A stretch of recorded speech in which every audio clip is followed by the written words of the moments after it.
Okay. Since the kite is going to be flying super high in the sky.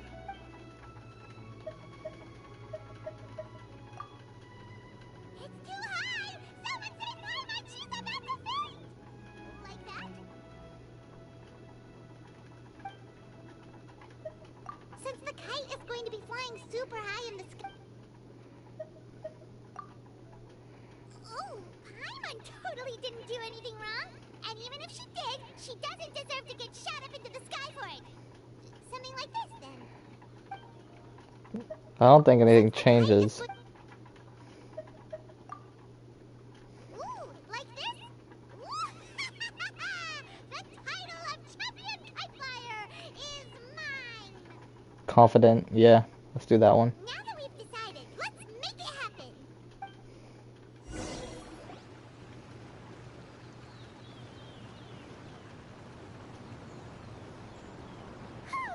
It's done!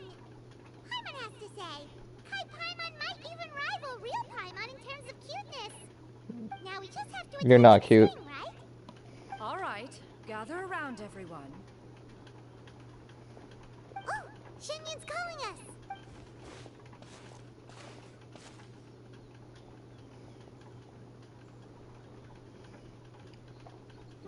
Let one take a look.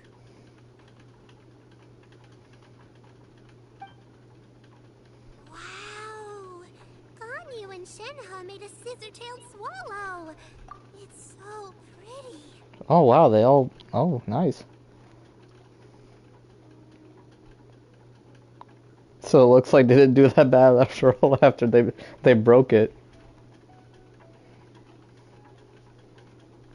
That one's the mask that Gaming has. That one's yeah. Yeah, Okay. the coloring makes it look a lot like Master. If the tail wasn't split in two like that, it might even be a spitting image. If you look closely, there are a few spots where the colors go outside the lines. Did you doze off while painting it, Ganyu? I did the painting. I stared at the paper for quite some time, but I simply could not recall the coloring of any bird. Except Master. Or should I say that I'm too familiar with her crane form? Even when she stands before us in human form, all I can see is blue and white. Oh, well, now that you mention it, Paimon can see it too. Exactly. So I simply closed my eyes and painted from memory. No way. You can paint with your eyes closed? Wow. The disciples of Adepti really are something. You are most filial, Shenhe. One is flattered by the likeness. The Swanee that Gaming and Shuyu made looks very majestic. I'm sure it'll look even more impressive as it soars through the sky. The eyes and ears glow in the dark, so you're sure to see it at night. Your golden finch is cute too, Yao Yao. It's all thanks to Auntie Cloud Retainer's guidance. What about your kite, Traveler?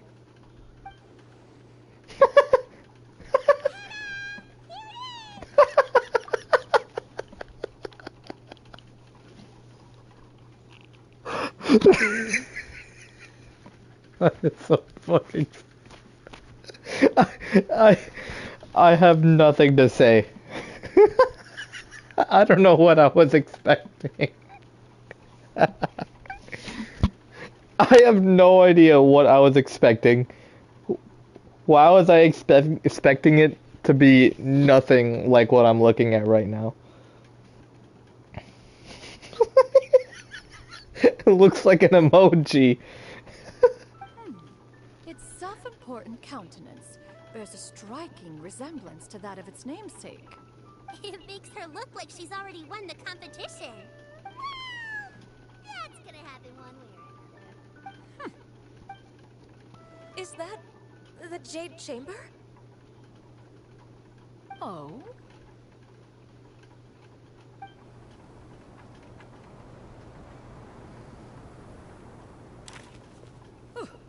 Who dares attempt such a flagrant display of impropriety by releasing a kite into one's territory without one's permission? Oh my god. Oh, and to do so by making use of this? crude piece of mortal machinery. One simply must know who it is that possesses such impertinence. Ooh. Ooh, that was Continue touching sick. the strings, everyone. One will be but a moment. That was cool. Cloud Retainer! Traveler, Paimon, could I trouble you to go after Cloud Retainer? Master's going to be okay, right? I'm more worried about the person who released the kite. There's wind up ahead. Looks like we can glide over. Ooh, that sounded awesome. The way it just like drifted from like a voice in real life to a voice in the head with it echoing. Watch it be Zhao or Zhongli.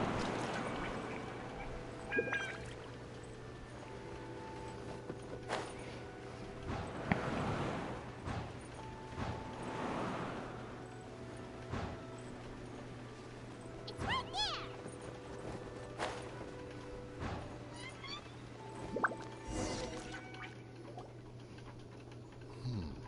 Oh, it's This them. spontaneous device of mechanical motion is quite curious indeed. Now is hardly an opportune time for your musings. Someone among us was not sufficiently attentive, and now the kite has vanished. Calm yourself. Do you have any recollection of its last location?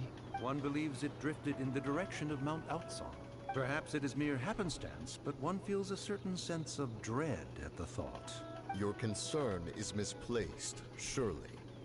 Cloud Retainer is either in the city looking after her disciples, or secluded in her abode attending to her research. She will not notice that kite.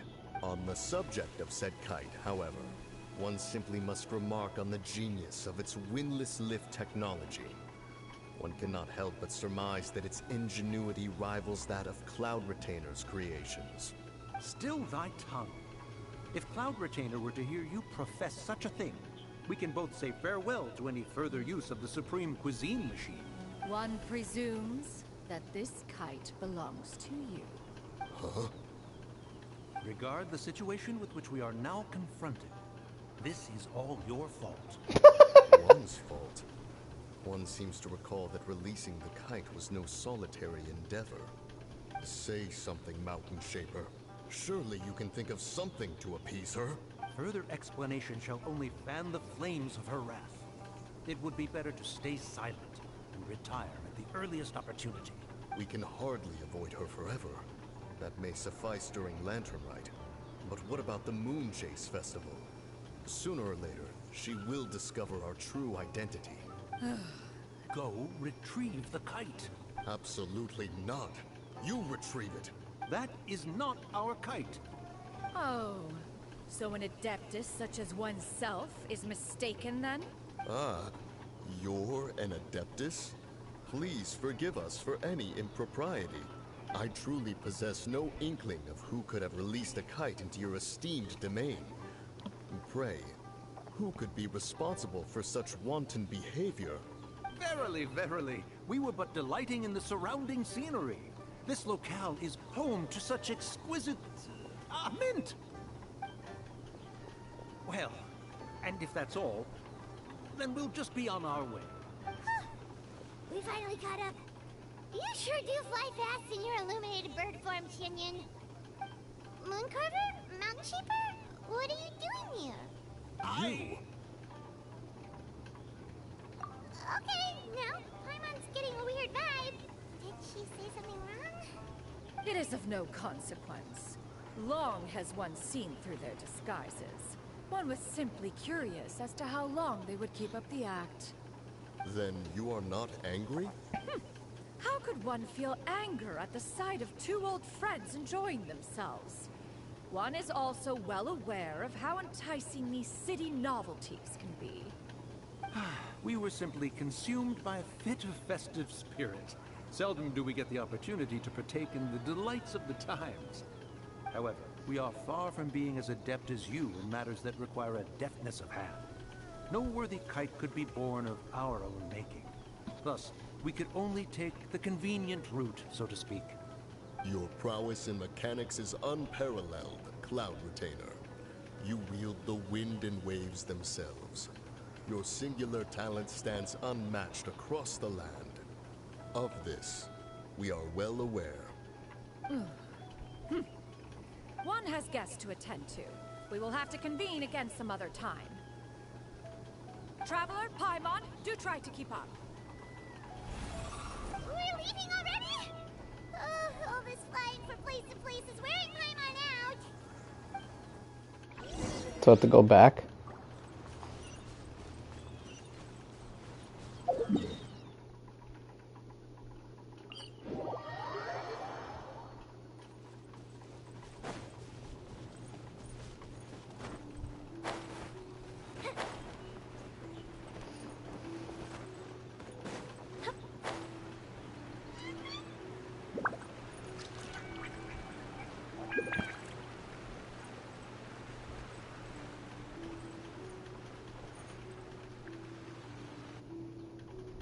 Where'd everyone go? They're back.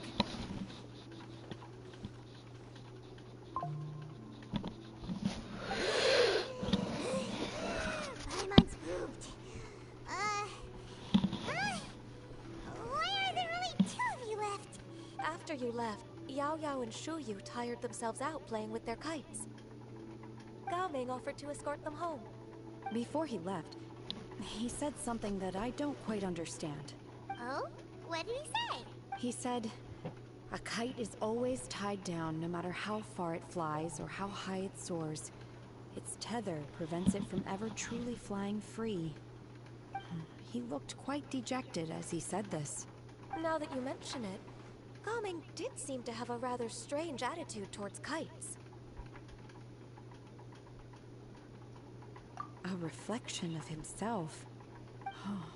If I were a kite, I would cherish that tether as a symbol of kinship and the bonds that tie us, and Shenhe?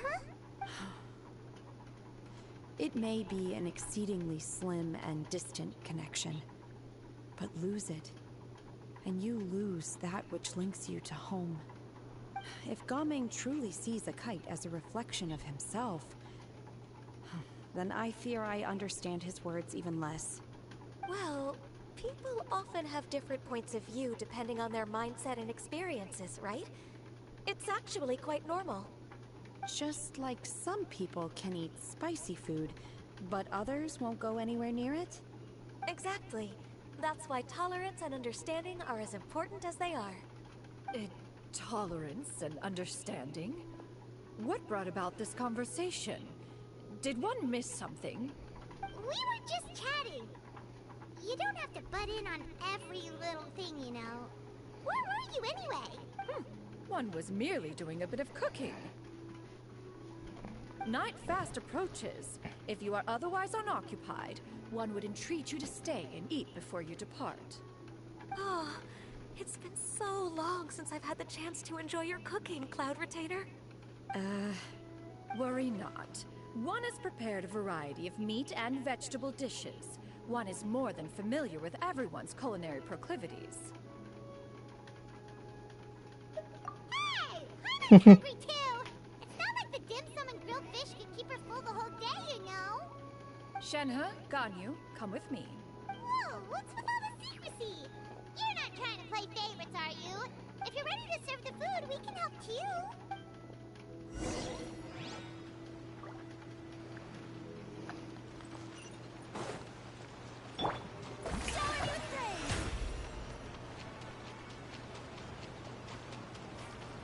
This is funny. I like this quest.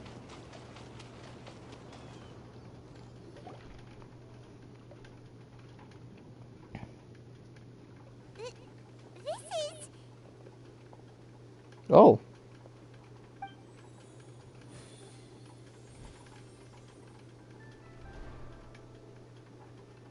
Oh, I can feel the wind brushing against my legs. This is a bit embarrassing. Is the headpiece secure? I should have asked Cloud Retainer to check before I stepped outside.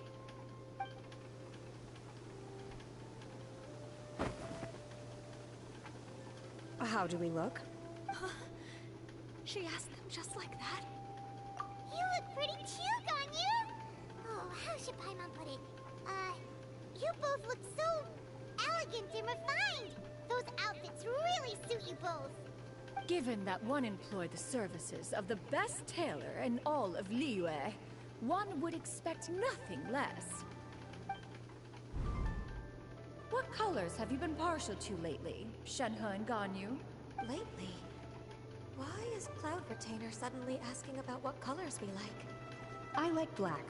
One is gratified to see one's disciple has inherited one's own tastes. The color black doesn't get dirty easily.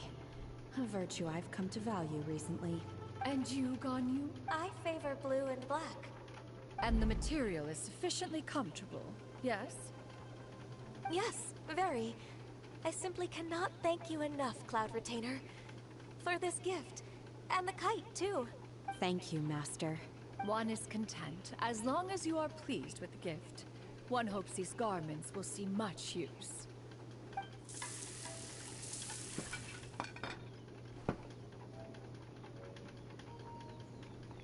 How much has she eaten today? Supreme cuisine machine is just getting better and better, Xinyun. This golden crab's particularly good. The shell's deliciously crunchy, and the meat inside is so succulent and sweet. Paimon can't stop eating. It's a good thing Gaming isn't here, or Paimon would have to duel him for the food. You know, with chopsticks. He traveled all this way on account of the kite-making workshop, and he spent the whole afternoon looking after Shuyu. One was hoping to treat him to a meal. Oh well. One will just have to extend one's thanks in person. This one thing is really getting annoying. For someone to make such a good impression on you, Cloud Retainer. One has high standards. He appears to be a young man of much merit, and one is not the type who would see such potential squandered. It appears that he wishes to break free from the kite string that tethers him. Kite string? Huh, what strange metaphors you speak in, Shenhe. Ever since you returned from one mean restaurant, your turns of phrase render one at quite the loss. Where do we even begin? Oh, do you know about the conflict between Gaming and his dad, Xinyun? One has only heard that the two are not on good terms. He ran away from home and hasn't been back since. Oh? Ran away, you say? Huh. One believes we would all benefit from a more thorough retelling. Start from the beginning. Oh, okay. Paimon just hopes he won't mind. What? This shall not do. Lantern Rite fast approaches. We must make haste. As one was contacting various tailors around Liyue, one could not help but be reminded of Menogias. He possessed a singular talent for clothing design. He had an exquisite eye, not just for fabric selection and color pairing, but also for what accessories could best accentuate a garment's overall styling. At a gathering of Adepti, Bonanis once complained in secret to some of the ladies in attendance that the skirt Menogias made for her was too long and impractical, lamenting that it would only hinder her in battle. However, when one asked Menogias his opinion, he remarked that the train of the skirt would serve to enhance her adeptal countenance by exemplifying a certain elegance. Menogias was that type of person. When it came to topics relating to garments and accessories, not even Rex Lapis could best his stubbornness. And later... one seems to have strayed off topic. One means to say that Lantern Rite should be a day of reunion. It is a time to address problems before they turn into regrets. Fate is fickle. The cruel reality of this world is that suffering and misfortune can befall any of us without design or reason. If there is a chance for young people to remain insulated from this reality, one should do one's utmost to make it so. That's nice and all, but... Do you have any ideas, Cloud Retainer? Perhaps adeptal arts could be of use. No. Mechanics, perhaps. One fails to see its use in a situation such as this. Is there anything I can do to help? Combining our efforts is a fine idea indeed. Aha! One has an idea. How about this? Does that make sense to everyone? Yep. Oh, Paimon really hopes this works. One's designs never fail. Now then, I counsel rest for all, and to make the necessary preparations. One shall see you in 2 days. Oh, I guess that's yep, that's it completed. Ugh.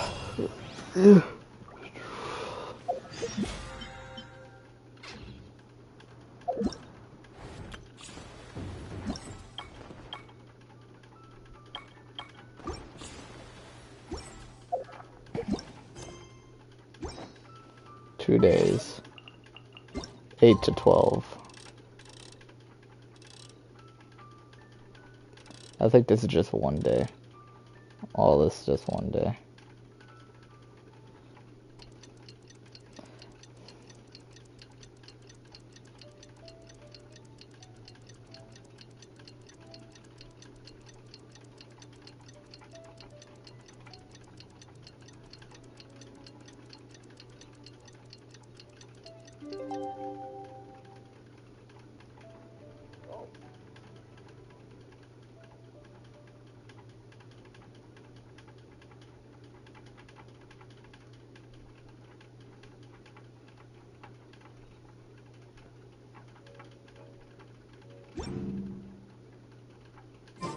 Time to carry out the plan. Oh, okay, there we go. Let's go. I guess that counted as 2 days. Where do we have to go? Okay, up here. I hope we see Zhao. I want to see Zhao. Zhao's cool. I like Zhao. We should see the Zhao.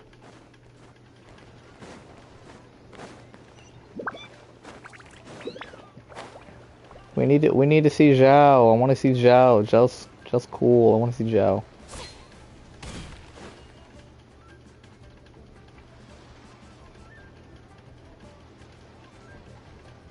Hi, Gummy.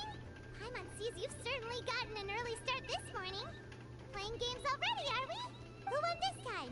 You the one buying dim sum again? Hey, when you put it like that, it makes it sound like I'm always the one losing. Ah, perfect. You're all here. There's an important commission I need your help with. All right, I've got the time. Where are the goods? Well, it's not just goods this time. I need you to escort a tea merchant and their wares from Qiangyun Village to Liyue Harbor. A very important client has requested to meet with him. Sure. What's this merchant's address? Here. If the client's that important, then this must be a very crucial, very pressing commission, right? Of course, the sooner you complete it, the better. I would advise you to depart as soon as possible. All right, don't work too hard now, Longzhou. We'll set off then. It's the abode of his fathers, I assume. Ooh. Oh, yo, that looks sick. Hey, yo, was that always there? There's no way that was always there in Liyue Harbor. No, that statue looks sick. Hold it. No, don't go back. No, no. Why am I all the way over here? No, let's go back. That statue looked really. There's no way that was not there all the time. Yeah. This is just for the lantern, right? That statue looks sick. Looks like Sun Wukong. I could tell you'd look really majestic in the night.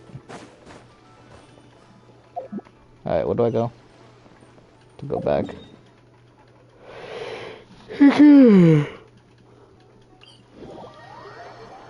Yeah, this is his father's place. Do you want Paimon to tell a story? We're almost there. I'll take a rain check.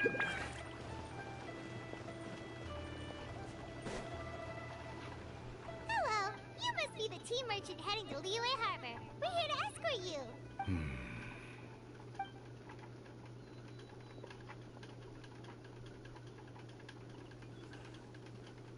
Dad?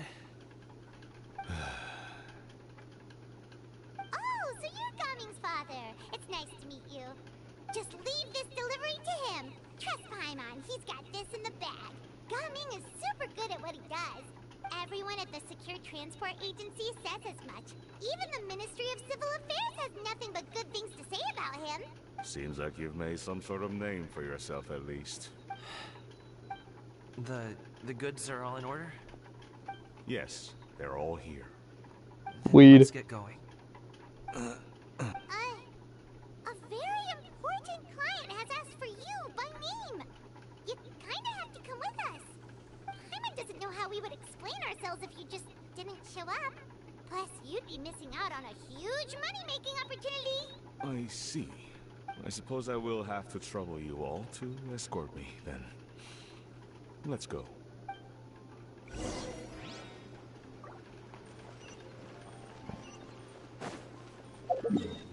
Got all the way over there. Zhao! I want to see Zhao. Where's Zhao? Next on the agenda. Oh, he's not here. We've been walking for so long. Is anyone tired? How about we stop and rest for a bit? I'm fine. Gummy, don't you usually have some delicious snacks on you? Come on, bring them out so we can share them. I'm fine. Thank you.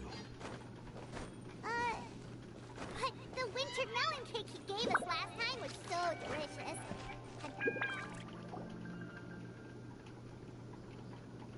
This place looks nice and open. Why don't you all rest here for a second? Huh? What about you? You're not going to join us? I'm not tired. I'll keep watch. Oh, but Just let him go. okay. We'll just share amongst ourselves then. Did you know, Uncle Ip, that the flavor of these cakes changes depending on... Halt! Who goes there? It appears that one's movements were overly conspicuous. What are these two doing? Go away! Why are you always just randomly showing up? Oh my god. Go away, please. So random. Randomly just throws a kite to us and they're just there. Then now we're just escorting, they're just there again. What are y'all doing? Enough of your musings. Focus. They have to be like freaking like comic relief or whatever. Present your exquisite ornaments at once. What are you doing? Oh, I think this. Never mind. I think this is all a ruse to like have the father respect him more or something. Indeed. Bring them forth readily and without protest. What do we do? It seems as if these two are acting alone. It won't be difficult to subdue them, but they might have something else waiting in store for Dad. The best way to keep him safe is leave this to me. I'll handle them. Traveler, Paimon, take my dad and the goods away from here. No, Coming. It's too dangerous. This is what I do. He winked. She winked. She winked. Indeed. Let us depart and seek a target softer in blows and disposition. The fuck? Don't think I'm gonna let you off so easily. That cloud retainer's right there. Away. Let us away. What the fuck? Coming! What the fuck? He's a great fighter. Paimon's even seen him take down a dozen or so treasure hoarders all by himself. But Coming, if he had just stayed by my side and learned the family trade, he wouldn't have to put himself in such dangerous situations. We just have to trust him. Let's go on ahead. We'd best get away from here, in case there are other bandits. I knew she's gone. In ambush. There she is there. All is going to plan.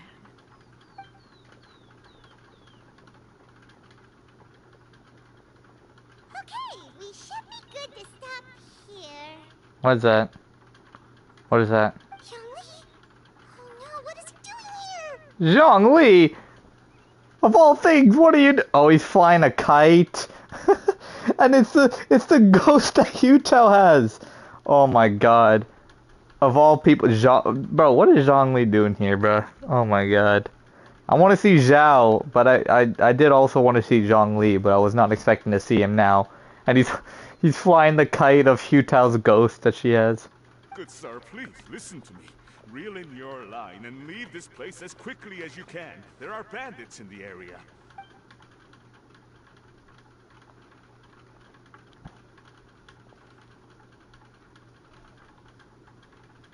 He's so cool. Bandits, acting in broad daylight. He is cool as shit. Oh,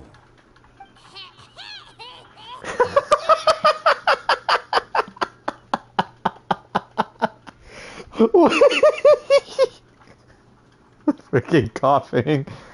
ah, I see. Oh, and he understood.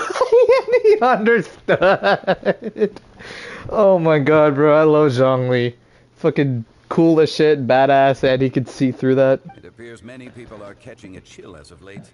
If your throat is bothering you, Paimon, Oh, perhaps some tea and rest are in order.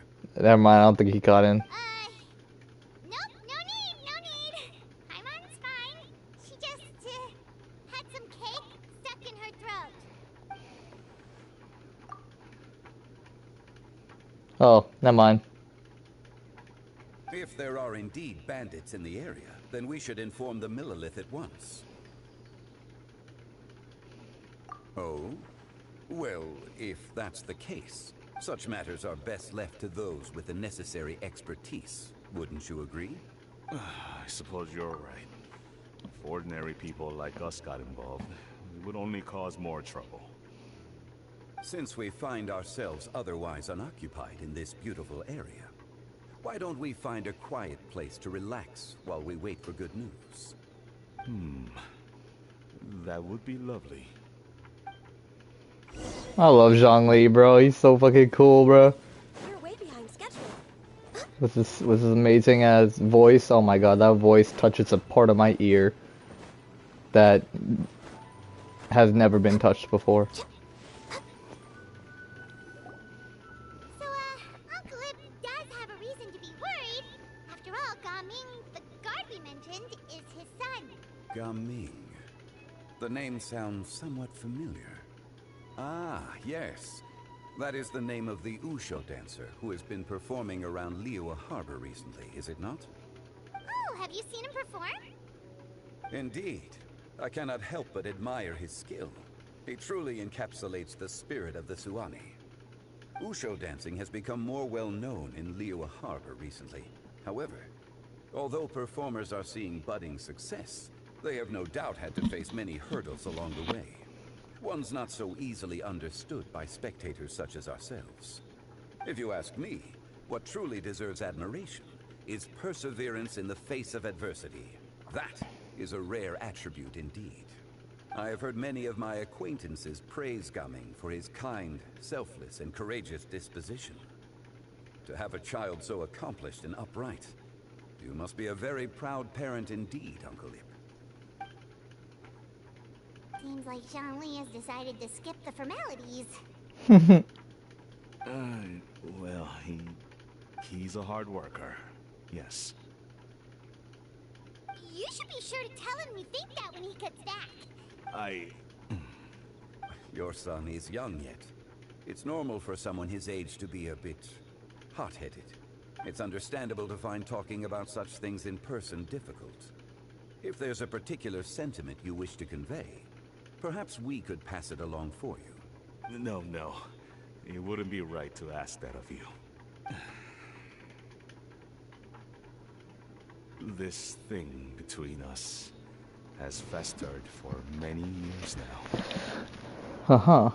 In truth, there are some things that simply aren't easy for us to talk through.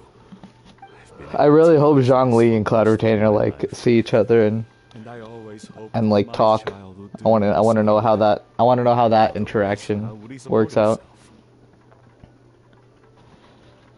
Bro, they should have one with them two, Zhongli and Cloud Retainer. Like I just want to see an interaction with them, and I want to see an interaction with Zhao and Zhongli. Zhao being like I guess the adopted son, but I don't think that's gonna happen. Over the past few years, I heard how well he was doing for himself as a guard. How his work was taking him to farther and farther off places. I also heard that he never gave up on Wushu dancing. It made me happy. But I was also worried. When you're young, you can handle all that physically taxing work and manual labor. What young person isn't capable of making a living that way? My concern is what happens when you get old. Every time I get to thinking like that, I cannot help but be reinforced in the belief that I was right. That I was right not to give in. I often regret introducing him to wushu dancing as a kid. If I had known how things would turn out, I would have never taken him to see those performances in the first place. It is only natural for a parent to strive to send their child down the right path. No one would begrudge you that sentiment, Uncle Ib. You need not worry. You seem quite young, Mr. Zhongli. Young. Yet you speak with such wisdom. Perhaps I have misjudged your age. Quite young Zhongli. This man is the oldest Archon. I think. Yeah, I think he's the oldest Archon. Your words are too kind. Truth be told, one of my old friends has several grown daughters. Rather than fretting about their future, however, she prefers to let them find their own way. And she's more easygoing than I could ever be. I fear I lack such an open mind. Is he talking about Hutao? Oh, I meant to say earlier, there is no need to be so polite. Feel free to call me by my name, Ita. Sure. Why'd they get gasp at that? So, do you also think I fret too much, Mr. Zhongli? That's not exactly what I was hoping to convey. Only a fool would ask a parent not to worry about their child. But think of it this way. Raising a child is not unlike flying a kite. Hold the string too tight, and it can no longer soar. Bro, we literally just had that conversation with Cloud Retainer. How do you know? Well, obviously he's the Geo Archon, so I guess something he knows everything. But still, goddamn, he's actually making me feel like he has more wisdom than Nahida, the god of wisdom herself. Plus, this guy, like, Yip, whatever. He has no idea he is currently talking to the strongest Archon, or one of the strongest Archons. As my friend once said, if your children are aiming for the stars, clipping their wings will only cause them to come crashing down. You need to let out the line for a kite to soar. Oh, sorry. Yeah, this guy has no idea he's talking to the Archon right now. It seems I was too stuck in my ways. You need not reproach your heart for caring. You simply need to loosen your hold a little. Indeed, with such a big heart, why not allocate the time you usually spend worrying about Gamu to the pursuit of other things? Like going for a stroll, drinking tea, or taking in the scenery. You never know what surprises could be in store. Things can change in the blink of an eye.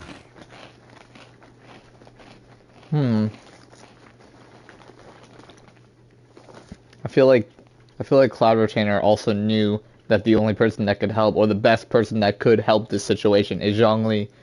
Well, no, actually no. Meeting Zhongli was not a part of the plan. I forgot. But I mean, Zhongli is the best person that could help this situation with Gaming. So it's good that we met him. The blink of an eye, you say? Do things change so quickly? Children grow up in quite the same way, do they not? Day after day, year after year, sometimes in the blink of an eye, but always when you least expect it. As a father, I'm sure you know that best. Wait. Children grow up in the same way, do they not? Day after day, year after year, sometimes in the blink of an eye, but always when you least expect it. As a father, I'm sure you know that. Oh, okay. God damn, yeah. I'm starting to like believe that he is more wise and has more wisdom than Nahida, bruh. This man is like giving whole life-changing advice to a random person he just met. Yes, you can say that again. 1 second, Daming was a kid. The next thing I knew, he was ready to fly the nest. Zhongli certainly has a way with words. Yeah, he does.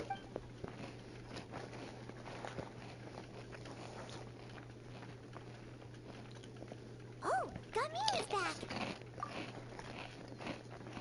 Hey, Gamin, we're over here. Dad, Traveler, Paimon. Good, you're all here. Oh, and Mr. Zhongli from the Wangsheng Funeral Parlor? You're here too? A fated meeting indeed. We were just enjoying some pleasant conversation. Is everything resolved? Well, you could say that. What does that mean? Traveler, Paimon, come with me. I need to talk to you. Huh? Oh, okay. I'll come right out and say it. Those 2 bandits, you sent them, didn't you? Uh-oh.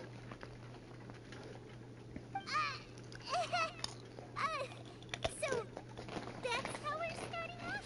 Oh god, no. Can't look me in the eye, huh? I guess I'm right then. Okay, but how did you know? At first, their mannerisms seemed a bit stilted. But once I got close, it was obvious that they possessed great skills. I was right on their tail, and it should have taken only a few steps to catch up to them, yet somehow, I was never able to close that distance. People with that level of skill would have gone about things differently from the start, like sneaking up on us while we were distracted. Unless, of course, their real motive was to lure me away from the group all along. Wow, you're pretty quick on the uptake. I just have a lot of experience. I've dealt with many a ruthless bandit in my time, but I've never seen ones like that. In the end, I told them they would make good guards if they ever wanted to get back on the straight and narrow, and that they could hang out with me in Liyue Harbor anytime. You ever consider you might be a little too good at making friends? I'm guessing you guys were trying to help resolve things between my dad and me? I appreciate it, I really do. But this conflict between us has been going on for a long time. Even if those 2 were real bandits, and I was able to subdue them and show them what I was capable of, it wouldn't change anything. Hi. What's up, Mighty Julio? How you doing? He really cares about you. You should see the way he talks about you when you're not around. Zhongli was talking things through with him, and he nearly agreed to let it go. Zhongli was just doing his magic with his wise words that are better than, no, not better than he does, but still. You don't believe us? He won't let it go. He can say as much as he wants to other people, but he won't talk to me. I'm certain of it. And you? Will you talk to him? Oh, that's a good question. You told us you wanted to prove yourself to your dad. Why don't you tell him about all the hard work you've done these past few years? Will that even do anything? I'm not sure talking is enough. Yeah, I kind of see it. Try. Just like how you won't know if something is delicious unless you taste it. I kind of see what what he's coming from though, because there's results matter more than talking. So that's why he wants to show his father with results. Listen to us. It's time to put these people's skills to good use. You can make friends with anyone, so why not your dad?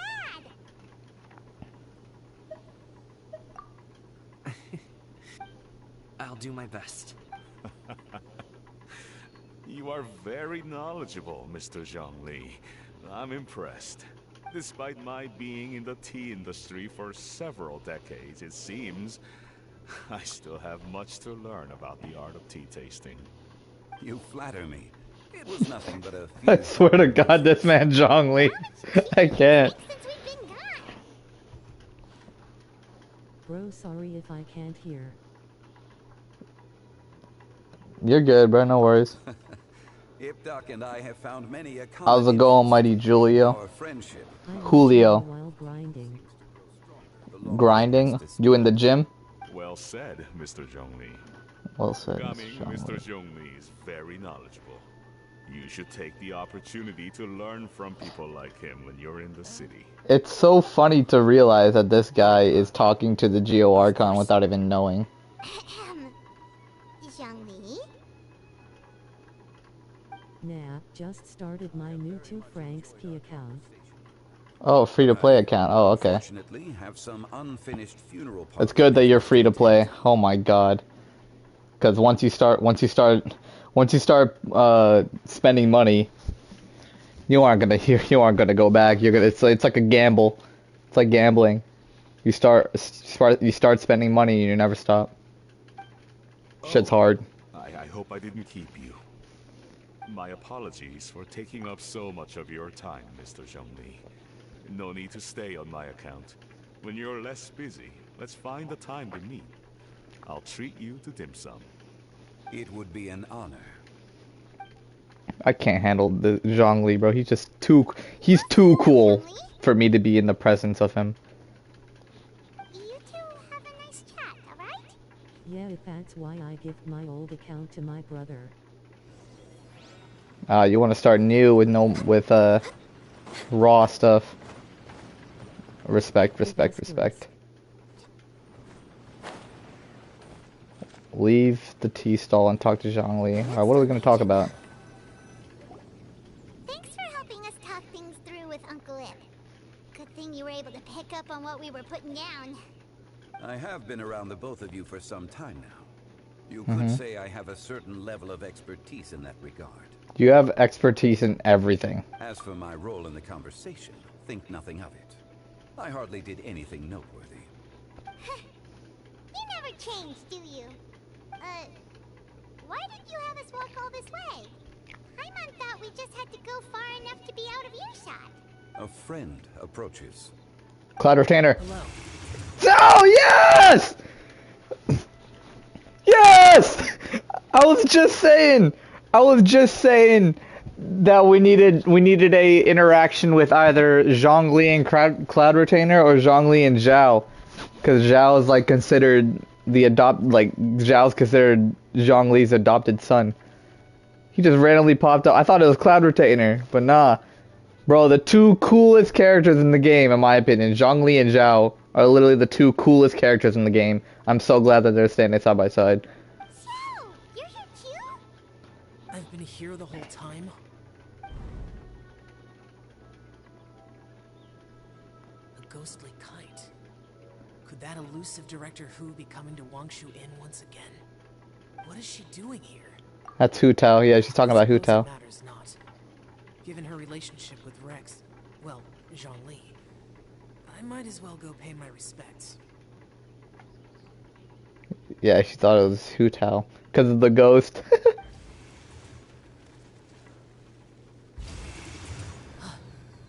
It's you. I thought you were Director Hu. Hu Tao. Ah, your arrival is most fortuitous. Do you want to try out this new gadget? The power source makes the takeoff more stable. It's just that... He seems quite immersed in the study of this device. I fear it's almost too stable.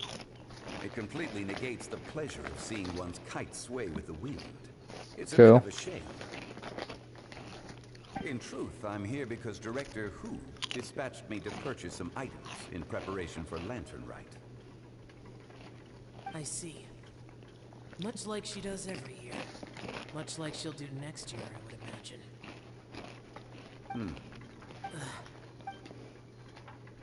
Things are awkward. Am I wrong? Or has she once again sent you out to buy, what is it, sesame oil or something? While we're on the subject, I do wonder why she is so obsessed with using sesame oil in the preparation of mixed vegetable dishes for Lantern Rite. A recommendation from Xiangling, perhaps. What do you think, Xiao? I've only met Director Hu a few times. Hardly the best person to ask. Ah, and is that not a sign that you should visit Wangsheng Funeral Parlor more often? It wouldn't hurt to grace the parlor with your presence now and again, when you are otherwise unoccupied.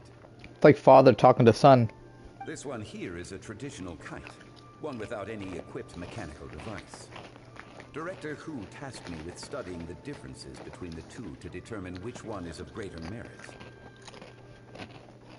Many hands make light work. Perhaps you could test out the other kite for me? All right. I have made my comparisons. If speed is what you're after, the mechanical kite is the better choice. Wonderful. I shall pass that information along to Director Hu. I'll leave these two kites with you. Perhaps you can find a few friends with which to partake in the activity. You might find it to be an enjoyable use of your time. Oh, wait. Who enjoys kite flying? Well, I would imagine someone of your talent and wisdom is more than capable of finding out. So, you were testing out the kites for Hu Tao and even roped Xiao into doing it for you? I didn't ask earlier because the situation was... I would hardly say I roped Xiao into anything. I simply sought the help of a friend. Besides, we did the testing together. Seems like our pool of competitors is growing. Oh yeah, because again, it's an entire competition. So we're up against Zhongli and Zhao. They're both a team, I think. I guess. And we're up against Yao Yao and I think Kuching and Charlotte, along with Ganyu and Shinhe. Oh my God. Do you like kite flying, Xiao? I suppose I neither like nor dislike it. Although, watching a kite gradually ascend into the sky does bring me a certain peace of mind. Perhaps they're a bit like shell lanterns in that way. Kite flying is also a pleasant form of relaxation. Have you ever thought about making a kite, Xiao? Cloud Retainer taught us how. We can teach you if you want. There's no need. Menogius was the only Yaksha among us who had an interest in matters of ornamentation and design. When Lantern Rite is over, come find me near Pervasi's temple if you have the time. He's It's got. getting late. I should go inform Director Hu of our findings. How's she been, by the way? Be sure to say hi to her for us. We'll see her. The last time I spoke to her, she mentioned that she would be visiting Chaoying Village in a few days. If you have the time, perhaps you could also make the trip. If you happen to run into her, you can pass along your regards in person. We'll keep that in mind. Take care, Zhongli. See you later. See you next time.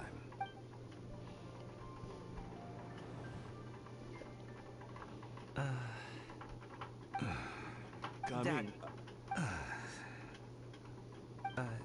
You can go first. I don't have anything to say. Then I'll go. I still don't want to leave Liyue Harbor.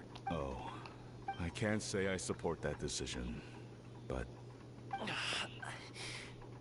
Hey, let me finish before you get all worked up. Sit, Shinhe, sit. Bro, You what the must be fuck? tired from your journey. Shall I pour you a cup of tea? Oh. Would you prefer something else to drink? This is also an act, I guess. No need. I'm not tired. They're gone, Master. Perfect. The time is nigh for us to make an appearance.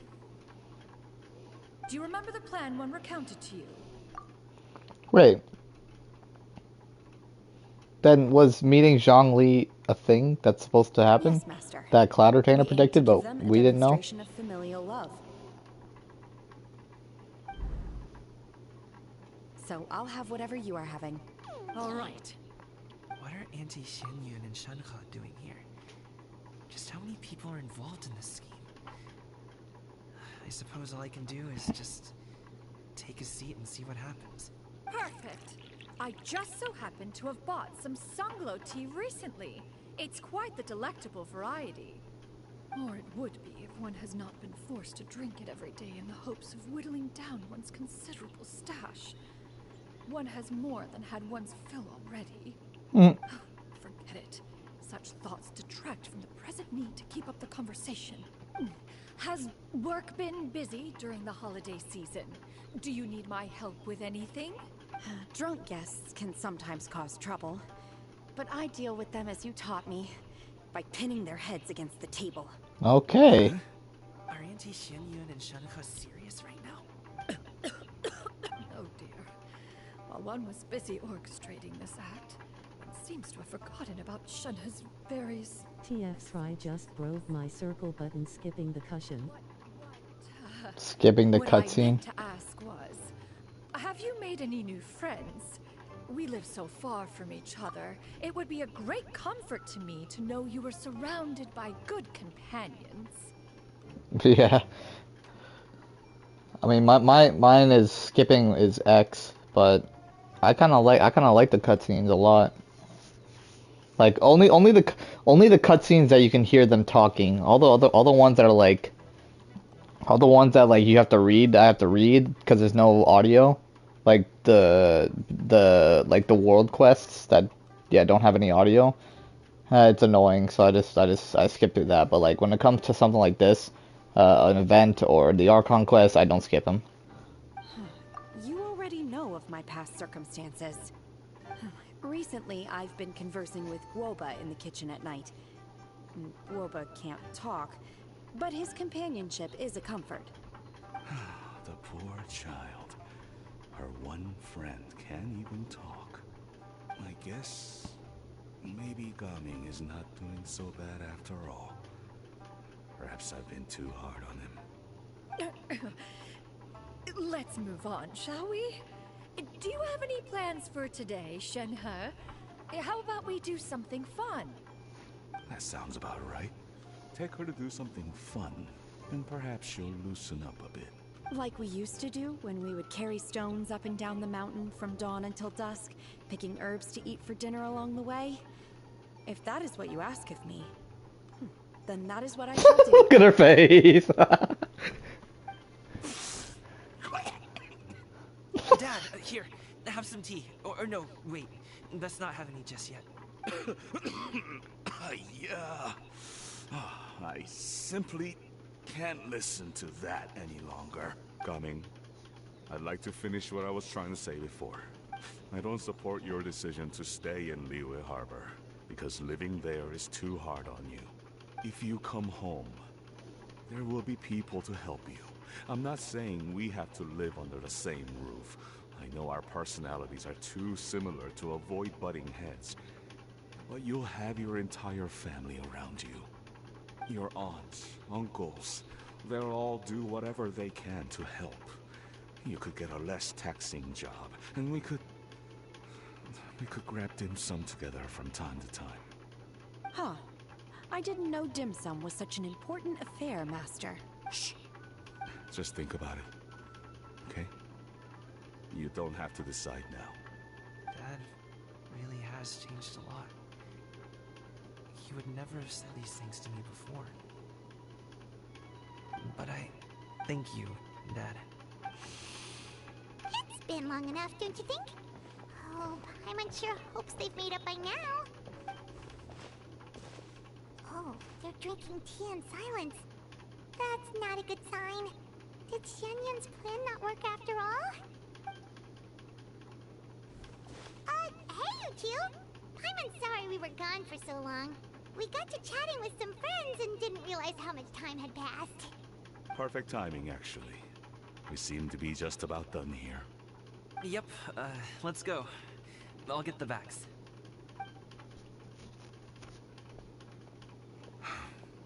Gaming has grown a lot taller, hasn't he?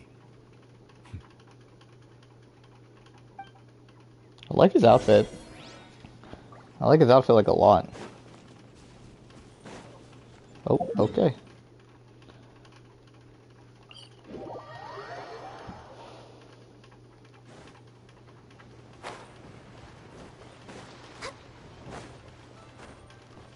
Charlotte! Uh-oh. You must be Mr. Ip! Thank you for coming all this way. My name is Charlotte, and I'm a reporter from Fontaine. You can find me writing for the Steambird. I invited you here not just to purchase your fine tea, but also with the hope that you might be willing to sit down for a short interview. What do you say? An interview? To advertise my teas? suppose you could think of it that way. We Fontanians are big tea drinkers too. The Fontaine Market. Then I'll need some time to adequately prepare. Perhaps we could sit down and discuss the questions you intend to ask in advance. So his business is tea. Of course. Please follow me. Hey, she winked. She winked. Is this person also involved in your plan? And here I thought I had lots of connections. I suppose I've been humbled. You sure know all kinds of cool and important people. Over here! Yoo-hoo! Over here! Huh? What? Auntie Shenyun? She probably wants to talk about the next phase of the plan. Let's go while your dad is still distracted.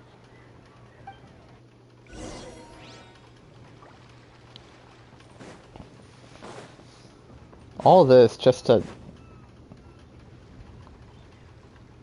I take it that all is going well? Don't worry, Shenyun. Everything is going according to plan. I knew it. I knew that was all an act earlier. Auntie Shenyun is really something. She was so determined to help me. She didn't even care about making herself and Shanghai appear foolish in front of my family. She truly knows how to look out for others. I still have a lot to learn. As for the next step... Oh no! What's wrong, Gaming? Don't tell me you're the ones footing the bill for all that tea. I can't let you do that. Fret not. Reimbursements will be made. Exactly. Think of it more as an investment, as Ningguang would say. We pulled together the Mora so that Charlotte could place the order. She's gonna bring it back to the Steambird as a gift, as well as a sample of the regional specialty. Fontanians will probably fall in love with your dad's tea as soon as they lay their eyes on Charlotte's article. And once all the money from the new orders begin to roll in, getting our Mora back will be a piece of cake. Oh, okay. Business-related matters always seem to go over my head, but I refuse to let you all lose more on my behalf. I'll pay you back right now. We can talk about such matters at a later date. There are more important matters for you to consider at the moment, are there not? Yes. I've been thinking about it the whole way here. I have an idea, but I'd hate to cause even more trouble for all of you. That is for us to decide. Yeah, we're all friends here. Plus, we wouldn't be here if we didn't want to help, right? Just tell us about this idea of yours. Okay. So, it's like this.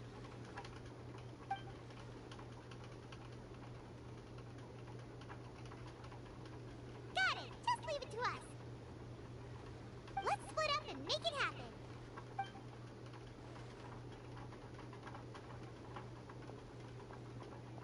We need to do those things we talked about, but we also still have the kite flying competition.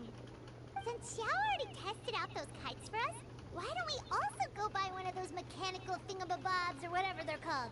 We can attach it to our kite.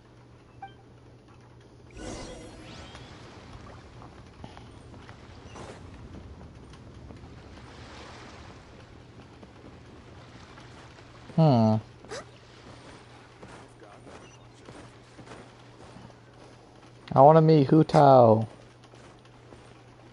Hi there. Hello again.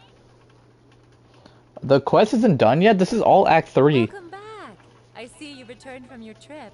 I really do have to thank you for all your help from before. Thanks to you, my daughter was able to build a kite with her grandmother that very same day. She even wrote a long letter telling me how much she loved it. Oh, you should really be thanking Gaming, not us. I'll be sure to. And are you here to buy a kite? Please, take your pick. Oh, we already have a kite. We wanted to buy one of those, device thingies from Fontaine. Do you sell them separately? Ah, yes. Here you go. Please, take it, free of charge. The directions are in the box. It's not hard to install at all. It doesn't feel right for us to just take it. Well, nor would it feel right for me to take your Mora. Good luck in the kite flying competition. I'll be rooting for you.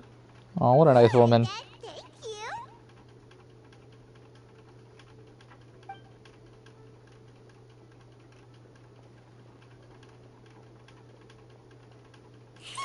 It's done. Let's get down to business.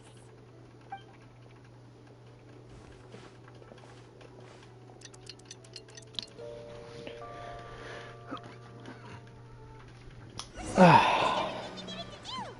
find a good place and put this thing into the sky. Oh yeah, we're gonna fly our kite. We're gonna fly kites. I was a championship kite flyer myself. Oh, a cutscene. Oh.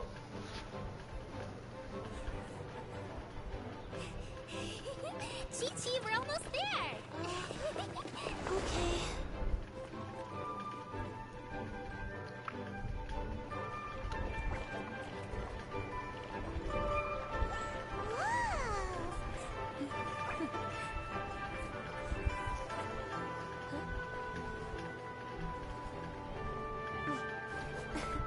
Come here, allow me.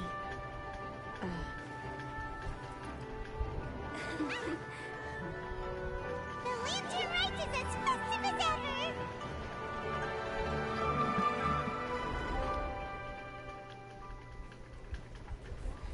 Huh? Oh, what's going on? Did something happen? What should we do? Oh, should we get the mill with?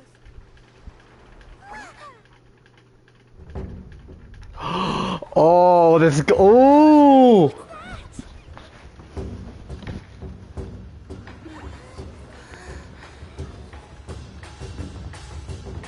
Bro, standing in water.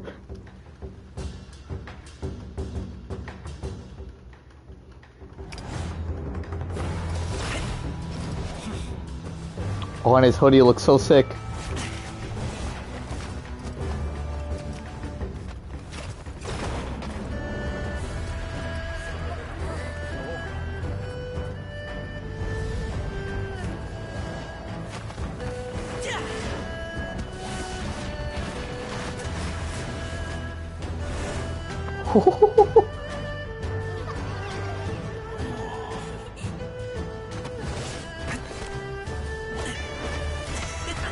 Yo, that looks sick! He's kicking the lanterns!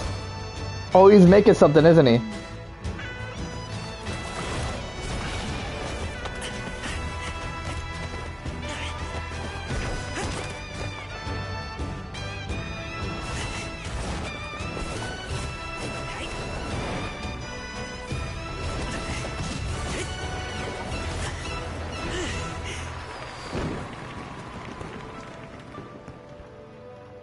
Yo, that was sick.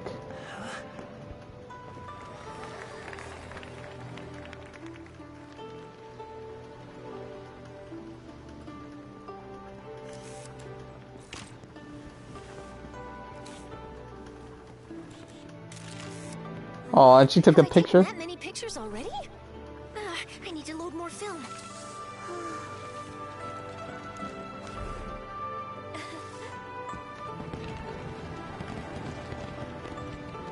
Where's ours?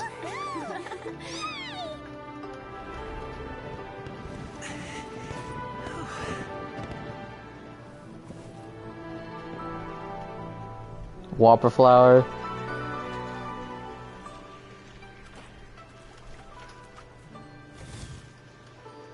Wait, the wind. Hey!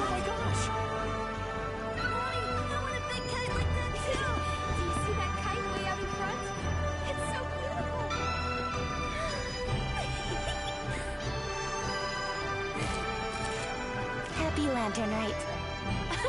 Happy Lantern Rite.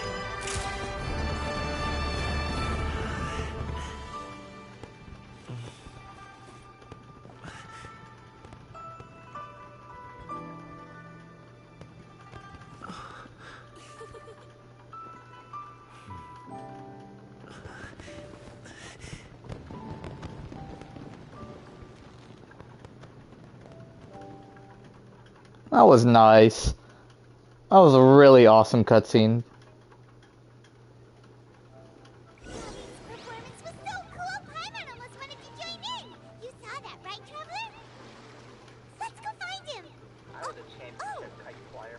Over there.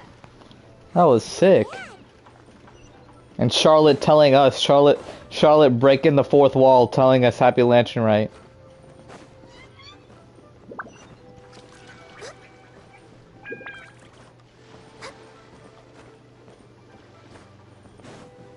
Definitely saving that cutscene.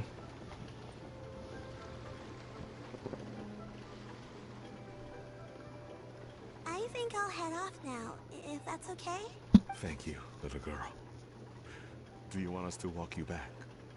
No need, no need. Master is waiting for me right over there.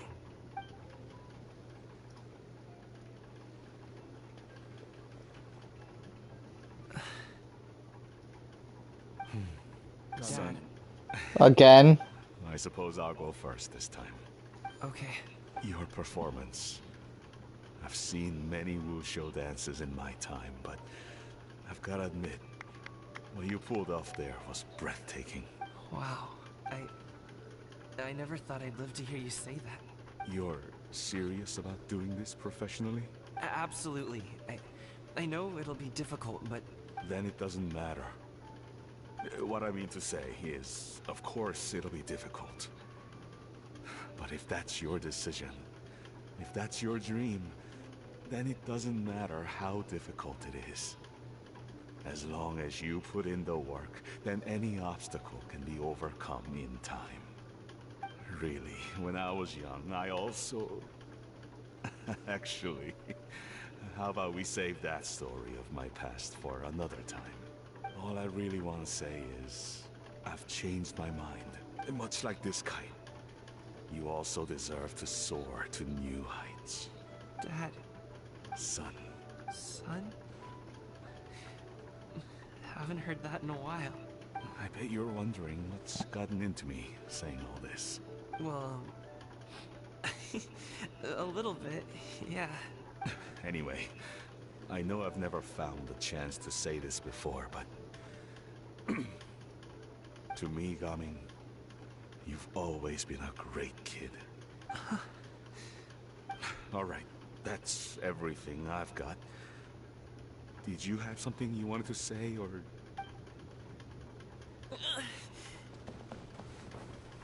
I knew he was gonna hug him. Seeing the two of them talk things through like this really gives Paimon a sense of accomplishment. Now go. Over there. Your friends are still waiting for you. Huh? But you came all this way. I'll be staying in Liyue Harbor for a bit longer. When you have time, we can grab dim sum together. Your treat, right? Dad, honestly. Go. Okay, then I'm off. See you soon.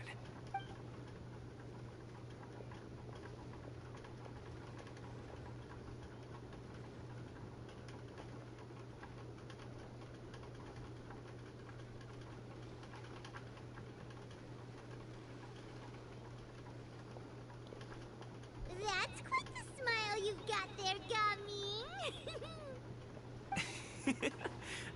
Really? It's nothing to be embarrassed about. I'd like to find and thank Auntie Shenyun, as well as everyone else who's helped me out. If everyone has time, maybe we could all get together and go fly a kite. That was nice. That was an amazing cutscene. From everything, from Yao Yao and Chi Chi to going running to Gaming's dance to freaking Charlotte and Kaching up there. Charlotte taking a picture of Kaching, and then Cloud Retainer just sitting up there and letting all the lanterns, letting all the kites fly up and everything. that was awesome. Oh, I gotta go 2 days. 12 to 16. Okay.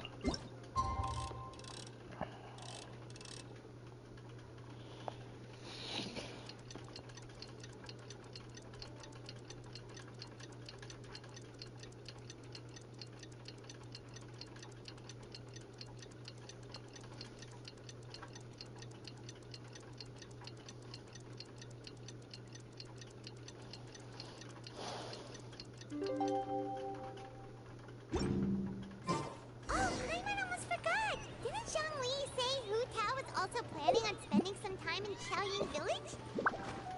We didn't have anything else to do today, right? Why don't we go have a look around? Maybe we'll run into her.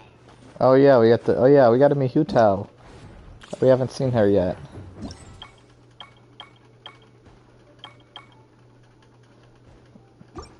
The last act 4, is it? Oh, it looks like it's just a small quest. Okay.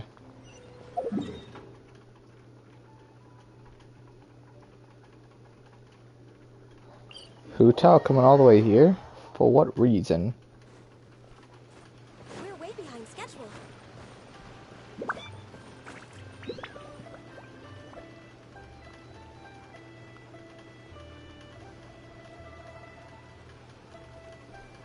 mountain air is so refreshing.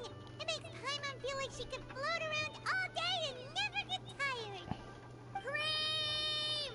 Gummies! Fuel fruit! Who's that? Huh? Did you hear that? Sunshine! Blue skies! Good vibes! Right? So Is that? wasn't just hearing Is that Hu Tao screaming? That voice sounds really familiar. Well, we've got the time. Why don't we go check it out? There's no way that's Hu Tao screaming. If that's Hu Tao yelling, that is a completely different voice. There's no way it's Hu Tao.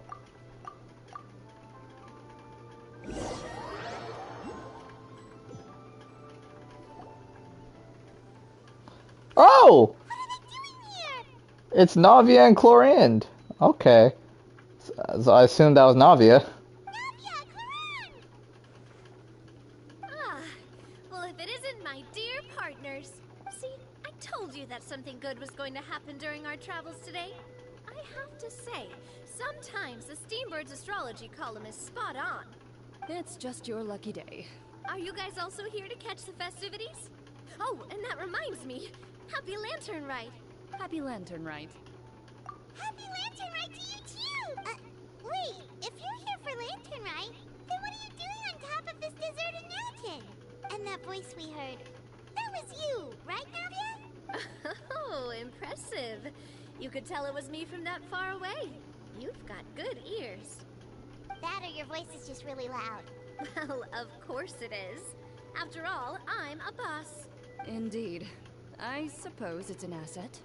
Sure is! Having a loud voice is a handy tool when it comes to communication. Wait. That wasn't even Paimon's point. Paimon just wants to know why you two were shouting from the top of this deserted mountain. There was something about almonds, maybe? And buell fruit? Ooh, is it some sort of secret code? No, it's not a code. The words are meaningless. Perhaps, but the act of shouting was very meaningful indeed. Oh my god. She's ridiculous. I swear to god. That's just I was not okay. do, right? After all the hard work it takes to make it to the top, as you stand on the summit looking out at the vast scenery, it's not easy to resist the urge to release those emotions. I was not expecting to see Navia and Chlorinde. I don't know why. I was expecting to see more. I was actually expecting to see Farina. Yeah, I was actually, for some reason, I was expecting to see Farina, but I wasn't. I was not planning on. Yeah, I wasn't sure that I was gonna see. I wasn't expecting to see Navia and Chlorinde. Exactly. You get me, partner. I was afraid that it would cause a disturbance, so I asked the locals around here, and they said it was fine. Apparently most hikers like to shout when they get to the top, so the locals are used to it by now. So, you see, it's not just me. I guess everyone shouts from the top of a mountain at some point in their life. Oh yeah, freaking. Speak for yourself. Freaking Layla did that in the Hangout event. I remember that. When you're stressed, don't you ever just get the urge to do something for no reason? What the fuck? No. When you're stressed, you just have the urge to do something without any reason at all. What? If that's how she operates, I have no idea how her business is doing. Because I can tell her business is incredibly stressful. Not really. If I ever get stressed, I just go hunting. Real. Oh, that's a pretty good way to relieve stress. What I choose to hunt depends on my mood. Oh. Huh? Anyway, If she's mad at humans, she'll kill humans. She'll hunt humans. you want. It's a real stress reliever. I guess, just don't get on a Chlorian's angry side or dark side. She'll hunt people. She'll hunt people, I guess. As long as Paimon has clothes on her back and food in her belly, Paimon doesn't think there's any stress that needs relieving. And I prefer to keep things bottled up. Wow. That sounds deep. That sounds really deep, Lumine. Damn. Oh, I bet you guys are just too embarrassed to let loose. No need to be shy. Even Farina was shouting from the top of this mountain earlier. Oh, so she is here! So we are gonna see her. Hopefully. Huh? Did Paimon hear that right? Farina's also here? In Qiaoying Village? Believe in your ears. Oh, I wanted to hear her scream. Mainly because she's probably the one that was that she was holding back 500 years of stress. So you could damn well know she's definitely yelling on top of a mountain. Or hunting humans like Clorand is. But, oh damn, so we are gonna see Farina. That's awesome. I kind of wanted to hear her yell though, because I know damn well 500 years worth of stress had to be insane. The reason we climbed this mountain in the first place was also because we heard the sound of shouting. Oh. Yes, we could just about make out someone yelling things like, "Help me!" and "What should I do?" So we hurried up here to check it out. Oh wow. What do you know? Miss Farina was standing right there, all red in the face. She practically sprinted back down the mountain the minute she saw us. Blushing. She's blushing. That reminds me. I believe what she actually said was, "So help me, I will figure out what I should do about this script." So, you could actually hear what she was saying? Why didn't you say So she's a she's a director. Someone was really in trouble.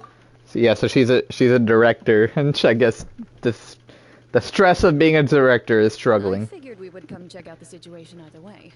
Why not let her keep some privacy? No.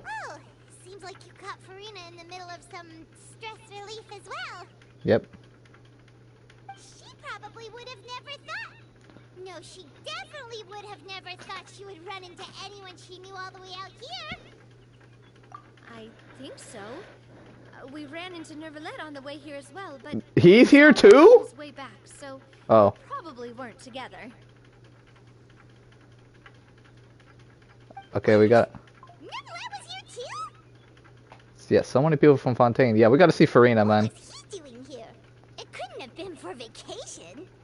I think it just might have been, actually. No. But apparently he only stayed for half a day before heading back. He's a very busy man. Of course. Is not the type to take much time. Taking even a half day for himself is already a huge step in the right direction. Yep. Man has the role of the Hydra Dragon and the Hydra Archon now. Didn't Charlotte publish an article on the Liyue tea industry recently? Maybe he was inspired to come buy some tea after reading that article. You know, just like you were. My situation is completely different.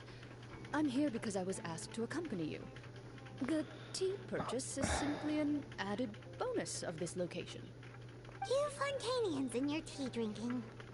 Oh, it's not for me. I lost a bet with Ridesley, and now I have to buy him something. It was just a spur-of-the-moment sort of bet. Ridesley gets really invested in that sort of thing, but he couldn't care less about what he wins in the end. You could give him mint plants that you plucked from the side of the road, and he wouldn't even mind. If only he was that easygoing when it came to talking business. In any case, I'm pretty sure the tea you bought is this region's specialty. What is it called again? Nervalet even mentioned it earlier. Buy 10 boxes and get half off. buy 10 boxes and get half off. That's funny. Holy crap. Yeah, Cloud Rotator really just got ripped off with that one. I want to say that. Fuck it. Yes, that's the What? What? 10 boxes, did you? Do I look like someone who would fall for that sort of marketing trap? Ah, that reminds me. You guys said you only came up here because you heard my voice, right? I hope it didn't put you out. You must have had other plans for the day. Oh, that's right. Who tell? A few days ago, we heard that a friend was going to be in Xiaoying Village, so we decided to come and see if we could run into her. Oh dear. We've been chatting for quite some time. I'm sorry for keeping you. That's good. We should probably head out and look for Hu Tao. No need to stay on our account. We just got up here, so we're gonna stay around for a little longer. Go and meet your friend. We can meet up in Xiaoying Village later. Sounds good. We're gonna head down the mountain then. See you later. We better see Farina. I wanna see Farina, how Farina feels with Leeway. Imagine if Farina beats Zhongli. I'm manifesting this Hu Tao and Zhongli. There's both them, right? I just said it! I just said it!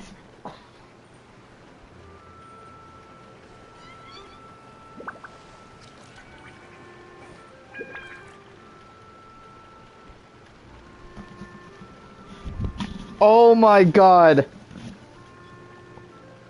This is not scripted, I promise you. This is not scripted. I just said imagine if Farina and Zhongli meet each other. And they're right there. Xiaoying Village is known for its tea, but you know what else they have with tea? That's right, dim sum! Didn't Gaming say something about dim sum being eaten in the morning?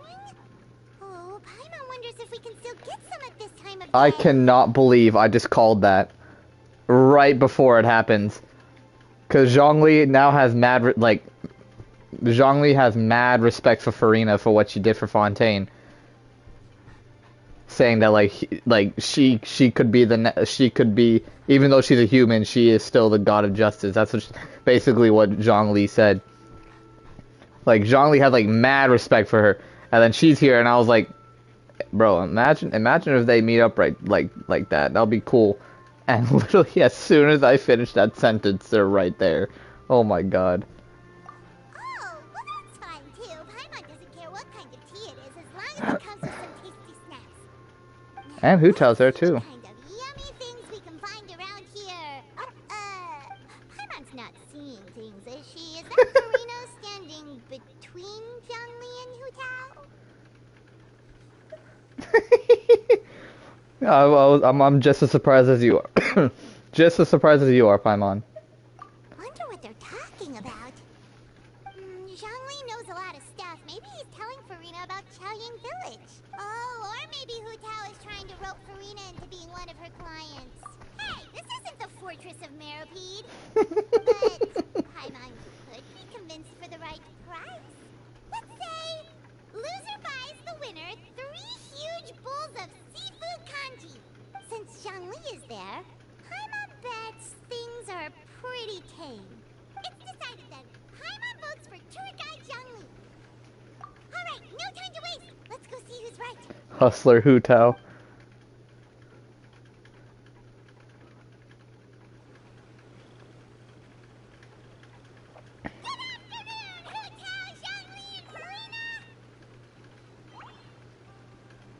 Great, now Paimon's shouting too. Oh, well, aren't you a sight for sore eyes? Seems like our luck just keeps on growing. That we were able to meet you both without prior arrangement must mean that this is quite the serendipitous meeting indeed. Huh? Oh, so both of you are acquainted with the Traveler and Paimon then?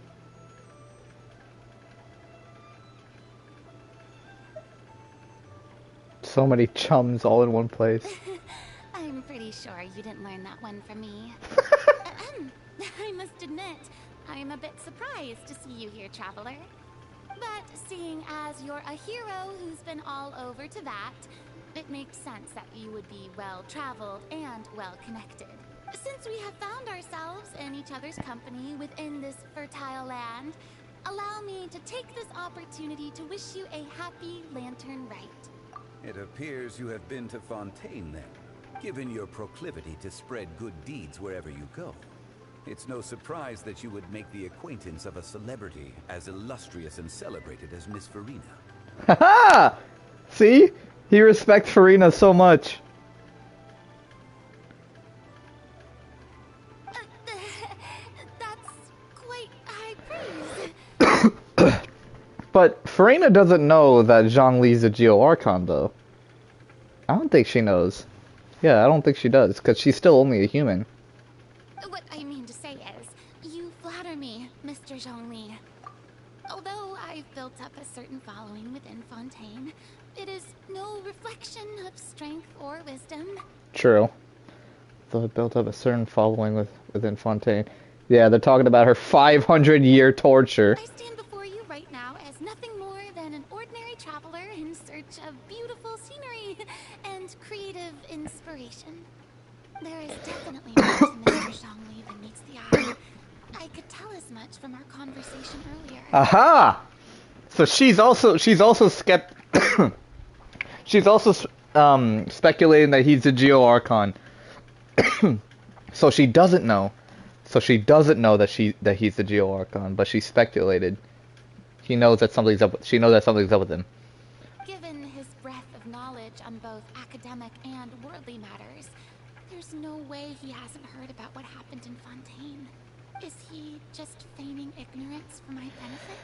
No. Yeah, you're no common tourist. I simply won't have you talk about yourself that way. Huh?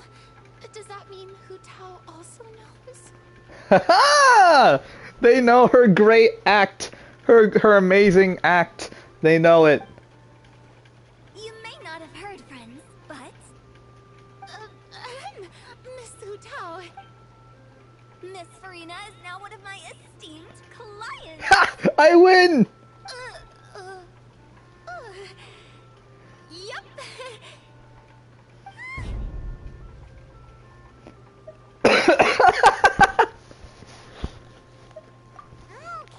Okay, you win. Guess Paimon will have to break into the hidden stash at the bottom of her shoe. Huh? What's this about winning something? Don't tell me. You two were placing bets on us. No. We just saw you guys standing on the side of the road and couldn't help but take guesses as to what you were talking about. Oh, I see. That means you, my friend, must have guessed that I was trying to promote my business to Miss Farina. That I do, my friend. What was Paimon's guess then? Paimon thought Zhongli was showing the newbie around. By newbie, you mean me, right? If that's the case, then Paimon's guess was also correct. Oh, that's right. Mr. Zhongli was telling me about some great sightseeing spots in the area. You see? Paimon was right too. Since both of our guesses were right, there can't be a winner or a loser. Hey, don't be upset, traveler. How about this? You buy Paimonable and Paimon will also buy youable. As for the third goal, since I was the subject of the bet, perhaps it should go to me? You know, as a congratulations for the huge deal I just struck. I was just joking. Anyway, I should be the one treating you. The funeral parlor is about to bring in quite the sum after all. Oh, Paimon almost forgot to ask about the most important question. Did something happen recently, Farina? Huh? What do you mean? Well, you know, with you enlisting the services of Wangxiang Funeral Parlor and all. Oh, well, yes. Really? Oh no. Paimon is so sorry for your loss. Although Paimon may have not known the person, please accept Paimon's deepest... Whoa, it's not like that, Paimon. Huh? But Paimon just thought, since you hired the services of a funeral parlor and all... Hey, it's not that big of a stretch. Really, Paimon? It's not like you don't know me. Do I look like I know anyone who would ask me to coordinate their funeral? True. Miss Hu Tao is simply helping prepare some props for my film. Not too long ago, I read a collection of horror stories from Liyue. The content was spectacular. In fact, I still feel the need to sleep with the light on even now. Anyway, that's not the point. Now that Fontaine's biggest star has returned to the stage, I figured it's about time the industry enjoyed a breath of fresh air. Hey, that's pretty good. No, it wasn't. I'll have to remember that for my ad posters. Oh, Paimon sees. That makes a lot of sense. So, did you come to Liyue just to enlist the services of Longsheng Funeral Parlor? Well, not exactly. My original plan was to just relax and enjoy the sights. But then I ran into Miss Hu Tao and Mr. Zhongli, and well, you know the rest. I suppose it was meant to be. It was a fated meeting indeed. Zhongli sure loves his lofty turns of phrase. But if you ask me, it's all thanks to that man who stopped to ask for directions. Bro, it's weird to see that I wish Nouvellette was here. Dang it, because it would see as Hu Tao is Zhongli's boss, but Zhongli's the more mature one, and Farina was Nouvellette's boss, and Nouvellette's the more mature one. Oh, who was it? Their relationship is really similar. It's someone you know. Wanna take a guess? There's no fucking way. Oh my god.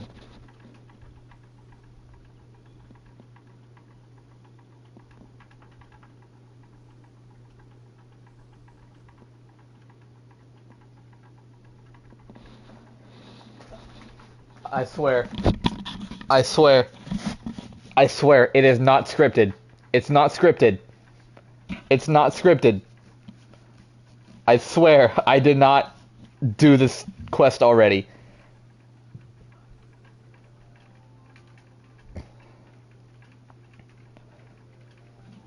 What the fuck is going on? I literally just said I wish Nouvellette was here. Because that would have been cool, because Nouvellette and Farina's, like, relationship is similar to Hu Tao's and Zhongli's. And what do you know, they were just talking to him. What? How did you guess that on your first try? How am I... I'm just as surprised as Farina. This is not scripted, I promise you. I'm saying everything, and I'm just saying everything, and it's working. I'm literally saying everything right before it happens. That's so stupid. I said, imagine if Zhongli and Zhao had an interaction. They did. I was saying, imagine if Farina and Zhongli had an interaction. They are now. And I was just saying how freaking... I wish Nouvellette was here. He was. Bro. Very impressive, my friend. Your guessing game is spot on today. My guessing game is spot on. Yep, it really is spot on today. You are correct, Hu Tao. Oh, my control's about to die. I need it. I should be a professional manifester.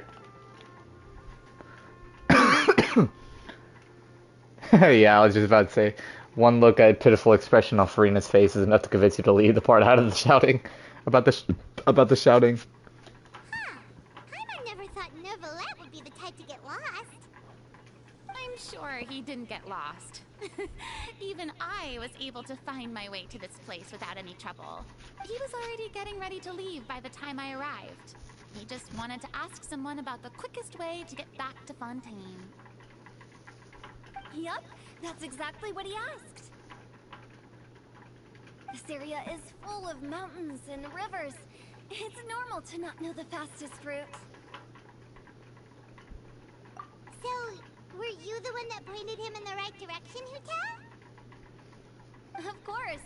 I'm also a guide of sorts, you know. So naturally, I also have a great sense of direction. But, speaking of your friend... What about him? He doesn't get out much, does he? No, he doesn't. No wonder. He was stiff as a board and way too polite. I would have never guessed he was here on vacation if you hadn't told me. All in all, he was only here for half a day. I'm pretty sure he is the only one who would consider that to be a vacation. Oh? This gentleman you speak of must keep a demanding schedule. I'm sure he does. You didn't see him, but he was dressed like he was about to attend some important meeting. It wasn't anything like what someone would wear on vacation. Is that so? What are you thinking, Zhongli? Wait, you didn't see him, Zhongli? Unfortunately, no.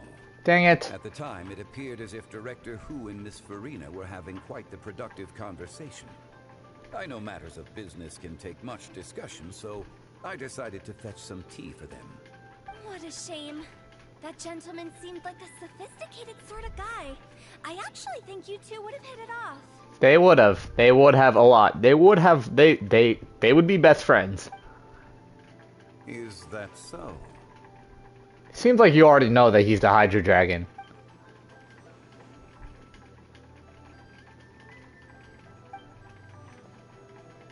Oh, avoiding him on purpose. Why? Does he like not like the fact that hold on. What is the lore? Does he not like the fact that he's the Hydra Dragon? Hmm? Oh, I see.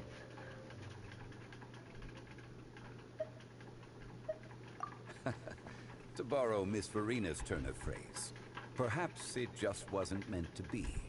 Well, with the Traveler around, I'm sure you'll have a chance to get to know each other at some point.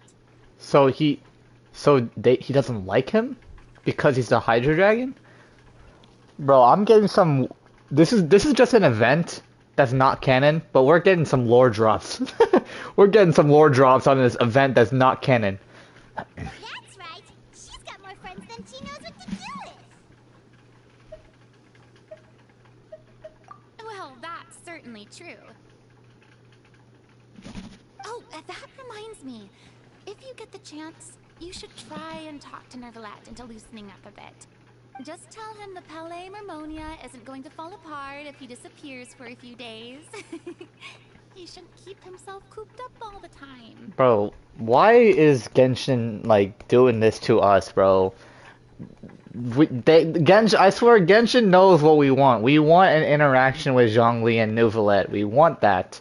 But we didn't get it, and apparently, well, I guess that's like a different thing with lore because I think Zhongli just doesn't want to see him because he's the Hydra Dragon, or Neuvillette would have not liked it because he's the Geo Archon. Oh yeah, maybe that's why. Because Neuvillette, like everyone here thinks that the Geo Archon's dead, so Neuvillette would have knew that he was a Geo Archon, which would have sparked up a whole confusion and everything. I guess that's why. But but still though, everyone still wants that collab, and everyone wants them to talk about her 500 years of torture, Farina's 500 years of torture, and everything. But they just like kind of like passive aggressively discarded that. Again, like we said, it is what it is, I guess. Even clams open their shells to let in fresh water every once in a while, right? If he's really that much of a stickler for protocol, he can fill out a leave of absence request. He'd have to approve it himself since he handles that sort of thing now, but you know what I mean. Wait, what?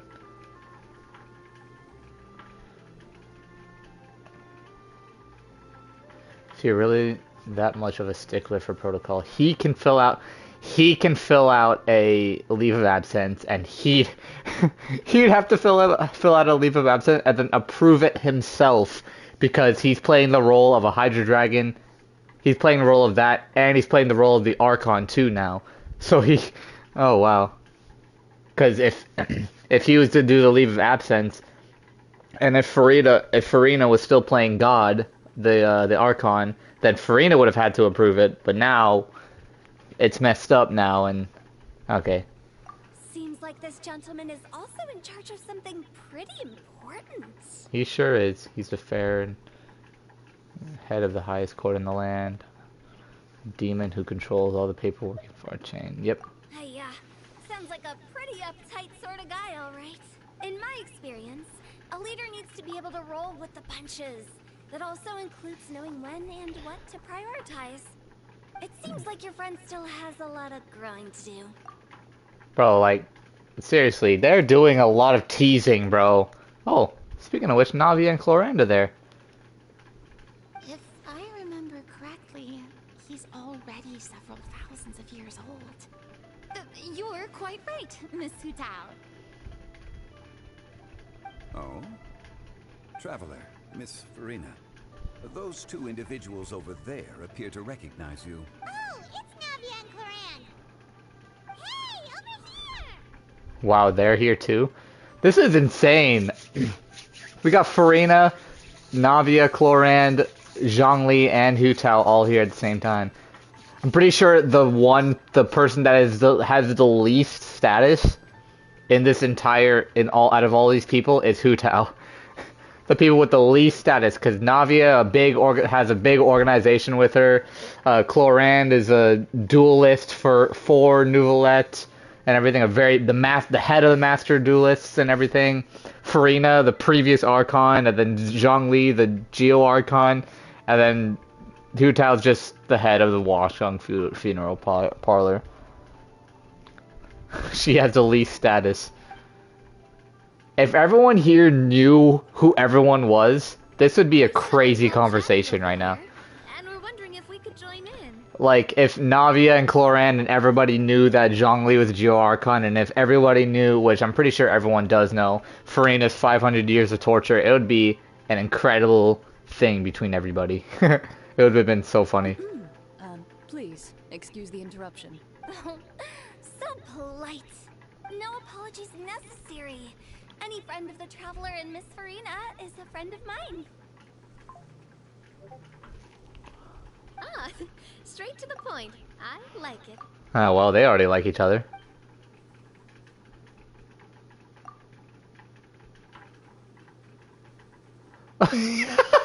Her eyes light up with Clorinde's profession, because Clorinde kills people.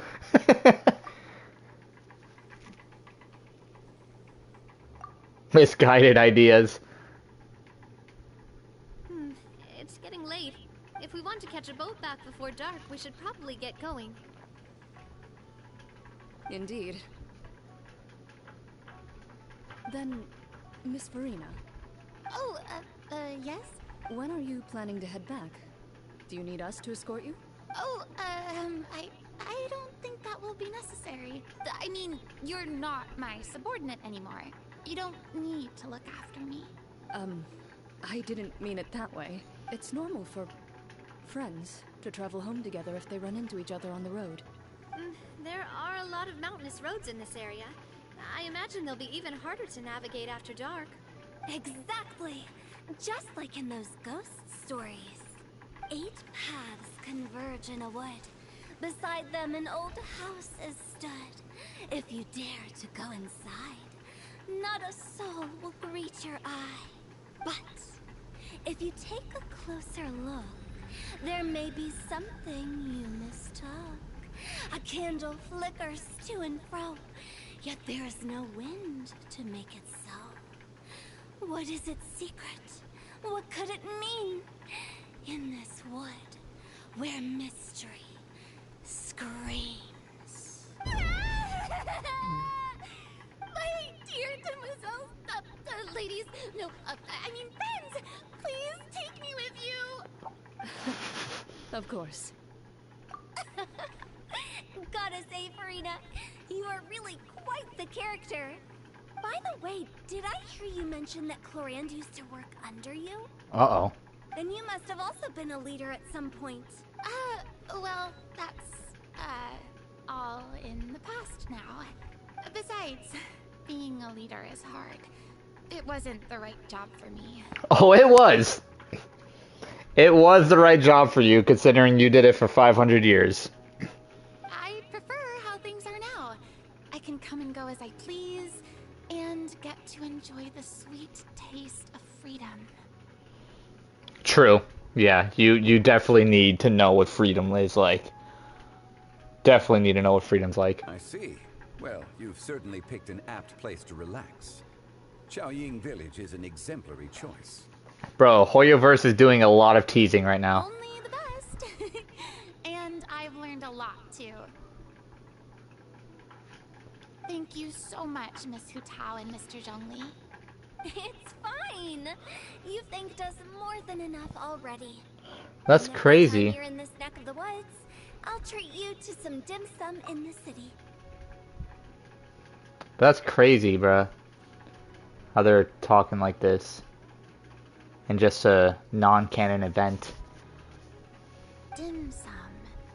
Is that some kind of Liyue But it's also term it's also insane to me how, like, I would assume that that Farina would know all the other Archons, right? Because she acted as the Archon for 500 as the Hydra Archon for 500 years. So if she did that,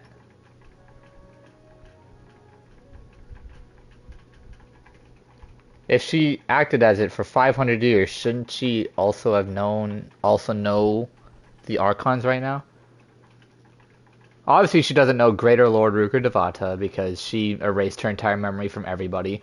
But she should know Lesser Lord. She should know Nahida. She should also know. She should know Raiden Shogun too. And she should also know the Saritsa because she worked with the Fatui. And shouldn't she know Zhongli too? Oh, whatever. Fuck it, I guess. Part of it. It's basically a table full of as much tea, sweets, and good company as you can manage. Oh, so it's basically a tea party. Sounds great. Make sure to order the winter melon cake and the lotus flower crisp. Ooh, okay. I'll be looking forward to it then. Wait, but didn't you guys say you were here on vacation? How come you're all going home empty-handed? Of course I am. I bought tons of fun things to bring home with me. A kite, a parasol, a little tin frog that jumps. Oh, and a stuffed toy of a mythical beast. Cloran's the one who didn't buy anything for herself. So, all you're bringing back with you is that tea? And some tea-flavored hard candies. They're for Siegeween. Clorand isn't much of a shopaholic. Well, one of us has to practice restraint. Hey, I'm hardly reckless with my Mora. I'll have you know, all the purchases I made today were well within my budget. Me? Oh, well, I bought some tea, of course. I just had to try all the varieties recommended in the Steambird. Other than that, just some bits and bobs, you know. A little bit of this, a little bit of that. She bought a lot. They should all be things I can use. She fell for marketing traps. Now Paimon's even more confused. If you bought that much stuff, where did it all go? Into one of Linny's magic packets? Oh, actually... Monsieur Neuvillette took them with him. Oh, so that's... Wait, what? Why did he take them? He's not hoarding treasure, is he? That's quite the imagination you've got there, Paimon. Monsieur Neuvillette just saw the amount of bags we had and offered to take them back for us. I felt a bit bad at first, but, I really did have a lot of stuff. He even offered to deliver my gifts to the Fortress of Maripede for me, once he's done with the day's work. Neuvillette is a man of his word. If he says he can do something, then he means it. See, even Clorand was happy to take him up on his offer. If even his trusty subordinate agreed, then who was I to refuse? Wow, he seems like a real gentleman. Maybe he's not as uptight as I thought. If only the funeral parlor had an employee as thoughtful, proactive, and responsible as him. Damn, that is a major shot at Zhongli. Right, Zhongli? Yep. Indeed. he just took it. Neuvillette offered to deliver her gifts to Risley. So if we go to the entrance of the Fortress of Maripede, maybe we'll run into Neuvillette. Oh yeah, we can run into him now. We don't know exactly when he'll show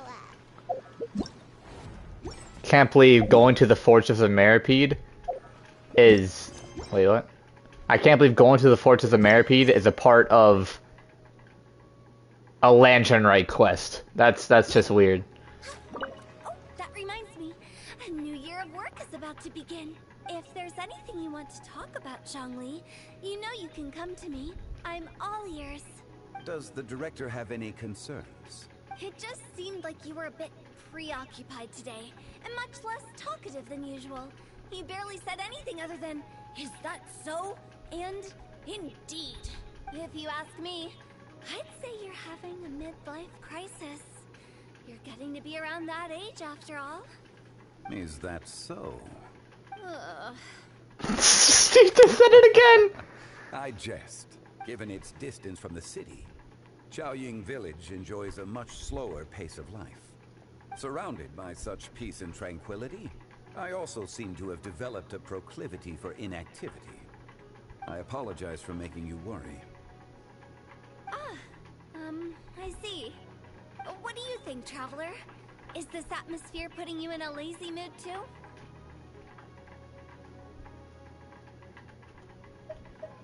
Wow, you are getting really good at these kinds of lines.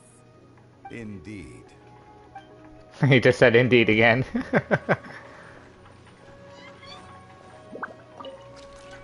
Well, everyone, make sure that you've got all your belongings with you before we leave.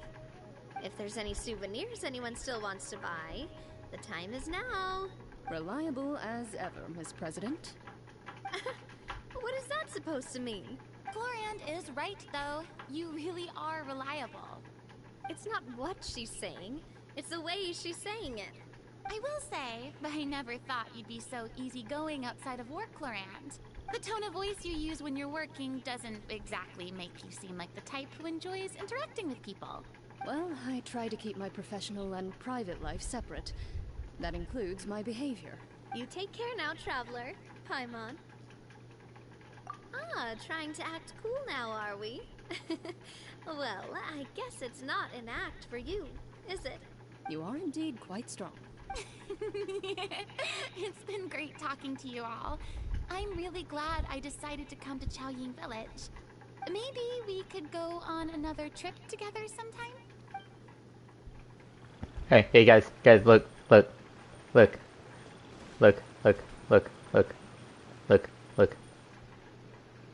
There's two Farinas. One in her Osa form and one in her Numa form. And then, you guys are looking at two Farinas. How does it feel? Double the trouble. Osa form and Numa form together. I like the hair in the Numa form, but the Osa form looks a lot cooler. Everything is like white. I don't really like how it's white. Everything is black in that one. I like it. Alright, let's go and look. I guess Risley and Novelette are also a part of this event. That's insane. Wait, no, that's the opera. I thought we were going to the Fortress of Meripede. Okay. I have to walk. I have to run all the way there. I always hate running all the way over there. How many sigils do I have? Oh, I don't have much. I don't have any. I don't have any Hydra sigils.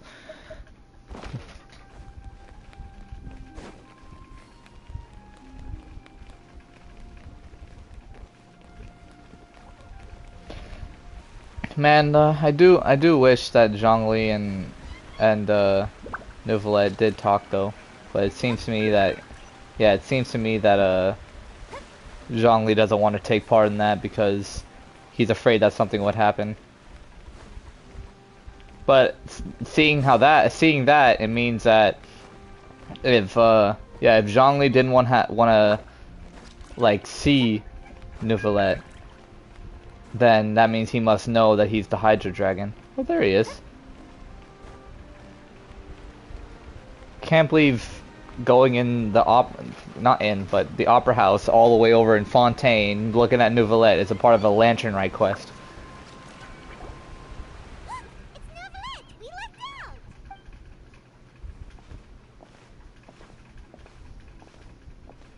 Oh, it's you. It has been some time since our last meeting. Few people frequent this location. Since I was able to conclude my work early for the day, I thought I might take a walk and avail myself of this area's peace and quiet. You call this early? Do you always work this late, Neuvillette? Strictly speaking, that depends on the agenda for the day. I am hardly bereft of time, however, so working late is of little consequence to me. Really? If you have so much time on your hands, then why did you only go to Chaoying Village for half a day? First, I should clarify that I was referring to my lifespan, rather than the time at my disposal on any given day. Second, I was unaware you possessed knowledge of my trip to Chaoying Village. I see. Thank you for informing me. Yes, they have been safely delivered. I have to hand it to Clorant. Just a simple gift delivery, and she has the great and mighty Udex at her beck and call. I was just passing through. It was merely an act of convenience. All right. Then I hereby confirm receipt of the goods on behalf of the staff of the Fortress of Meripede. A verbal receipt of confirmation? Is such a formality really necessary for a small matter such as this? This is probably the only amount of sunshine or moonlight that Ryle ever gets, because he's always in that Fortress of Meripede. He never gets any sunlight or moonlight. Guess not. Hi. What up, Nina? Tea, though. Seems a little What's excessive good? for a gift, don't you think? Before you know it, they'll start accusing me of taking bribes. About that. Much of that is my own excess, I'm afraid. Oh? Why? It was buy 10 boxes, get half off. There's no way. There's no way he fell for that market trap. I love how I love that. I love how that is a joke right now. I love how that's a joke. Freaking Cloud Rotator fell for it, and then we were talking about that with Navia and Clorand, and then now he's talking about it. That's hilarious. Yeah, I think they're good. Dendro and Electro is already a good combo in general. I actually don't have both. I have, oh my god, I can't fucking speak. I don't have both of them. I don't have Tighnari or Cyno, but I know that they're both good. I don't know how good Tighnari is, but I know he's like, I know he's good enough to be a good Dendro character, and same with Cyno, he's a good Electro character. So I could tell that they would already be a good match because the elements are really good. Hydro and Dendro are like really good elements to work with well together. Well, go ahead and leave them to me. I'll get through this stash as fast as I can. You have my thanks. Oh, there's something else I'd like to give to you. This is a stone slate, engraved with a symbolic design. Well, that is an apt description. No problem. No problem, Nina. A legal codex, huh? Just make sure you're using them right.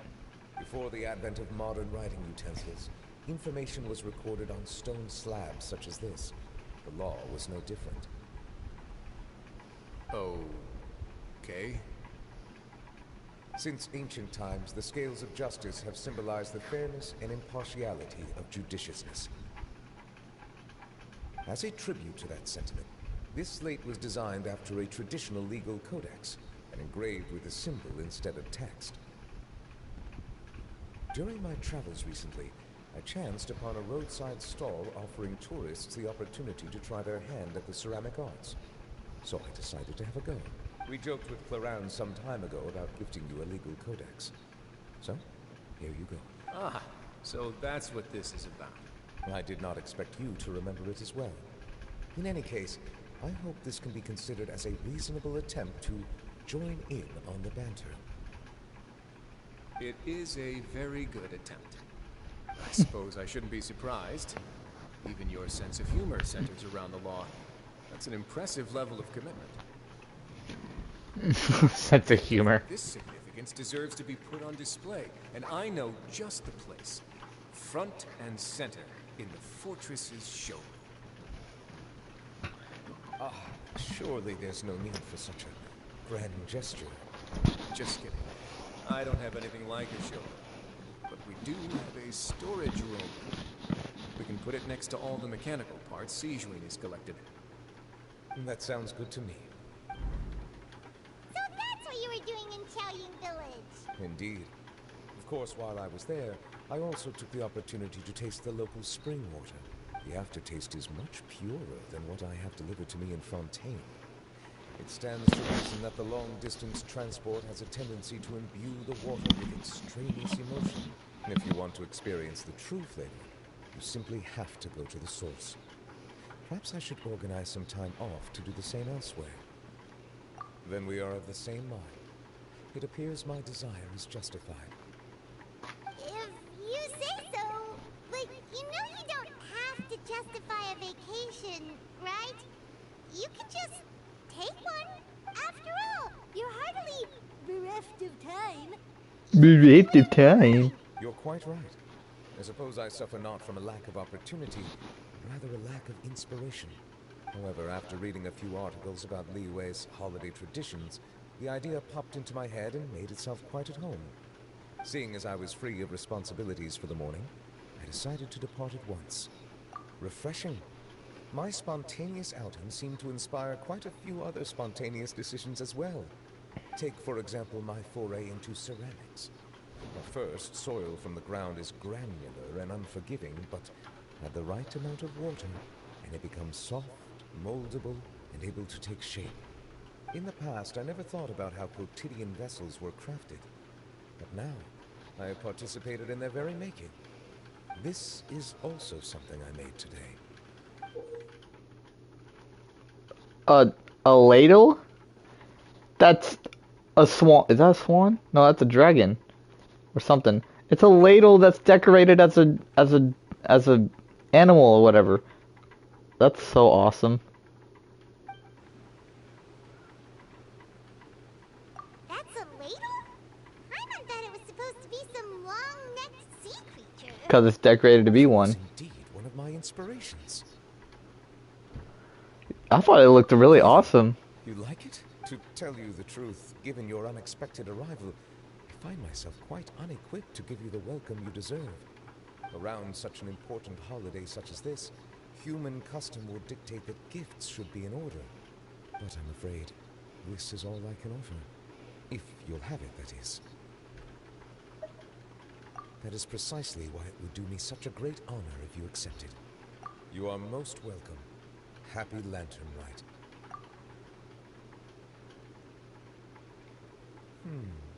Approve a leave of absence request for myself. That sounds like it could easily lead to a vicious cycle of self-indulgence, something which couldn't be in further violation of protocol. But I suppose I understand her point. My proclivity to refrain from personal outings does in part originate from a sense of responsibility toward my duties. But it is also due to a lack of desire to engage in the human world. But now I see that the human world is indeed full of many interesting places to discover.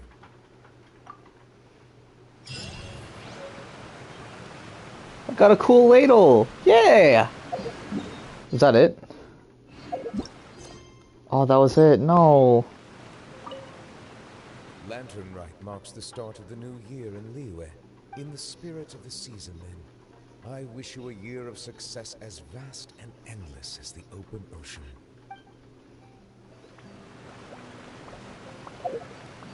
Well, that was a Lantern Rite quest. Oh my goodness. That was a lot. Took me a couple hours. Alright, I gotta save like an hour's worth of gameplay, cause I wanna rehear everything I just heard, all the freaking teasing of the lore drops and everything.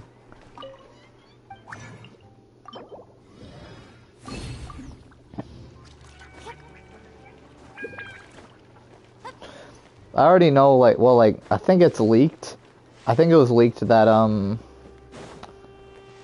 that the next, in 4.6, I think, Arlecchino's gonna be a character. I think a character you can play.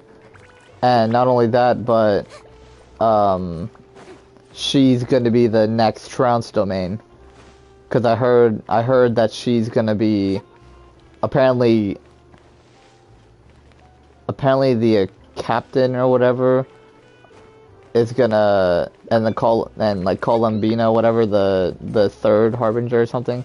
The third and fifth, I think, harbingers are gonna be in Notland. And she's gonna, I guess she's gonna, I don't know why, she's gonna be helping us handle that, deal with them, and train us, I guess. And she's gonna be a trans domain, I believe. But what I want is the second act of Farina's story quest. There's gotta be a second act. Either second act of Farina's story quest, or a second act of Nouvellette. But there's gotta be one.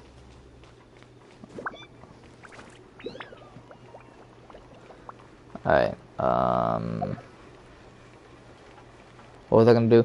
Oh yeah, I have to, oh my god, I have all of this to do. All of these things to do. I'm gonna wait till tomorrow to do, wait. This one doesn't unlock in 9 hours. I'm gonna wait till tomorrow to do all this. But I gotta do all these too.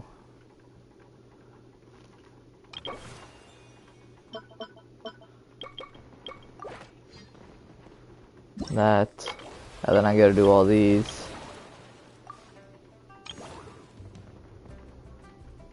Unlocks after a prerequisite quest.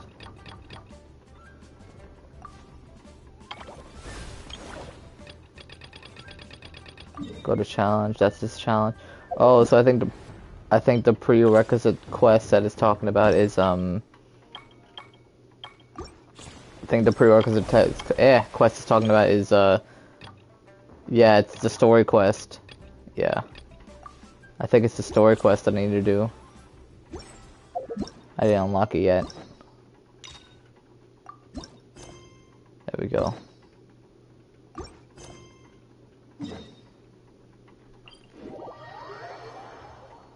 We've been to so many places lately. What do you say we take a day off from adventuring and just find somewhere nice to relax? Let Paimon think. Where are some nice places we could go? Oh, why don't we pay Cloud Retainer a visit at Mount Outsong? Here we are, right outside her place. Do you still remember the first time we came here? We even brought offerings and everything. And when we told her that Rex Lapis had been assassinated, she immediately threatened to squash Liyue Harbor.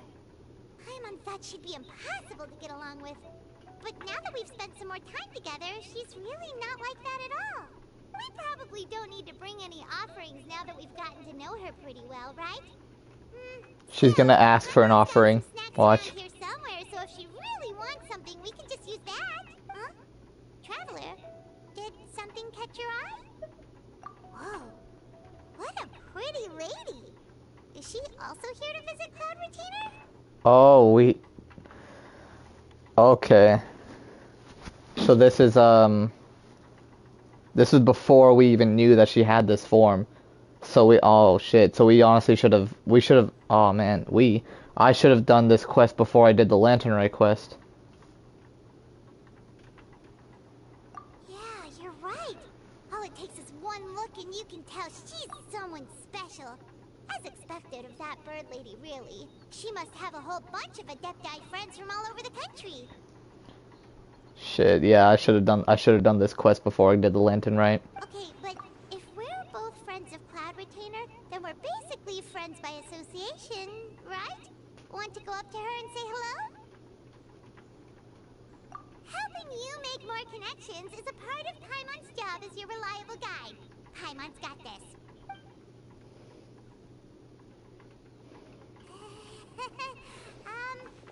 Hello? Paimon is Paimon! And this is the Traveler. Paimon doesn't think we've met, but we're also friends of Cloud Retainer. May we have the pleasure of learning your name, Madam Adeptus? You two... What is this tomfoolery? Has the shift in form so clouded your eyes that you no longer recognize one anymore? Wait, you're... Huh?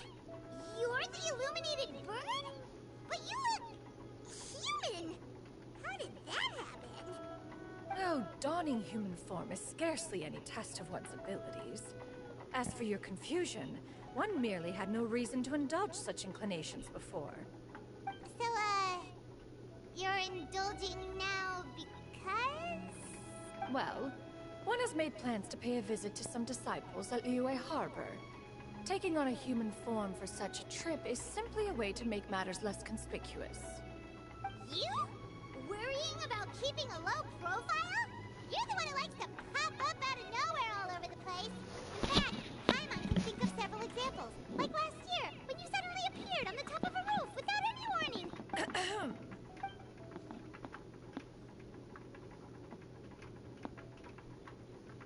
Hey, didn't we agree not to bring that up unless she asked?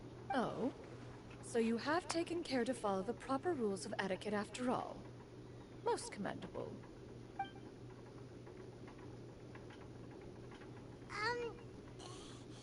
Well, this is all Paimon's got. You don't mind, right?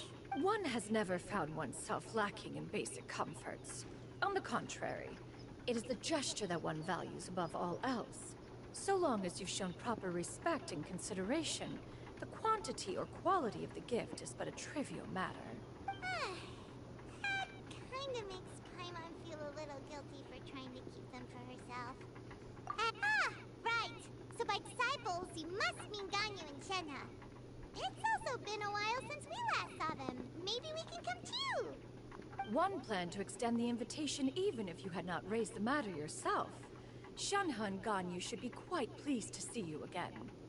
However, one would first inquire as to the reason behind your visit here. You have cause to seek one's company?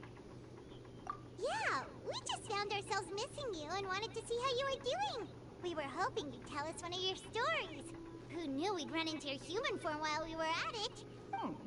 Is that so? If there are no urgent matters at hand, then let us make haste for Liyue Harbor. Ganyu is likely still working at Yuehai Pavilion, so that shall be our first stop. Sounds great! Then let's all go to Liyue Harbor!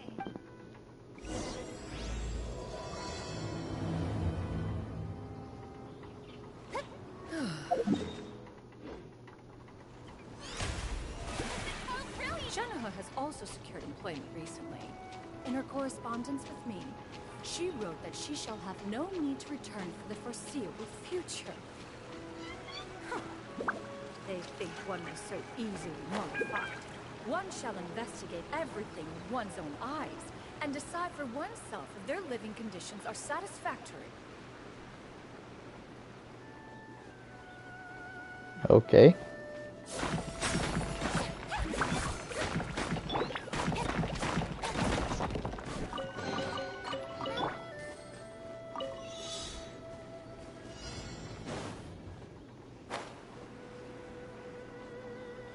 That's an odd angle.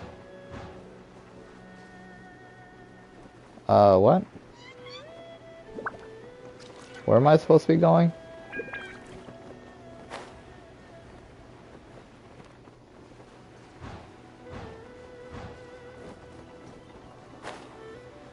Oh, get it! Oh, shit. Well, that's not good. Oh, whatever. Screw it. I don't want to do that. Actually, no, I'm gonna do the challenge. What was that challenge?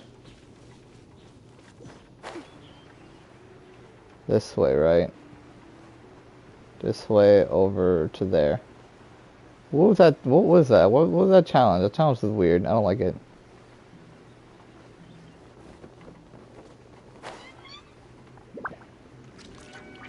Oh, there's another one right there. Why? What is this? I guess I'll just go, I guess. Oh, I need to get there quick.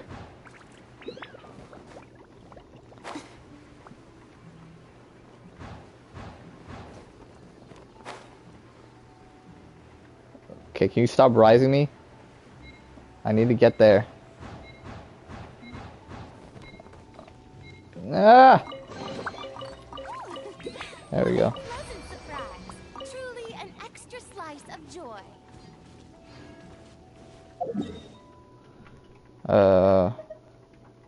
We have to Go to Leeway Harbor? Here?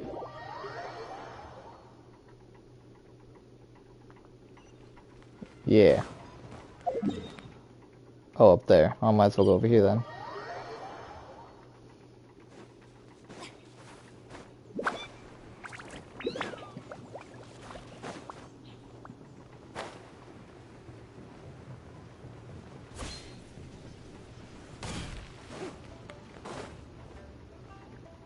Oh!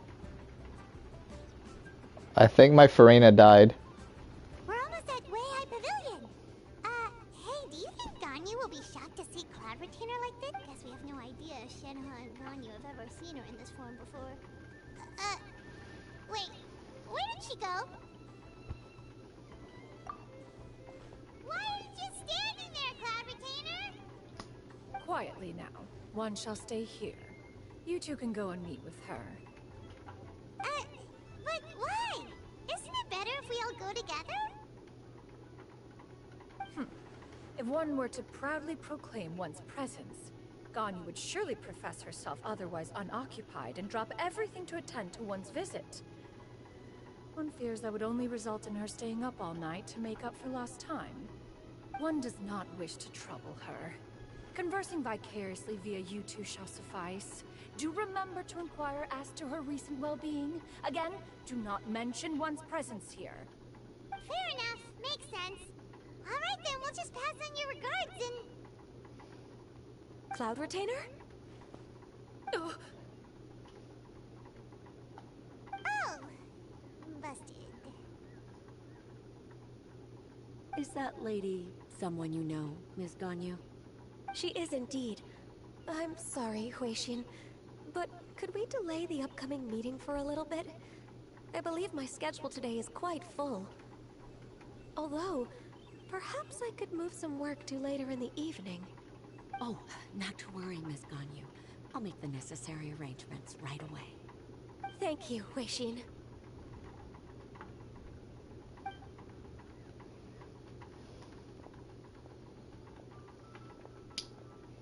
It's been a while, Ganyu. Greetings. What brings you here today?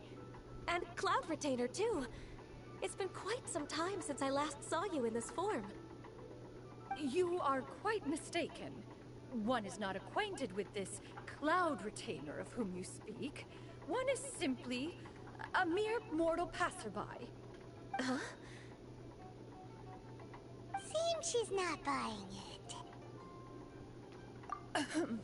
That was but a simple test. One did not expect you to be able to recognize one so easily, especially after so many years of only seeing one's other form.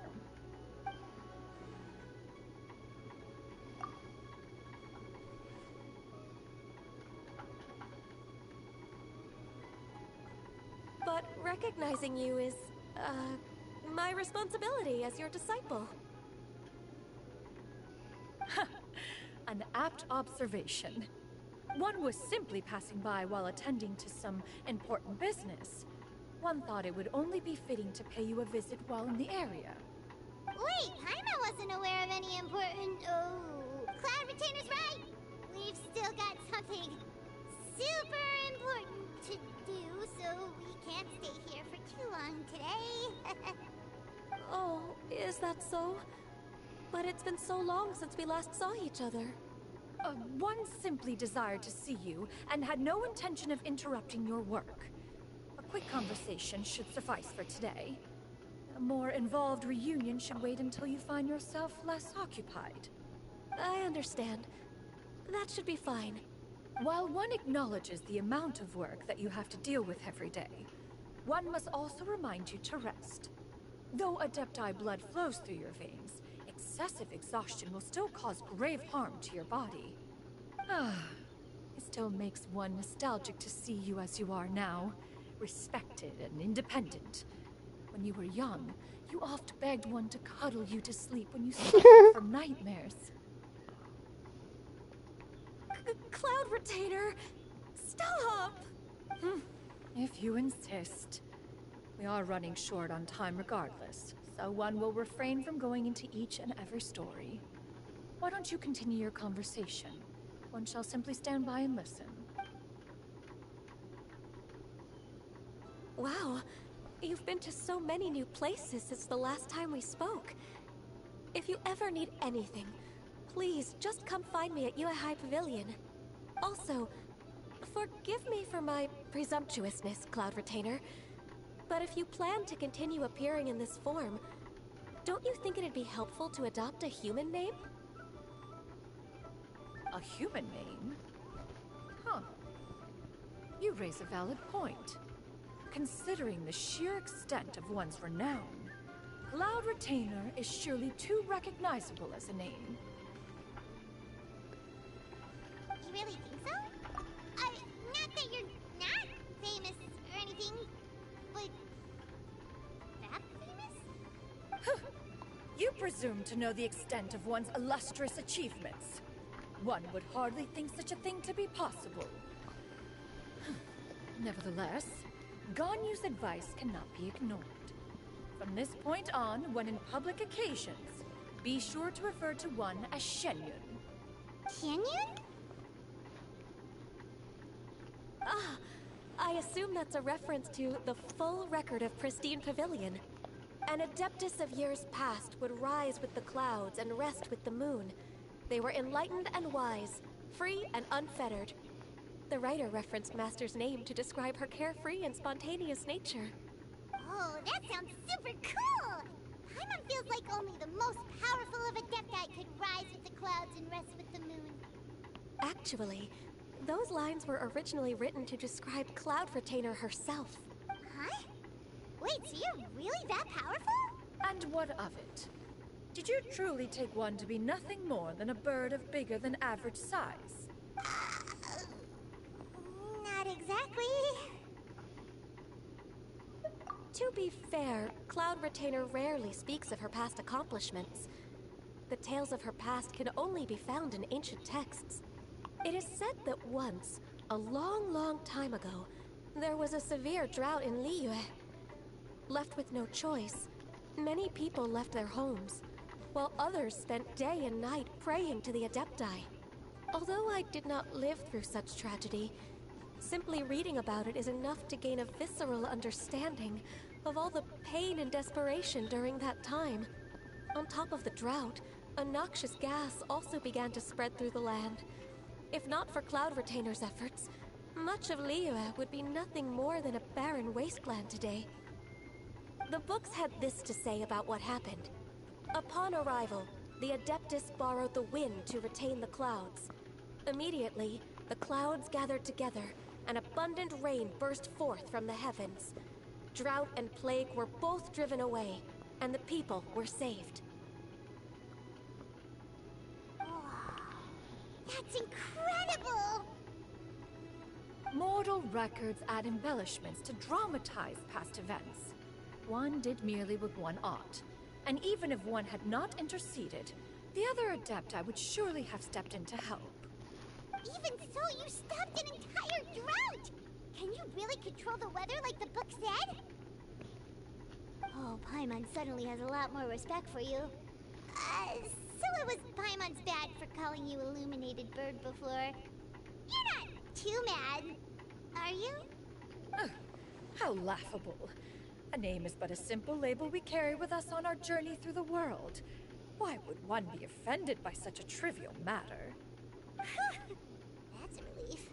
In that case, Paimon will continue to call you whatever feels right in the moment. Well, that is quite enough ancient history for now. Ganyu, have you had word from Shenhe? One has heard that she procured a job recently. Have you any thoughts on her workplace? And what, pray tell, of her monthly remuneration? Moreover, does she find herself overly inundated with work? Is she allowed time off during Lantern Rite? That is a lot of questions. There is no cause for concern, Cloud Retainer. I introduced Shenhe to her employer personally. Wanmin Restaurant's business has been booming recently. No way. So with Chef Mao being swamped with customers, and Shonling still off and out in search of new recipes, I introduced Shenhe to staff the restaurant. Shenhe is working at Wanmin Restaurant? One has had the pleasure of being introduced to that family. Xiangling is kind and astute, while her father is loyal and reliable. One has no cause to believe that they will make Shenhe's work difficult. Now, it is almost time to partake in the victuals of noon. One shall visit Wanmin Restaurant in person and see how Shenhe is doing. Huh? But didn't you just say that you had something important to do? Can that wait until after we've eaten? You may return to your work, Ganyu. One shall see to this matter on one's own. There will be many an occasion to dine together in the future. One is certain the opportunity shall present itself most readily. Of course, Cloud Retainer. Please take care. Traveler, Paimon, I'll see you some other time. See you around, Ganyu! I didn't. That's crazy. Pretty quick on the uptake there, don't you think? As soon as you mentioned important business to attend to, Paimon realized that you were just looking to cut the conversation short and not take too much of Ganyu's time. Is Paimon right? No, in fact, it was not an excuse. One is indeed visiting Liyue Harbor for an important purpose. Wait, for real? The moment is not yet upon us. Still, the truth will be revealed to you in time. Huh. She really seems to be playing up the whole mysterious Adeptus thing right now. Is it because we just heard that cool story about our towers? It looks so weird to see. It looks so weird to see Shenhe at the front desk, at the front counter. Oh my god. Can't believe she's working at Wanmin Restaurant.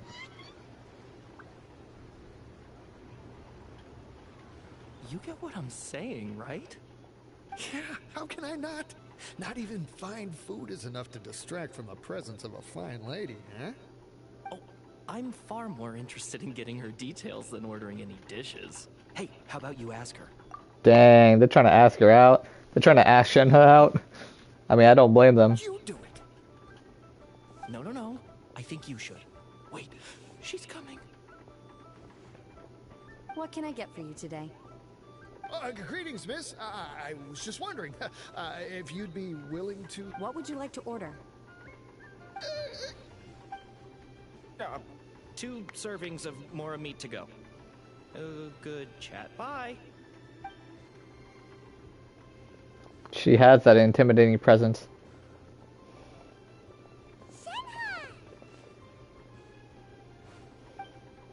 Welcome. It's been a while. May I take your order? Don't welcome us as guests and greet us as old friends in the same line. It's weird. Mm-hmm. Oh, and this is? This is Xinyan. Master? Huh. One does not recall ever revealing this form to you before. How were you able to ascertain one's true identity with such ease? I've trained and lived with Master for more than 10 years. I would recognize you no matter what form you take. Is something the matter, Master? Hardly. Hardly. One simply learned of your employment from your letter and came to check on your well-being. And check out the great food, too! Indeed. It's almost lunchtime. My apologies. I'm still on the clock and can't talk for very long. Well, if it isn't the Traveler and Paimon. Are you here for Shenhe? The lunch rush isn't in yet, Shenhe. So, I've got things covered for now. Go ahead, sit down and enjoy some time with your friends. I'll let you know if things pick up. Damn. If I ever did that, oh my god. Bro. That is nice. No one at work would ever let us do that. Well, we're able to do that a little bit, for a couple minutes, but that's it. Dang, that's crazy. He's actually allowing her to do that. Thank you, Chef Mao.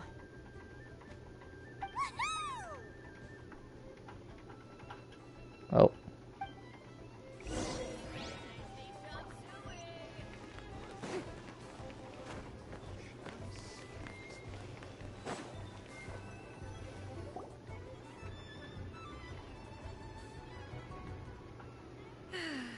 It is just as one expected. The owner of Wanmin Restaurant is indeed a most reasonable and accommodating human. Still, the work here entails dealing with quite a varied group of people. Has this been difficult for you, Shenhe? It's been manageable so far. I sometimes run into strange people, but I have figured out a way to deal with them. Seems like you've been making progress. So by dealing with them, you mean... First, I try to talk sense into them.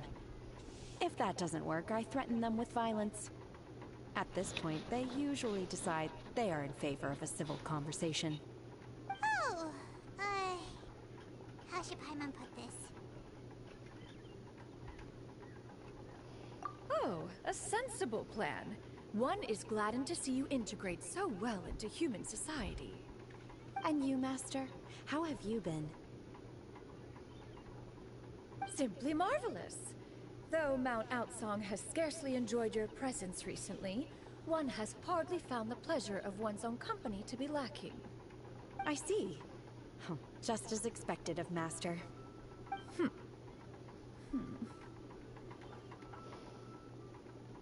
I have missed Master quite a bit too. Even though work has been busy lately, I've already had a conversation with Chef Mao about taking some time off soon to visit Master. Oh, you did? Do make note of such matters in your letters in the future. There's hardly a need to keep one in suspense. Whoa, her mood shot up just like that. By the way, Master, since you are in Liyue Harbor, have you had the chance to visit Ganyu? Indeed. She is similarly preoccupied with her work. There was time only to exchange a few simple pleasantries. Ganyu told us the story of Cloud Retainer's name. It was amazing. We never knew how powerful she was before. I see. In that case, allow me to also share a story about Master's past. Oh? Is that a problem, Master? I believe this to be a good topic of conversation. No, not a problem. One was simply caught off guard. But no matter. Please, proceed. One is most curious to see how much of one's own conversational prowess you possess. Master once participated in a race against Mooncarver. After Mooncarver lost, he insisted that Master's ability to fly gave her a natural edge in such a contest. In response, Master agreed to forego flying in return for being able to use one of her devices in the race. Mooncarver accepted, only to find Master with a brand new device on the day of the contest. Huh, what kind of device was it? It was a mechanical vehicle made out of iron. What was it called again? Oh, an electro-powered bicycle? Oh, you refer to the bicyclical Thunder Flashmobile. One spent 49 days conceptualizing and crafting it. It need only be infused with adeptal energy, and it can cover thousands of miles in one day. Oh, it boggles the mind why Mooncarver ever supposed he might best me in a contest of locomotion. Though he sprinted with all his might, he could barely keep up. Alas, the one flaw of my mechanism lay in its weakness against mountainous terrain. One was thwarted mere seconds from victory, when it was thrown off course and failed to make it across the final stretch. Truly a most unfortunate turn of events. Anyway, do go on, Shenhe. Master, that was the end of that story. Is that so? Huh. With you gone, one has seldom felt the desire to call upon those old fossils for another contest. What is a race without spectators, after all? Have you been lonely, Master? Lonely? Huh. At one's age, entire human generations come and go in the blink of an eye.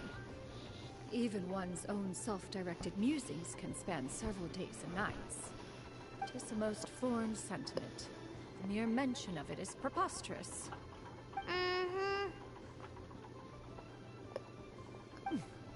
What is the reason for that look upon your face? It's nothing. It's just... Well, Paimon gained a lot of respect for you after listening to that story of you summoning the rain and everything. but all it took was a few words out of your mouth and it's like you're back to being that illuminated bird again. I was just a little bit confused. Which one of the two is the real Cloud Retainer? To me, they are both, Master. One is the Master that's widely revered by the people, while the other is the Master that I respect and adore. Huh. One finds oneself exalted yet again with sweet words of praise and flattery of a most extravagant nature. You chose to exalt one with your words, yet you refuse to grace Mount Outsong with your presence for any extended period of time. One would almost question the sincerity of your estimations.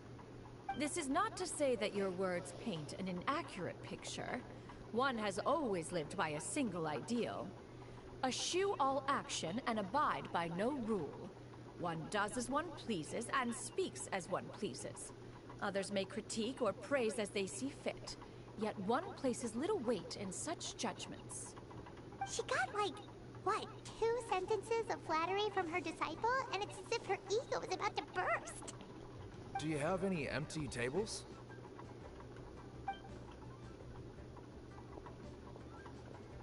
Hey there, could we get another fish stew? I'm hearing more guests come in. I should get back to work. Alright, good luck with the lunchtime rush, Shenhe. Mm-hmm. I'll try my best.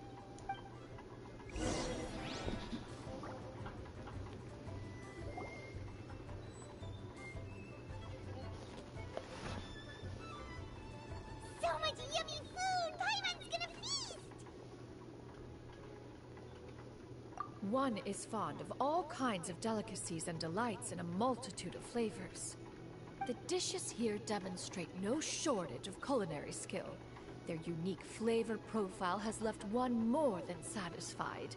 In fact, one has been struck by quite the fit of inspiration. One has already begun to conceptualize the next generation of supreme cuisine machines. Everything's so tasty! A bit too hot at times, but still super tasty. I'm sorry, miss, but our tables are full.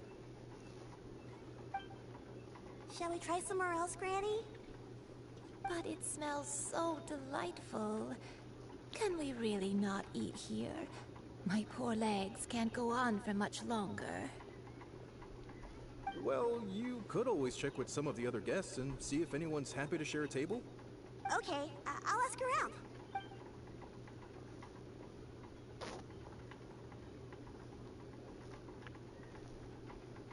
Excuse me. Would you mind letting us share a table with you? There are no empty tables left, so... Ah, well, Paimon doesn't mind. What about you guys?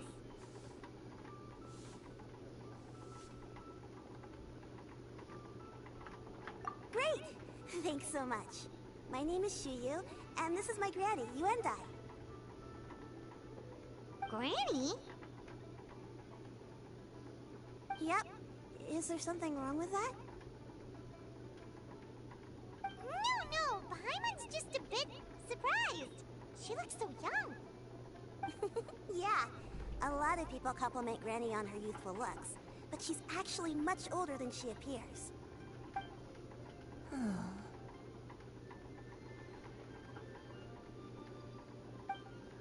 Granny? Why don't you take a seat? Come on, it's not polite to stare. Huh. Have we met before? No. 'Tis a fated meeting, then. Please, take a seat. What would you like to eat, Granny? I can order for you. I want... Wait, this is Shuyu. earthworms. They always pop up out of the ground after a rainstorm. That's Shuyu. That's the girl that we just saw in the Lantern Rite. So, Cloud Retainer is taking care of her now? Oh shoot, yeah, I really should have played this before the Lantern Rite. No, not this again. Granny, there's no braised earthworms on the menu. Braised earthworms? Well, that sounds weird. Do people actually eat that? Right, that's what Paimon was thinking too. Need any help? Help? Oh, do you mean with Granny? Thanks, that's nice of you to offer. Granny has pretty bad dementia, so her memory's getting worse all the time. She's always saying things that sound kinda confusing. Actually, her memory's been bad ever since I was little.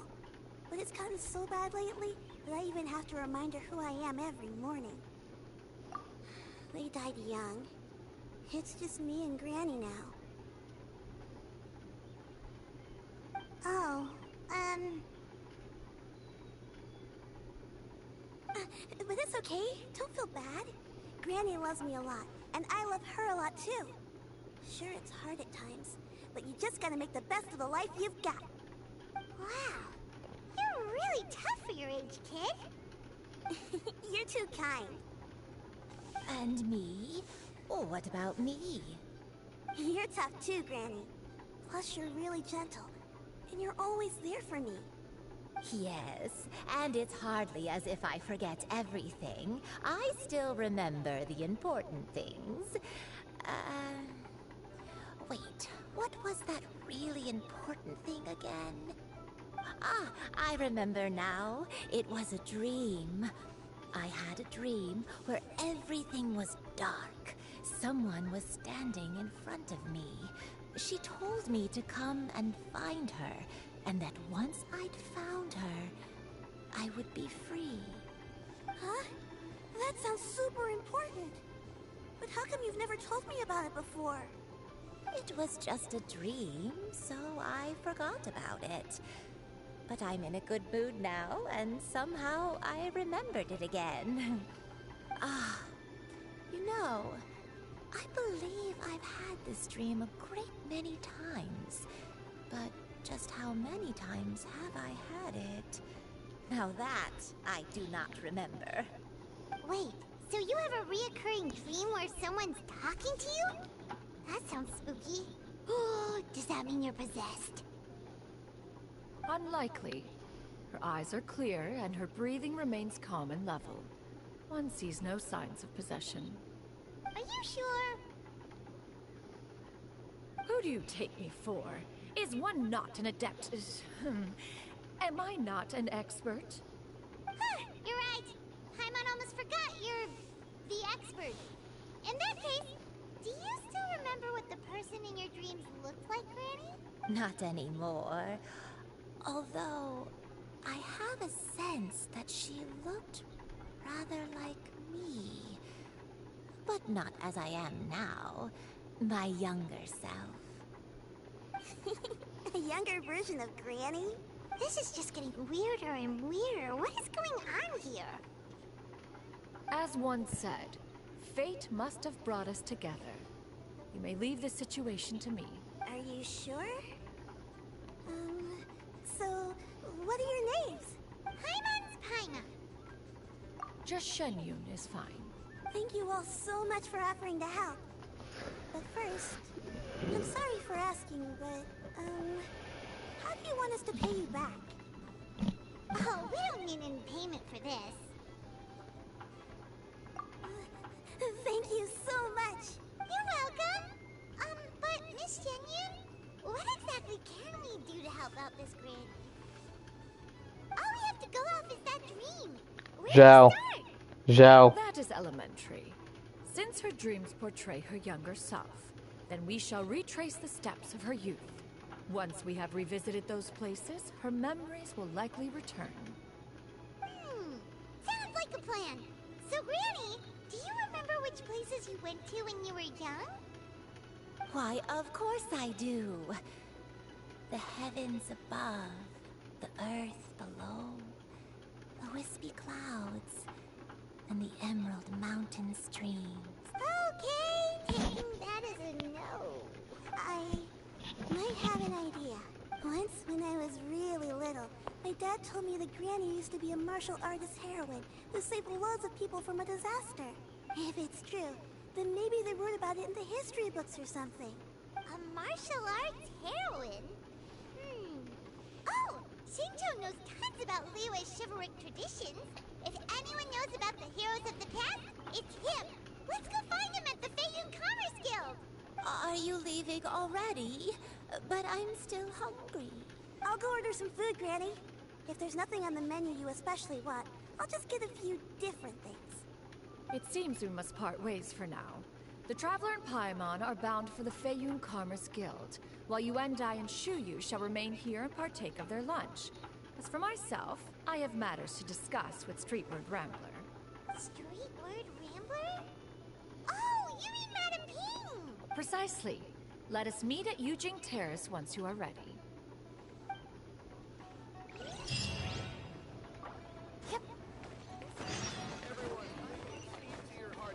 Move!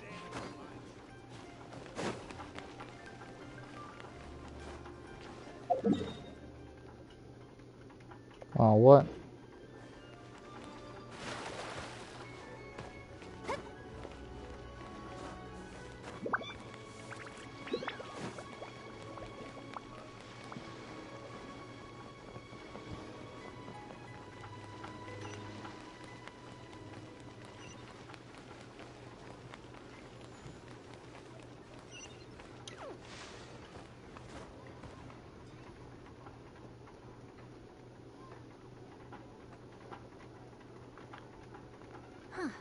It's you two. What brings you here? Shincho! Great, we found you! We wanted to ask you about something.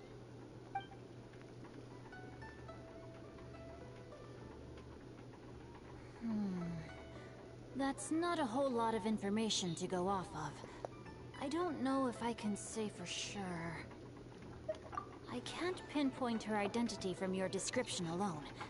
But considering her age, I am reminded of a nameless heroine who's been featured in various chivalric novels. Nameless heroine? That's right. The novels often speak of a great drought from 50 years ago. As the people suffered, a nameless heroine appeared and began to clear away evil spirits in bandit camps.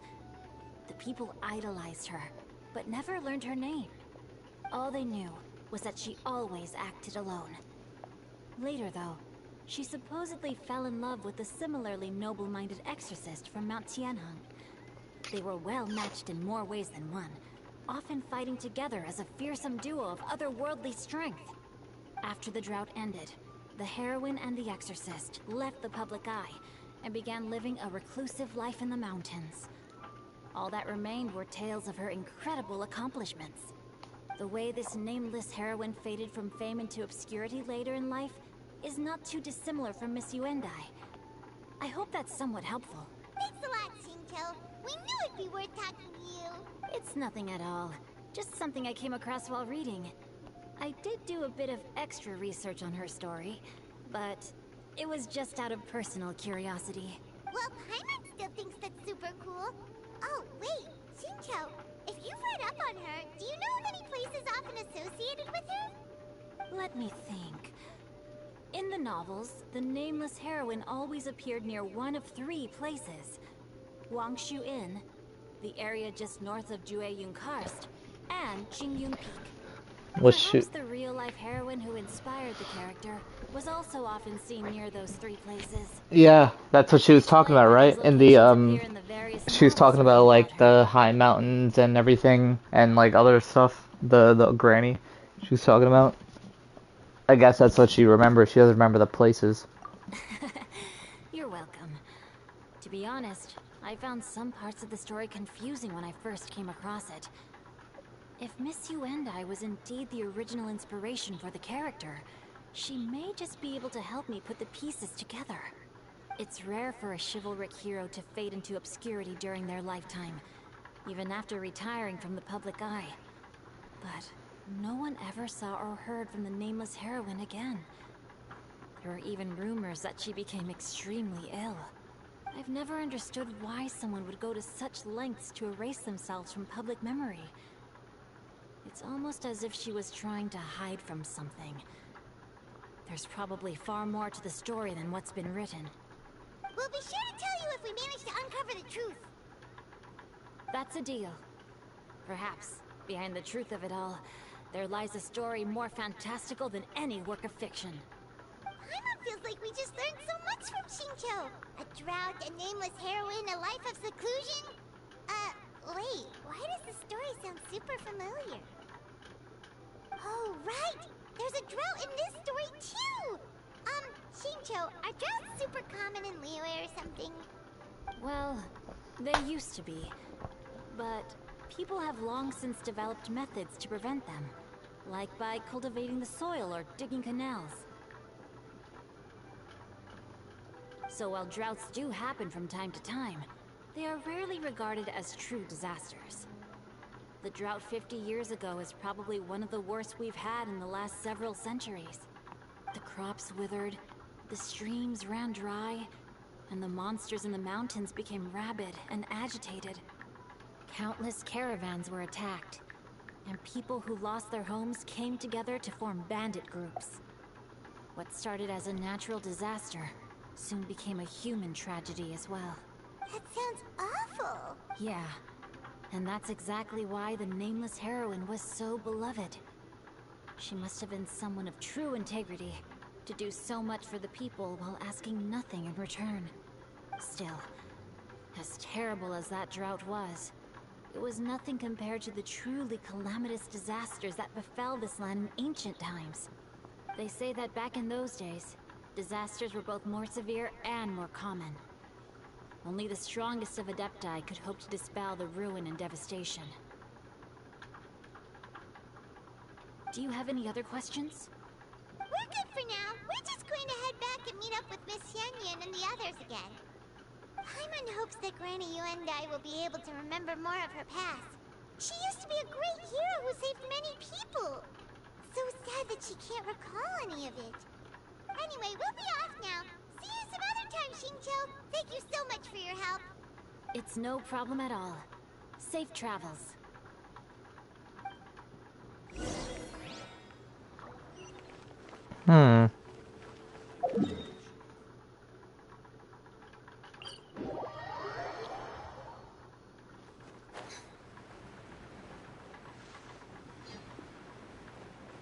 The lantern rite looks so pretty.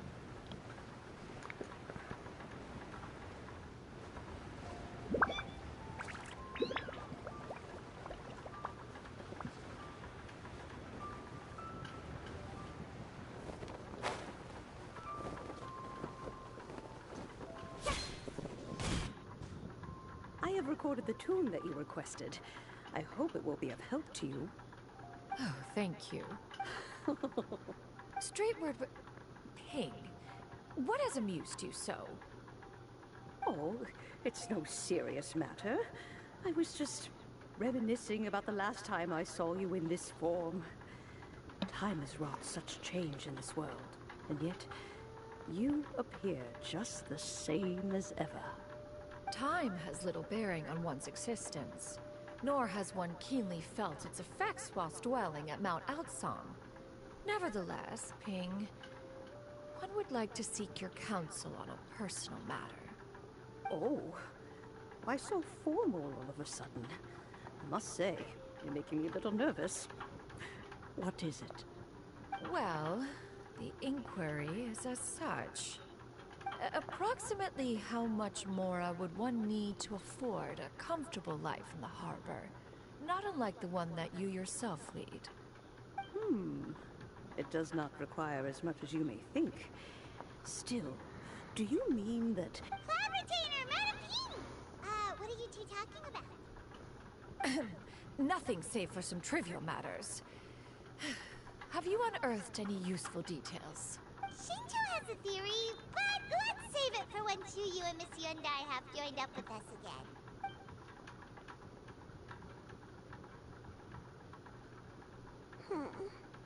Do not be troubled, young lady. Here, have some tea. Thank you so much. What do you think, Chuyu? Does it match up with what you know of your granny? According to the story, the nameless heroine eventually fell in love with an exorcist from Mount Tianhe. Maybe that's my grandpa. I don't have many memories of him, but there was this one time I found a box in our attic full of a bunch of weird sigils. I think so too. Granny might remember something once she's returned to a familiar place. What marvelous tea. I can taste the dew's sweetness in this cup. It's as if I was taking a stroll in the mountains, thoroughly one with nature and at peace. Is that so? Then please drink as much as you like. There's no need to hurry. At our age, it's always nice to slow down and take the time to appreciate pleasant conversation among friends. Thank you. Okay, since we have the time, can I ask you something? Sure thing. What would you like to know? I have a secret I want to tell you. Let's go talk over there.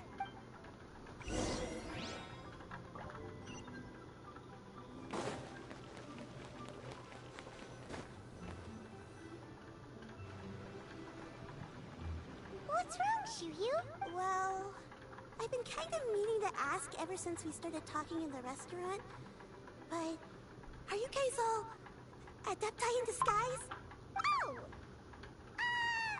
How about that? Well, you guys just seem super special. Plus, I think I might have heard Miss Shen Yun call herself an adeptus. Oh, must have been a slip of the tongue. Shen Yun, since you were the one who, misspoke, maybe you can explain to Shiryu here what you really meant by that. One is indeed an adeptus. Is that of some concern to you? Huh? I knew it. Well, one time when I was a little kid, I saw a pure white illuminated crane. I had this super high fever, and Granny wasn't around. I was feeling all icky and gross. But then this snowy white crane flew down from the sky. She put me on her back and flew me to her cool adeptus house and fed me some sort of magic potion. When I woke up, I was already back in my bed and my fever was gone.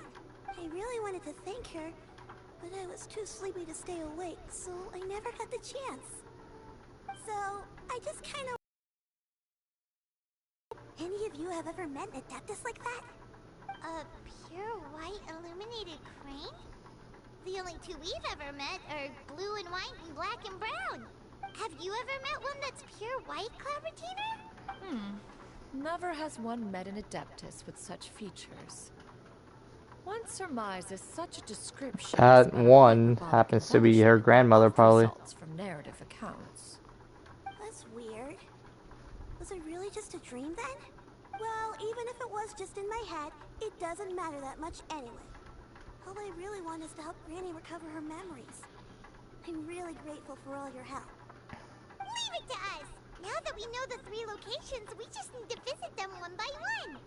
Let's go to Wangshu Inn first. Okay, I'll go get Granny.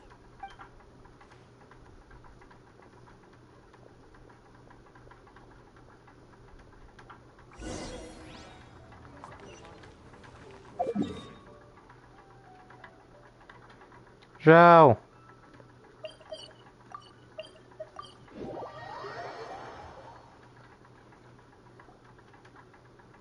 Wangshu Inn. Wangshu Inn. Do you remember this place, Granny? Yes.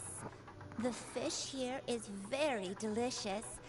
And if you look out into the distance, you can always spot a bird that's been left behind by its flock. I believe I used to have a room here. It had a window.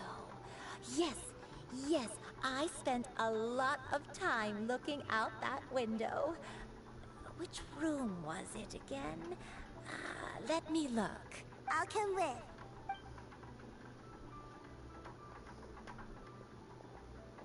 Hyman's still having some trouble understanding what she's talking about, but if she's so familiar with this place, that must mean she lived here, right? Wait, huh? Ah. I sensed a non-human presence and decided to come take a look. If you're here, then there's likely no trouble afoot. I suppose there's no cause for concern. It's been a while, Cloud Retainer. I see you have returned to your previous form. I have indeed. I fought alongside her in this form on many occasions during the Archon War. Oh, wow! What was she like during the war? Oh, wait, let Paimon take a guess. Was it anything like this? Behold, the glory of one's newest invention, the Bang Bang Continuous Fire Mechanism. Hands up and surrender, or be prepared to face the full might of the Adepti. What the fuck was that? An impressive imitation. Paimon knows her all too well. Even so, Cloud Retainer was not always as ostentatious as you describe. You may be unaware, but her talent with Adepti sigils is just as formidable as her skill in mechanics. The Archon War reached its peak after Guizhong's death. The Cloud Retainer who fought beside me in those devastating battles was taciturn and solemn, only speaking when she had to activate her sigils. A Cloud Retainer who barely talks? Paimon can't picture it. But what happened after that? If you were so powerful in your human form, why did you decide to take up your bird form again? Once one had bid farewell to the world of mortals, what use would one still have for such a shape? When dwelling between mountain and forest, away from the struggles and troubles of the mortal world, mortal form is hardly the most fitting of choices. After the war, Cloud Retainer retired to Mount Outsong, only revealing herself to the occasional visitor, and always in her avian form. Although I do believe there was an occasion some 30-odd years ago when she decided to don her human form. I believe it was for the purpose of... One believes there is little need to relive bygone matters. Granny, are you okay? Back then, at this place, Perhaps this conversation should end here. I shall take my leave now. Should you encounter any trouble, you need only call my name. However, given that you are traveling with Cloud Retainer, I trust you are in good hands. Everyone! I think Granny is finally beginning to remember her past. Slowly now, calm your mind and recount what has been recalled. A long time ago, I stayed here to recuperate from my illness. Huh. So what Shinto said was true! You did fall ill! Was that why you went into hiding? I don't remember. I'm very sorry, but I can't even remember the name of my illness. The only thing I can remember is that it took a great toll on me, and there was no cure for it. I was confined to my room in Wangshu Inn, where I spent many days unconscious. I'd come to every once in a while and stare at the migrating birds outside the window. It was a solemn sight. I remember crying, but I'm not even sure I knew why. One day, I met a traveling merchant. Upon hearing of my illness, he sold me a bottle of soul-revitalizing tea pills. He told me that the pills were concocted using Adepti blood and could be used to alleviate my symptoms.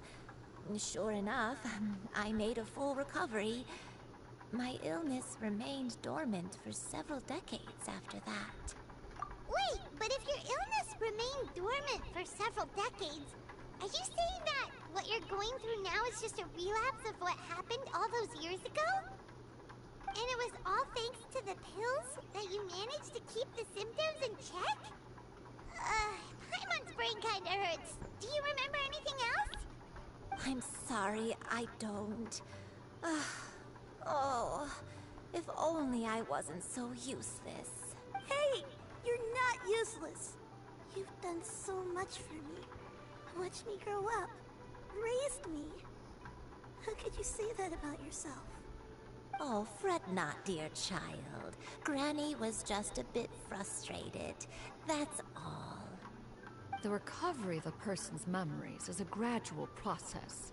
Finding pieces of one's past is always superior to not finding anything at all. Let us make haste to the next location. Next location. Next location. Oh, why don't we go to the area north of Dwayun Karst next? There isn't really a landmark there, so where should we start? Oh! Paimon's got it! Let's check out the houses in the area first! After all, if she was there for any length of time, then she would have stayed somewhere, right? Oh, Paimon's really got her thinking cap on today! At this rate, we'll recover all of Granny Wendai's memories in no time!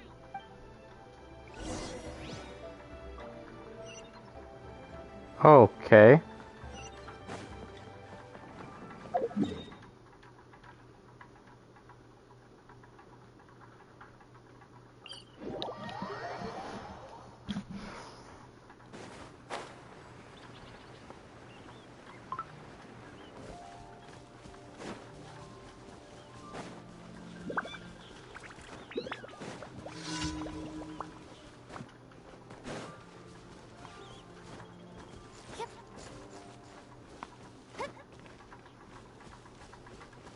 Whoa, why are there so many treasure hoarders here?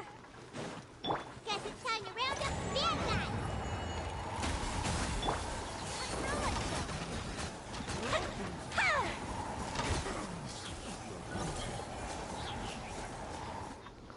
Do you remember anything about this place, Granny Wendai?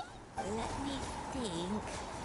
I feel like I've been here before, but I don't think I stayed here too long.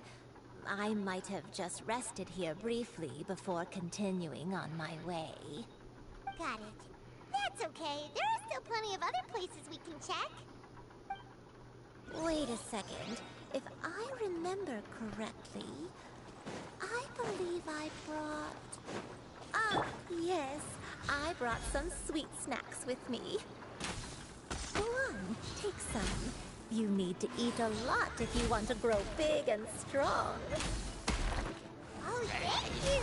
Then Paimon will help herself.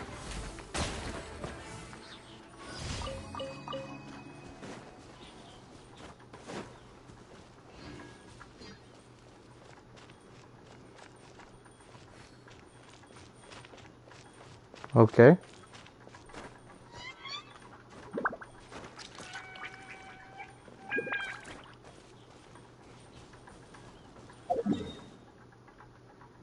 Bruh, there's no... I really hate how there's no... Alright, there's one right here, that works.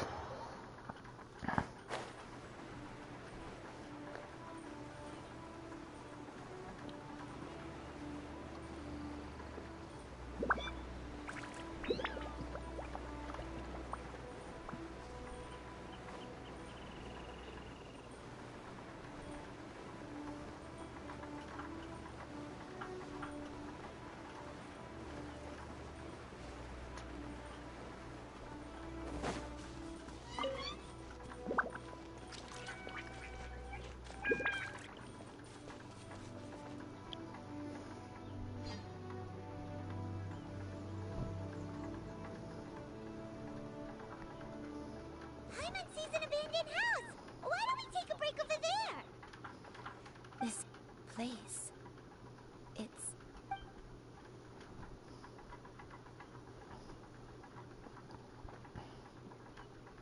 Did you remember something, Granny? I remember. Shouyu. This is where your father was born. It was a moonless night. I had been injured, so your grandpa was supporting me. We fled together with some being in the fog behind us in hot pursuit. I had exhausted my strength when the labor pains came on, so we took refuge in this house. Your grandpa set up a barrier outside, but neither of us knew if it could hold the monsters back. I remember that night. I remember falling to my knees, reciting a prayer over and over. I alone am the source of this sin. Punish me as you wish before sealing my blood. Spare my innocent child. Sin? Oath? Did you do something wrong? I don't know. I don't remember. I only remember praying in the darkness with all my strength until the sun finally rose again and the fog cleared out. Eventually, the house was filled with the sound of my baby's first cries. That baby was your father. I remember I clutched him tight to my chest and wept tears of joy. It was the first time I'd ever felt such happiness in my life. My dad? He was my pride and joy, and so are you, Shuyu. You're so much like him, and I love you both so much. But you're always going to be different from me. Why? Just what did I do? I don't care what you might have done, Granny. You'll always be the person I love more than anything. You're too sweet, Shuyu. I'm lucky to have you with me. If not for you, I would not have had the courage to come here, to try to remember what I had forgotten. All right. Let's not stand around any longer. There's one place left, yes? Let's go take a look. If one recalls correctly, the next place should be Chinyu Peak. Yuanda.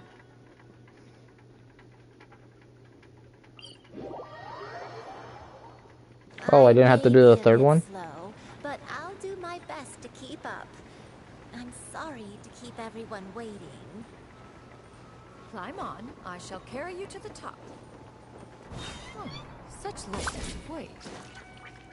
All those who grow old grow frail in the end, do they not? First, you lose your memory, then your health. Eventually, you end up losing everything. My only wish is to depart this world with a lucid mind, to free myself of this torment. We're finally here. Does this place feel familiar to you, Granny One Day? Let me see.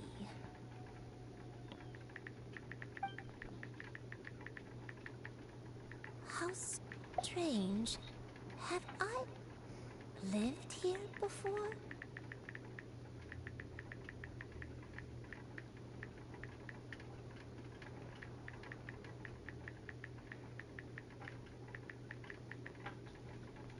When we were at Wangshu Inn and the abandoned house earlier, though I couldn't remember everything, I still felt a sense of familiarity. I could easily picture myself in those places. But here, I don't have that feeling. Perhaps I did come here in the past, but it just didn't leave a strong impression on me. But did the stories get it wrong then? Yeah, that's true. But they're also the only thing we have to go off of. Paimon was hoping this place would jog Granny Wendi's memory just like the others. I'm sorry to disappoint you two. It's alright. We're not going to give up yet. We'll figure something else out. Just you wait.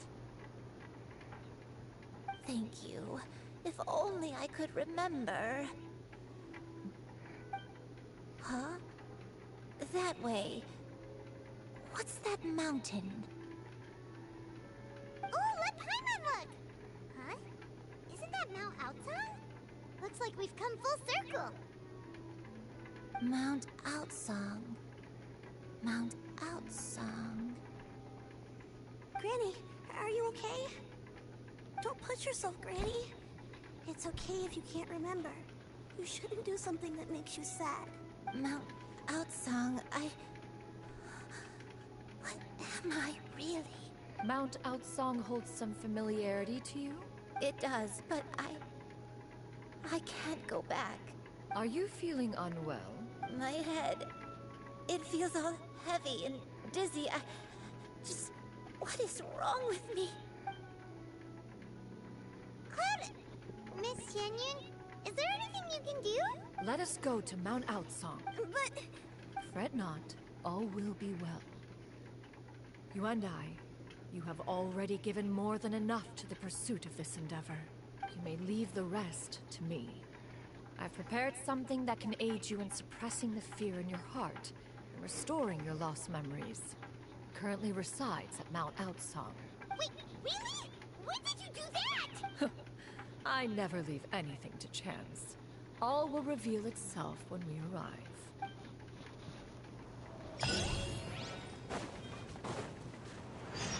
Next on the agenda.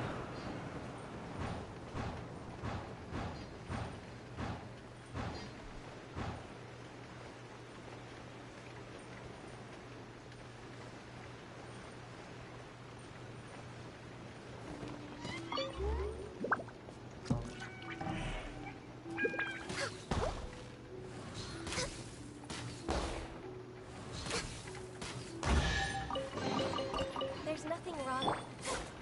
The show begins.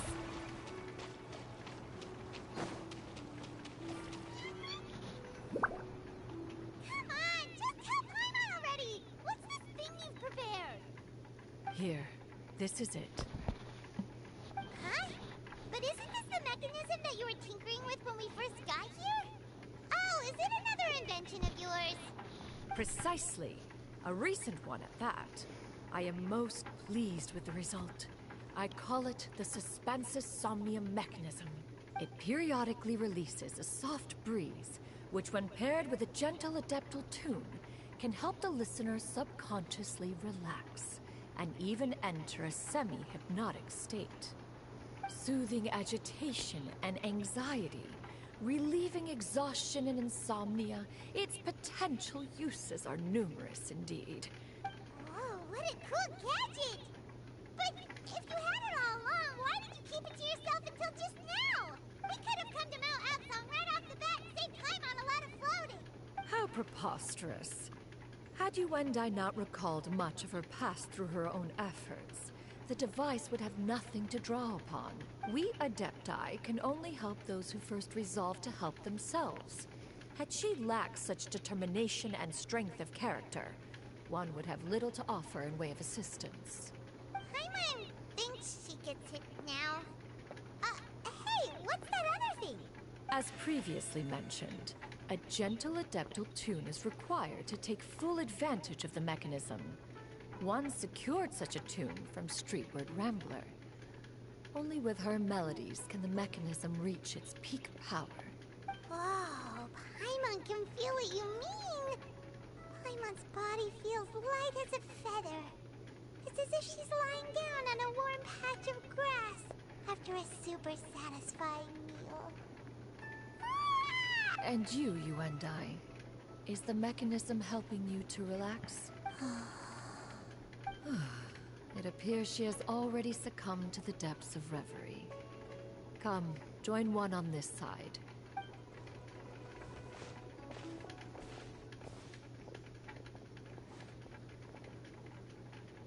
The drought is over. But why do you look like you want to cry? The potion. It's nearly run its course. I've never regretted meeting you. Not even for a second. Please. Please, no.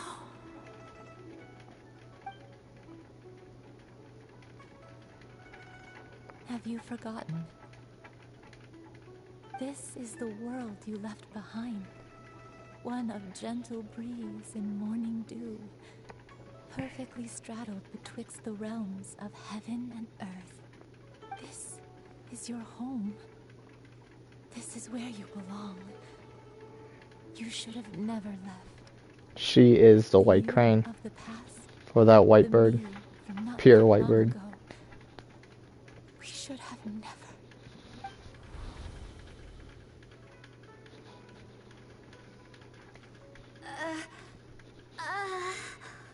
So that is the truth. No wonder this place is so familiar. Granny! Granny, are you okay? Cloud Retainer. Your memories have returned? Wait, did you just call her by her full name? Does that mean you already knew each other? Yes. I now remember everything. Granny, please don't cry. I'm here. I'm here. Oh, don't worry, my dear child. Granny is fine. I'm so sorry, everyone. You've gone to so much trouble on my behalf. It's all come back to me now. The most important thing that I had forgotten was the truth of what I once was. One can sense the guilt that now plagues your conscience. Reclaiming a truth long buried is sure to come with a myriad of complex emotions. No, it's okay. Now that I've remembered, I must face my memories head on. Shuyu, everyone, I cannot thank you enough for all your help. I'm ready to tell you my story, if you're willing to listen. Please, Granny, don't force yourself. What happened in the past doesn't matter. I know, dear child. My feelings for you are exactly the same. It is for this reason that you deserve to know the truth. Some time ago, I made a terrible mistake. One for which I could never atone. Is this the sin that you mentioned in Joyun Karst? What happened? I am, in truth, not a human being. My real form, one that I held for centuries, was that of a wild crane. I spent many, many years living on Mount Outsong, bathing in the soft breeze and drinking the sweet dew of the mountains. At some point, I somehow gained wisdom and sentience. The Lord of the Mountain, Cloud Retainer, became aware of my existence and began to share many stories with me. She even passed on the secret of cultivation to me. Though she never took me on as a formal disciple, I always saw her as my master. Whenever she took out her tools to work on mechanisms or new inventions, I would also stand next to her and watch. I even contemplated completing my training and becoming an adeptus in my own right. I followed her teachings, and time gradually passed us by. Until that fateful day 50 years ago. 50 years ago? That's right. Master regaled me with many stories of her past deeds. From them, I learned how she had saved people from a similar crisis in the past. She was the one I looked up to the most. More than anything, I dreamt of becoming an adeptus like her. I wanted to travel the land like she had, relieving suffering wherever I went. But I was still far from being a real adeptus. I possessed no ability to take on human form and fit in with the crowd. Once she learned of my desires, Master prepared a special dose of human mimicry potion for me. She warned me that the potion's effects would only last 10 years, and if I were to fail to return to my original form at the end of that time, I would forever forget my past as a crane and become something neither human, beast, nor adeptus. Oh no. So that was the source of your dementia all along. Was it because of Grandpa? Indeed, I fell in love. Though he was human, he had spent his entire life training on Mount Tianheng. When we met, it was not only my first foray into the world below, but his as well. Although clumsy and impulsive as he was, you'd think he was the real strange bird among the two of us. But still, just like me, he cared deeply about the world and wanted, more than anything, to cleanse it of all pain and suffering. I could not help but fall for him. But my time continued to tick away. Those 10 years passed by in a flash. Yet I did not want to leave his side, so Oh no, what happened next? I committed an offense. I wanted to stay with him, even if it meant living a life full of pain and suffering, even if it meant that I would eventually turn into a monstrosity. I knew I had betrayed Master's hopes. but I was too ashamed to face her. So I wrote her a long letter instead and asked someone to leave it outside her abode. I was convinced that she would not support my decision, and I lacked the courage to speak to her face to face. In my shame, I fled and tried to hide from the world, such that no one would be able to find me again. But that was only the beginning of my troubles. I began to suffer from a strange illness. My memories became hazy and confused, and I could no longer keep myself awake. I understood that my pain was caused by my refusal to return to the life I was fated to lead. Along with my memories as a crane, I soon forgot the true cause of my suffering as well. I knew only that I had committed a sin. All I could do was pray for forgiveness, even if I had long forgotten what needed to be forgiven. Looking back, I was beyond lucky to have come across that traveling merchant at Wangshu Inn. It was such a fortunate coincidence that we were there at the same time. If it weren't for those soul-revitalizing tea pills, I probably would have... Granny! What's wrong? Coincidence? Why did I ever think it was a coincidence? Tea pills concocted using the blood of an adeptus? No, it couldn't be. Master, don't tell me. Back then, that merchant was actually... Human custom would dictate the conferral of gifts to be in order when one's progeny is wedded, would it not? Consider the pills a symbol of one's best wishes. So when I tried to conceal my name and mistakes from the world and hide myself away in perpetuity, the only person I managed to deceive was myself. You knew where I was all along. One still remembers when you were but a fledgling. You possessed a certain fondness for a particular game. You would hide yourself among a group of wild cranes and ask one to pick you out from among the flock. One found you with such ease every time. 'Tis a truth most evident. One always recognizes one's own, no matter what form they may take. Wait! I'm confused!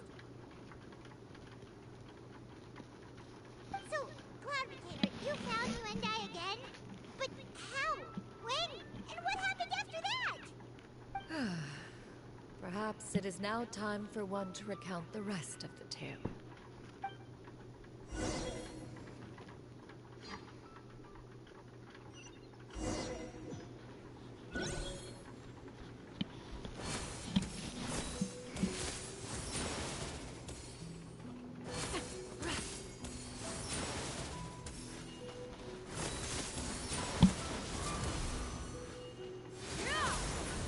One was furious upon receiving your letter. Seized with anger, one set out to bring you to your senses.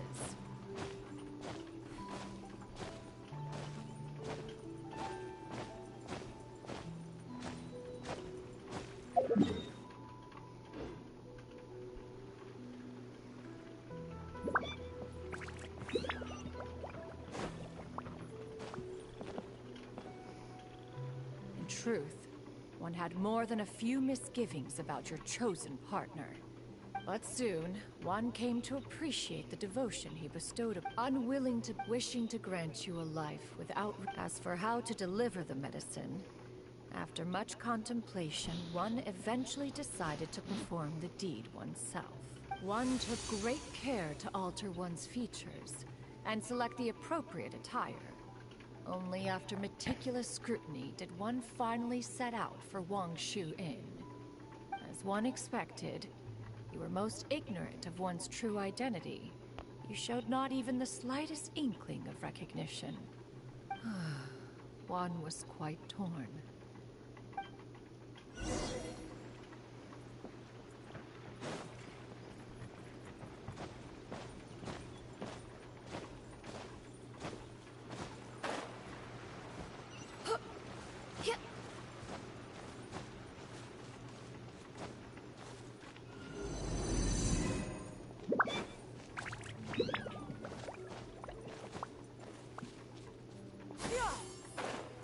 Oh. Nevertheless, one would speak to you about another matter, if you are amenable.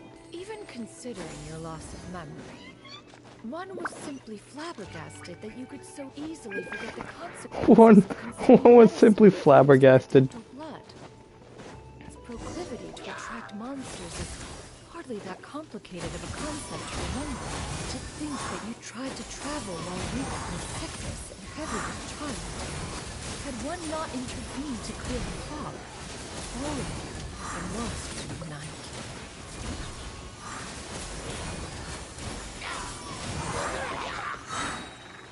Strike cloud confirmed!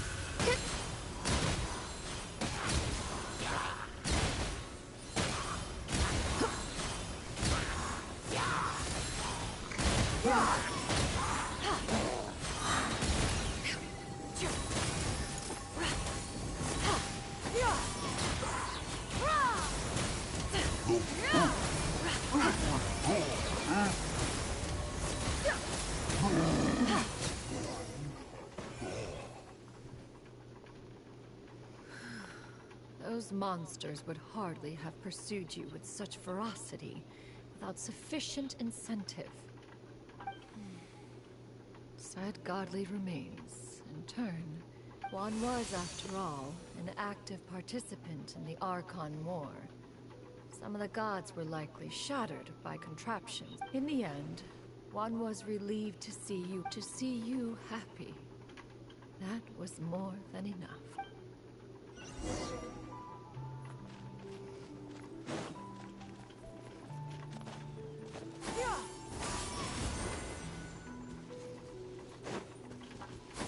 Now you should have a complete understanding of the events. Wait, but if that's true, then the crane who took care of me when I was sick must also be... Ah, one had almost neglected to recount the absurdities of that tale.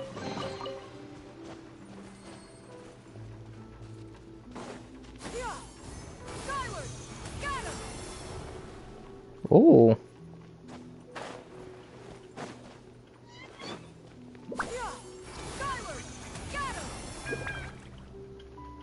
Just as you end up, upon finding you when one asked you, one had no choice but to apply powder to one's body to conceal the variegated nature of one's appearance. It bears mentioning, perhaps, fit...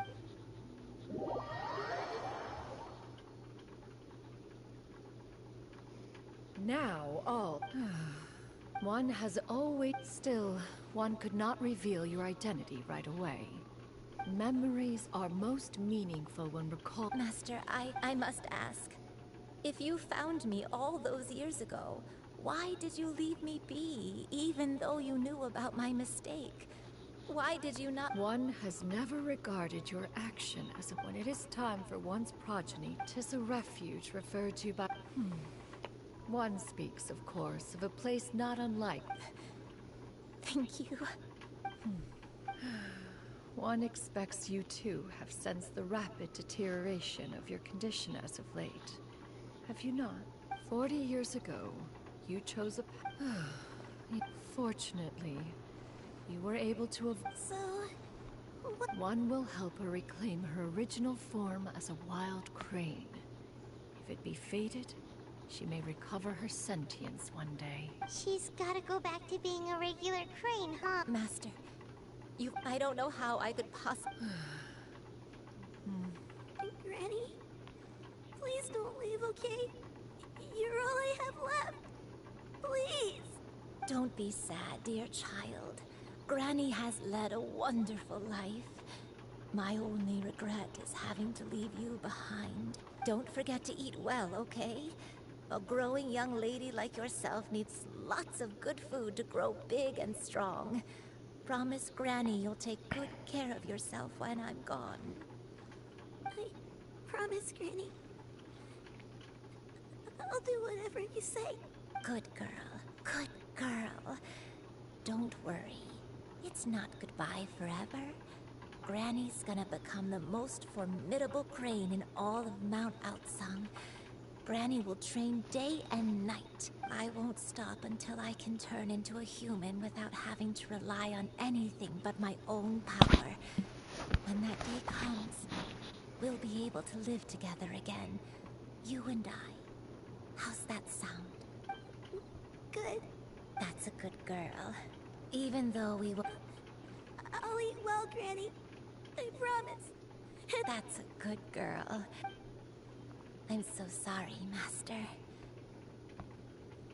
Thank you for everything.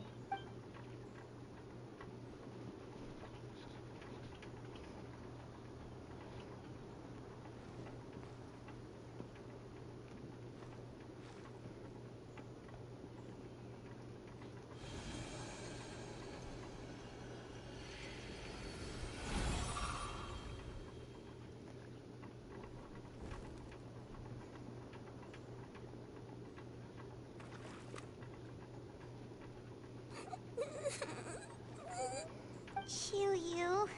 Let her be. At her age, tears are a necessary part of maturation.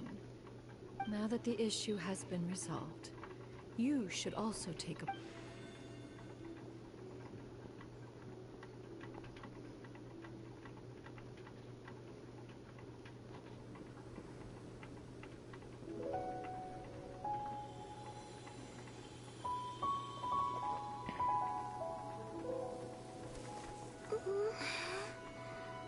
Oh.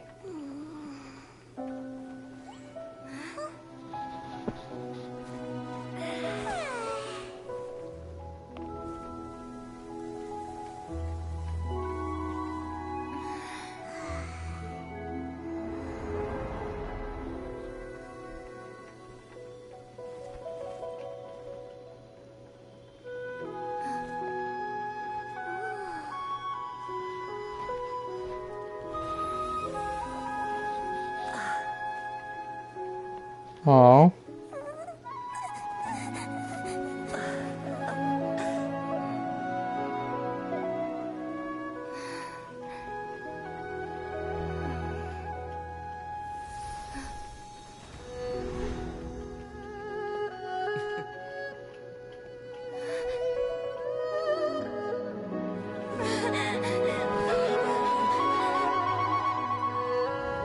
I always believed we would see each other again. That our days of separation would finally end. And all my troubles would be behind me.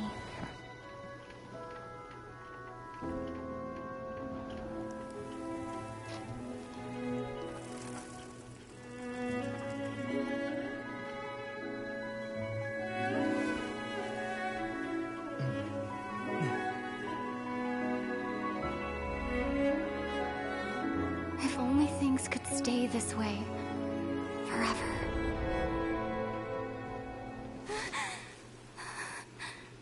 Oh no.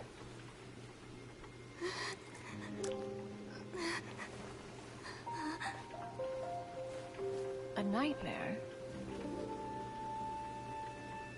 Curious. If you're relaxed, shouldn't your dreams be pleasant? It was a good dream. It's just... You weren't ready to wake up.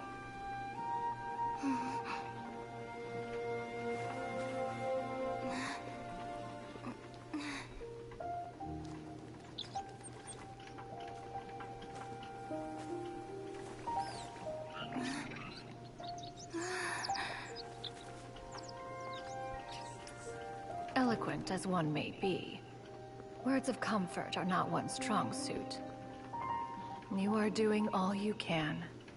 One can see your strength of will, your fearlessness in the face of danger. And so, whatever your dream may be, one believes that you shall achieve it. Of course, whenever the perils you face overwhelm you, or you become weary, one is always here for you. After all, as an elder, it is only right to look out for the young ones. Oh.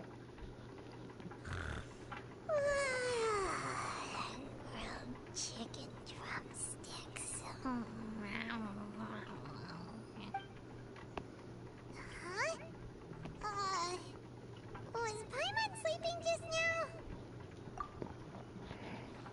That's sad, bruh. That's super sad.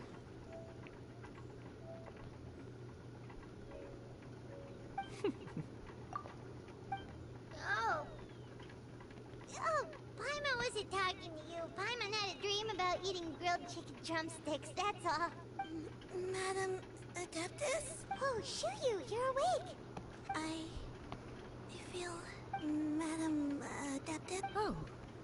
And have you reasons for this sudden interest? I know Granny thought what she did back then was wrong. But without that, even though Granny lost her memories, she never forgot I could become a cool Adeptus like you and help a whole bunch of people, just like Granny wanted to do. Upon some reflection, one supposes you are no mere mortal. The fact that Yuandai's blood flows through your veins is proof enough of that. If this is what you desire, one shall make it so. Thank you so much, Madam Adeptus. No, Shuyu, Paimon's gonna let you in on a little secret. We've seen Cloud Retainer's 2 other disciples, and they pretty much eat nothing but bitter herbs like chin-chin and violet grass. If you join them, you'll never enjoy One Min Restaurant's delicious cooking ever again. How utterly preposterous. One has never enforced such a rule. Every individual must find their own path to enlightenment. So long as one retains a pureness of spirit, one's dietary proclivities are quite irrelevant. Well, you say that, but Paimon's not seeing any tasty treats up here now, is she? Although Mount Outsong is rich in natural beauty, its location does preclude access to certain finer mortal comforts. That is precisely why one plans to relocate to Liyue Harbor. Shuyu shall have the honor of becoming one's first disciple in the human world. Whoa, you're leaving Mount Outsong? One has never concerned oneself with the location of one's residence. From the very beginning, yet in the end, all of one's disciples ended up and one has reflected on this fact for many years now. One can only assume one is most curious. Why are you all so silent? I can't believe that was just a dream. They actually added that dream where she found her brother and everything. Oh man, that hit hard. Holy crap. Paimon is, just a bit shocked, that's all. So, does this mean we can grab a meal together in Liyue Harbor sometime? One has precious little time to squander. However, if one finds oneself otherwise unoccupied, one will be assuming the identity of a human while residing in Liyue Harbor. Don't worry, we'll help you keep it a secret. So, when can we expect? Perhaps in 2 days' time. One has some matters to see to before one's departure. One has already... Seems like you've really thought of everything. Then how about we meet up and... A sensible plan. Oh, also, why don't you take... Awesome! Hey, didn't we promise Shincho that we'd tell him what we found out? Should we make a trip to the Feiyun Commerce Guild? It's...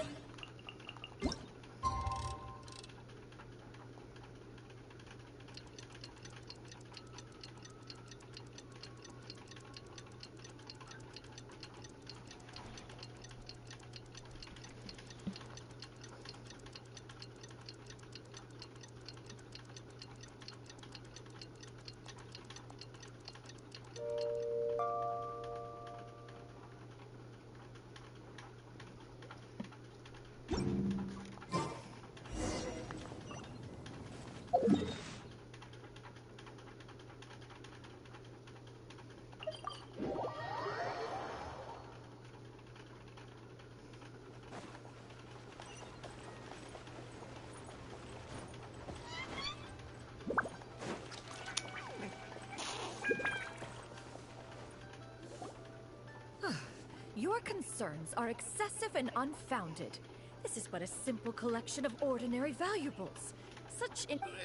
To be quite honest, you're in what way are any of these ordinary? Every single item here could be worth more than everything I own combined. I simply can't risk shelling out that kind of mora without proper scrutiny.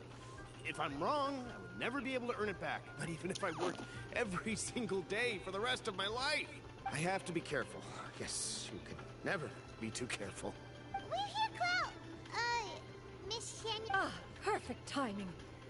I'll have you know, these items have remained untouched in my personal collection for several hundred years. To question their legitimacy is pure folly. Several hundred years? Indeed. They're family heirlooms, you see. Passed down over many generations, as families are wont to do. Yep, they've definitely been around a while. We can vouch for her on that one. Hear that? Had I not found myself in need of Mora, I would scarcely have had the heart to part with them. Indeed, you should consider it an honor to even have the opportunity to behold them with your own eyes. Doubt their authenticity any further, and I may just decide to take them to another buyer. Whoa! Please don't go! I apologize for any insult, miss. You see, I know full well that I lack the knowledge to judge the truth. An expert, you say? Very well. I will wait for a little while longer, then. Master! Oh, it's you two again. Shoo! You got a new outfit! Mm-hmm. Master... Huh? You know how to make clothes? Do I know how to make clothes? With the support of the proper mechanism, sewing is hardly a challenge. Master, I brought in most of my stuff. There's a few boxes left, but they're kind of heavy, so I just left them outside. Fret not. I shall help you move them into your room. Actually, I should probably sort through my stuff a bit first. Everything's kind of... It appears my young apprentice has her own fair share of secrets. No matter.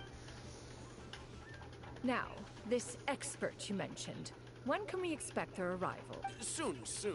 Here, allow me to make some introductions. Oh no. This is Mr. Zhongli, a well-respected consultant at Wangshang Funeral Parlor and an expert in all manner of valuables and antiques.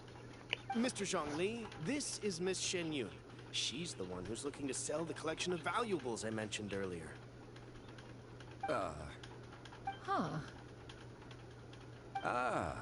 If it isn't Miss Shen Yun. It has been quite some time since our last meeting. What a serendipitous reunion.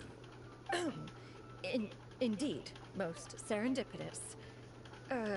Have you been faring well as of late, Mr. Zhongli? Quite well, thank you. I was fortunate enough over the past few days to enjoy both a stroll in the mountains and a fresh brew of tea from the most recent harvest. The experiences left me with such insight and peace. Huh. So you two are already acquainted? Indeed. How fortunate we are that fate has brought us together again. If you are otherwise unaware, allow me to inform you that Miss Shen Yun is a well-regarded collector and appraiser. She is well-versed in all fields, and oft-celebrated for her impeccable taste. You stand to gain much from this opportunity. You are too kind, Mr. Zhongli. True collectors pride themselves on their wealth of knowledge and eye for detail. I can say without a doubt that you are foremost in that regard. Why, you flatter me, Miss Shen Yun. It would seem that you are as self-effacing as ever. Not at all, Mr. Zhongli. Not at all. While I am loath to butt into this conversation, I must ask, you two already knew each other, and you seem to have quite a cordial relationship. Can I be certain that you're not working together to swindle me? I mean, you never know. A preposterous accusation. The heavens themselves would collapse before we would conspire to do such a thing. Miss Shen Yun speaks the truth. Contracts are built on honesty and trust. If that proves to be beyond your capabilities in this instance, this transaction may be taken elsewhere. Say no more. Let us depart. I jest. What fool would still harbor doubts after Mr. Zhongli himself has vouched for the goods? Miss Shen Yun, wait!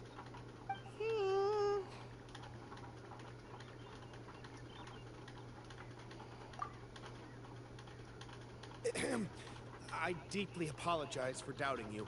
So, Mr. Zhongli, could you please give me a final verdict on the value of these items? There is no cause for concern. They are indeed rare and precious valuables. Take this mechanism, for instance.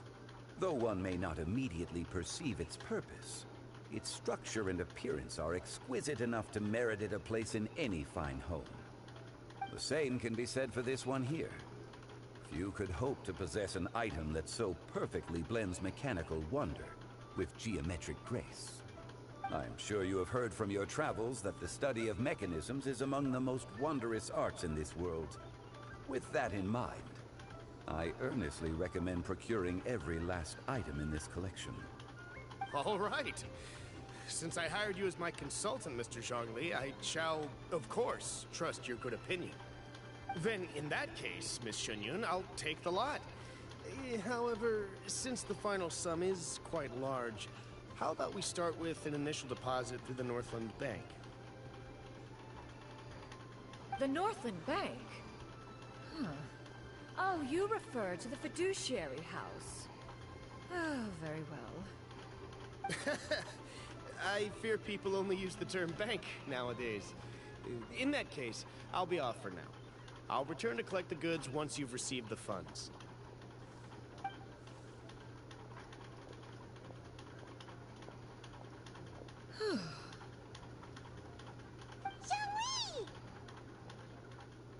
My friends, have you been doing well? We've been great! How about you? Paimon didn't know you were such a busy consultant! My days have been quite pleasant as well. I had been quietly enjoying a cup of tea when Mr. Xiaozu requested my services. As for you, Miss Shenyun, I presume you must be looking to settle in the city? I must say, the name Shenyun sounds exceedingly strange coming from you. Perhaps you could dispense of that particular epithet in further conversation. Whatever for. Am I not addressing you as a friend should? Well, that is true, but... Alas, refer to me however you will. After all, a name exists such that others may address you with it. One is hardly ignorant of that fact. It would seem that you have gained many valuable insights over the years, Cloud Retainer. One has indeed. One's previous stays were all brief. Now that one has made up one's mind to move and settle, one has gained a much better appreciation of the hubbub and commotion of the city, as well as the people's hard work and ardor. This city is much changed from how it was more than 1,000 years ago. Not unlike the ocean tides, so too shall the movement of people ebb and flow. From turmoil to peace, enlightenment to aspiration. Human society possesses limitless potential. In another 1,000 years, the scene we witness here may change in ways that are impossible for either of us to imagine.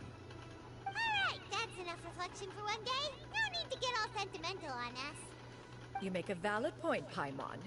Now that the sale has concluded, what say one plays the host as we try some specialty dishes together? One must profess great interest in trying bamboo shoot soup. Perhaps you have forgotten, Cloud Retainer, but I once tried my hand at that dish. You were at the table on that occasion, so logic dictates that you should have already tried it. Oh? What occasion was this? It was a reunion between friends several centuries ago. Alas, you must have been too preoccupied to secure yourself a portion. Or perhaps our other companions simply availed themselves of faster reflexes on that occasion. Huh, hardly. 'Twas most certainly out of consideration for the others in attendance. In but a moment, one will show you what it means to have a true deftness of hand. It is settled then. Bamboo shoot soup, mora meat, crab roe tofu, triple-layered consommé. We shall enjoy the lot. One has already passed word to Shenhe and Ganyu to make a reservation. It is prime time for them to meet one's newest disciple. Is that agreeable to everyone? It should be a most splendid occasion. Shu Yu, come now, it is time to dine. Ah, this gentleman over here is Mr. Zhongli. He is, A humble employee of Wangsheng Funeral Parlor. Pleased to make your acquaintance. Nice to meet you too, Mr. Zhongli. That should be everyone, right? Let's go! Sounds good. Actually, Master, have you ever tried Adeptus' temptation? I heard it's impossible to stop eating after even just one bite. You know, 'cause it's super tempting and stuff. That sounds rather implausible. Although with the right preparation, certain dishes can be too delicious to resist. Huh? Why are you all walking so fast? Hey, wait for Paimon! Hey, wait up!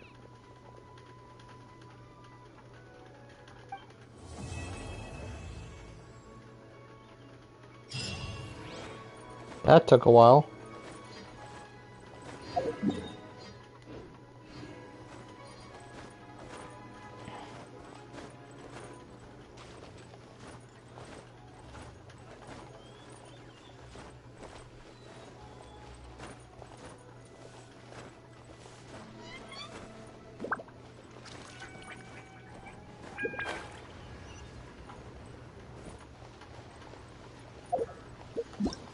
Can I do these now?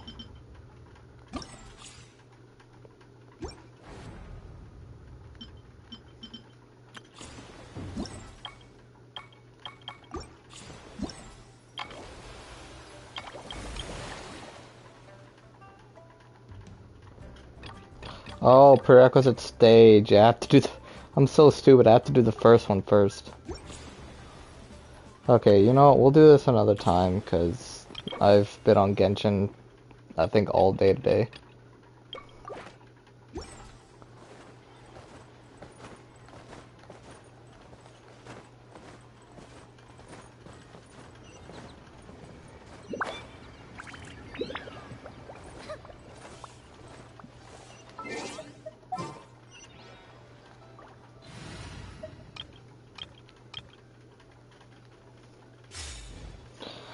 However, this makes that quest made me kind of want to get Jian Yun or Cloud Retainer.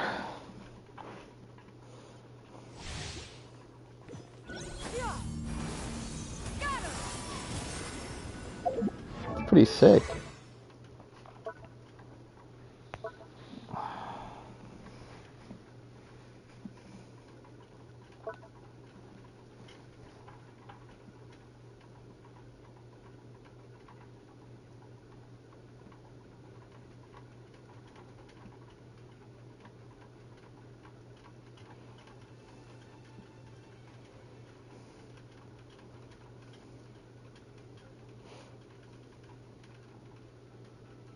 Okay.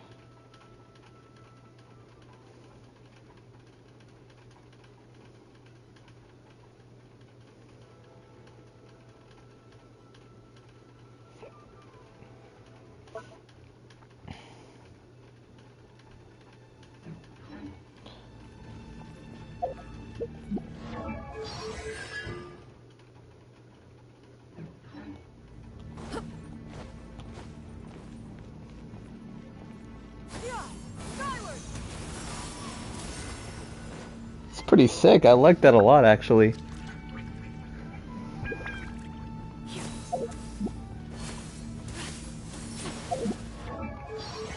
And is her shit based on her attack or something? Yeah. So she needs an attack weapon, which is, yeah, this. That thing only has 15% attack. What the hell?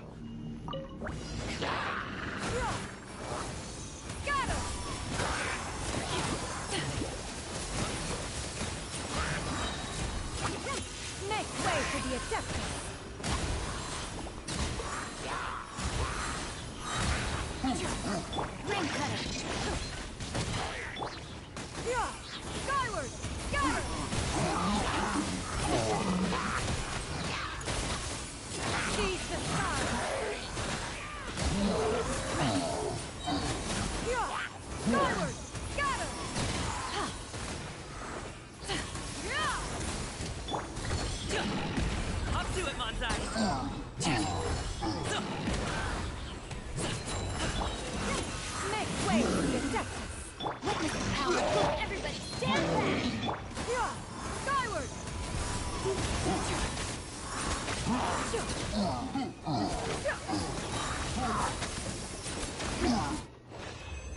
Continue challenge. I want to keep playing her for a second before I make up my mind.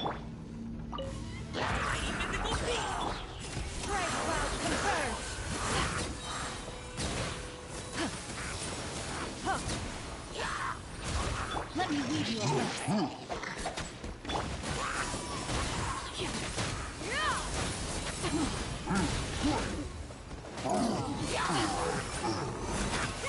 Make way for the Adeptus.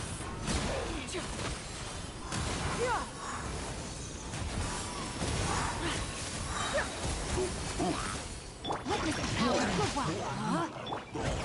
Many happy returns! Congratulations! Teamwork is dreamwork! Skyward! Scatter! Seize the sky!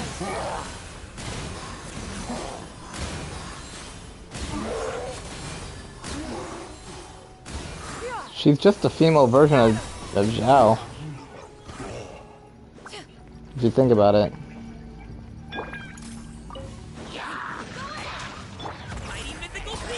Know my sword! Let me read you a verse. Strike cloud converge! Skyward! Scatter!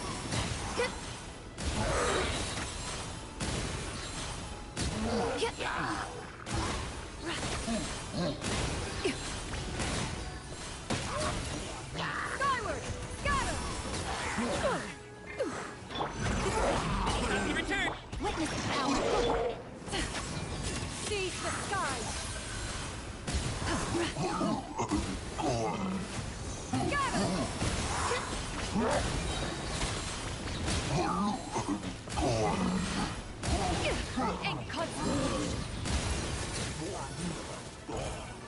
So this is how much damage she does, and she's actually considered a healer.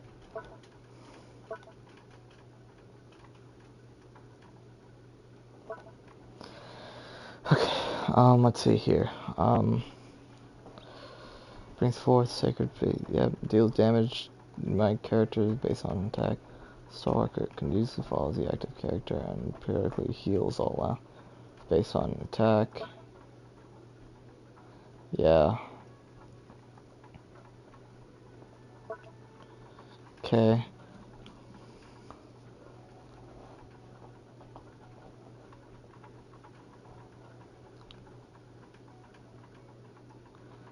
Yep.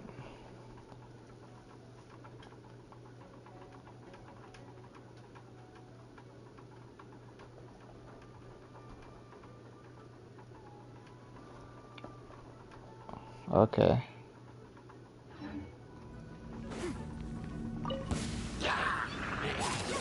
Make way for the Adeptus!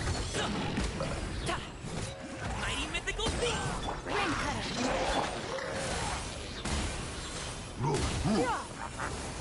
Scatter!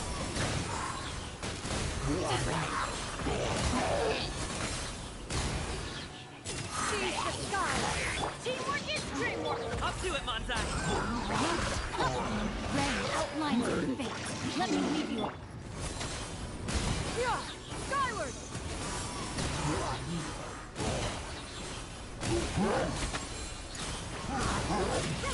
Make way for the Adeptus!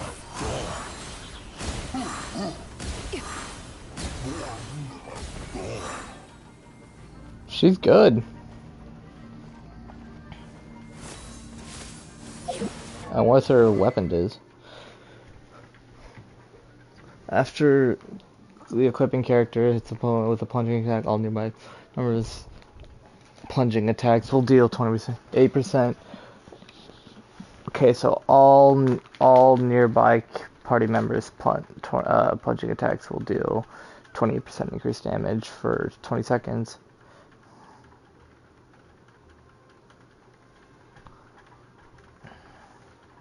So this just increases that people's plunging attack damage. Okay, but what's good on her? Okay, oh, okay. It looks like everything attack.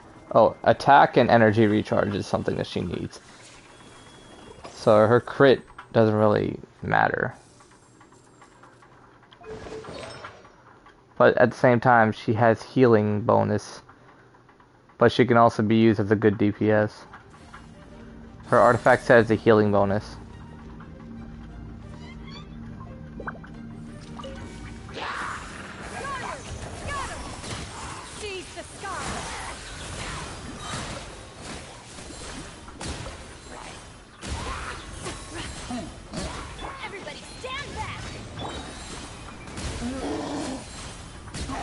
How are they doing electro damage?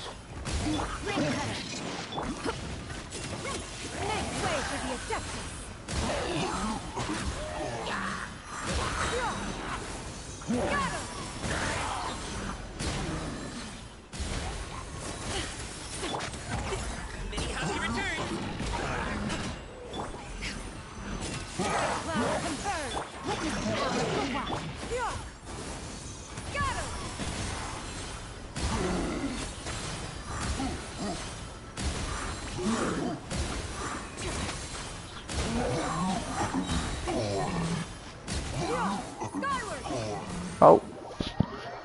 Rip. Should I try to get her? Should I try to get her? Okay, well here's here's the problem though. If I do get her, what am I gonna use for her? Who am I gonna use her with? Because I already have so many teams. I have this team, this team, this team, this team, and then not only that. Are you going to hold a festival? Who's our target this time?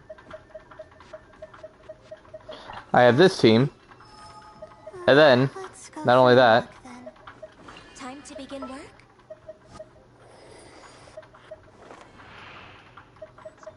I hear you've got a job for me. I also have this team.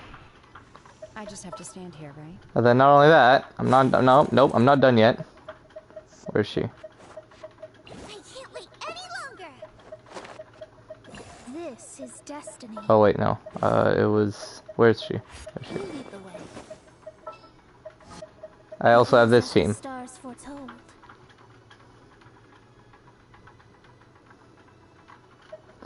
I guess I can create a whole nother team with her.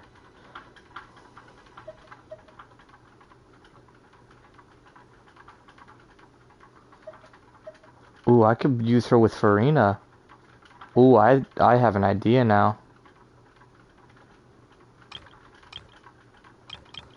Let's say I put Farina there, Raiden Shogun here,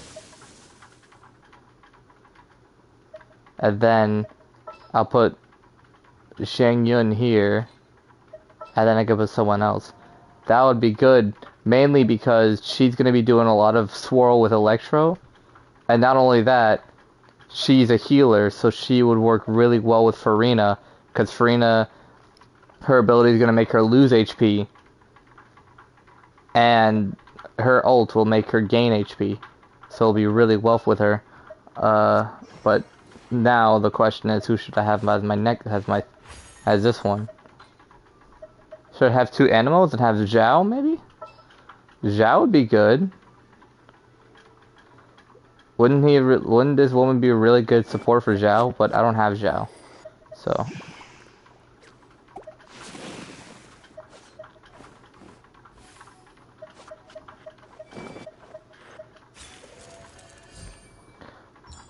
I feel like I need a good pyro applicant.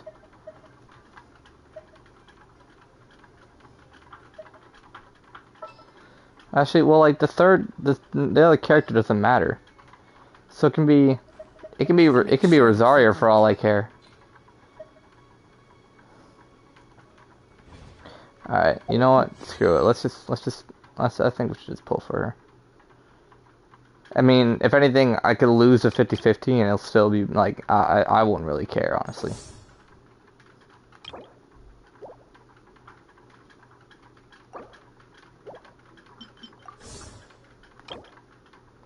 God, this... I don't even think I should... Yeah, if I get her, I don't even think I should go get the weapon. This weapon's not worth it. If she needs more... If she... if she needs attack, then I have a bunch of other catalysts that are much better for attack. Like this. Skyward Atlas would be so much better. Especially when it says it increases elemental damage bonus, too.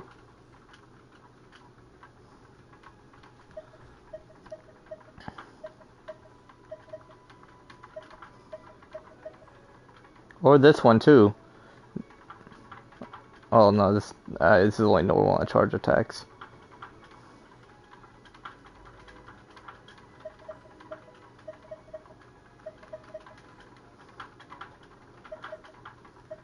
Well, yeah, I can use Skyward Atlas on her.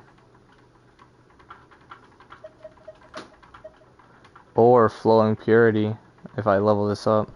When using an element skill, all elements of damage bonus will be increased by 8%, and a bond of life max HP will be granted. Oh, this is for like a max HP type shit though.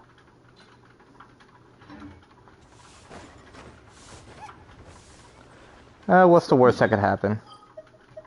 I lose a 50-50. That's the worst that can happen, and that'll be good then, because then I'll be guaranteed next.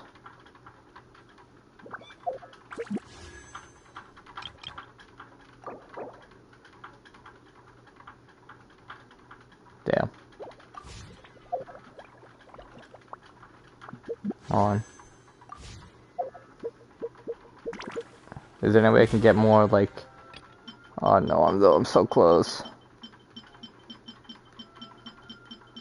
How much longer do I have on it? Oh, I have a day. Then I might just do it off stream.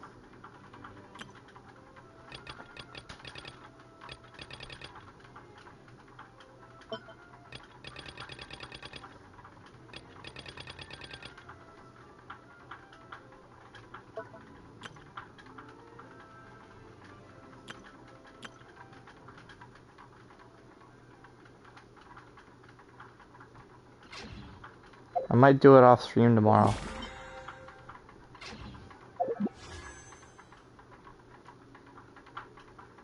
What's gonna be the next rerun after this?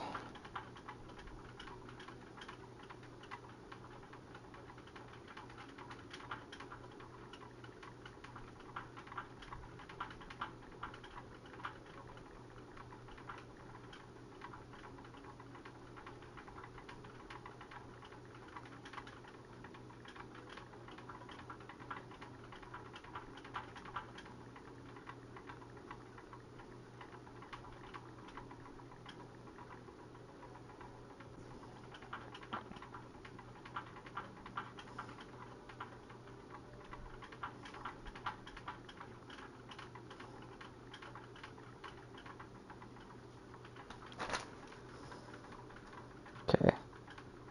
Wait, yeah, no, wait, what am I doing? Look up the next. When was the second half of 4.4? We're on 4.4, right? Yeah, I think so.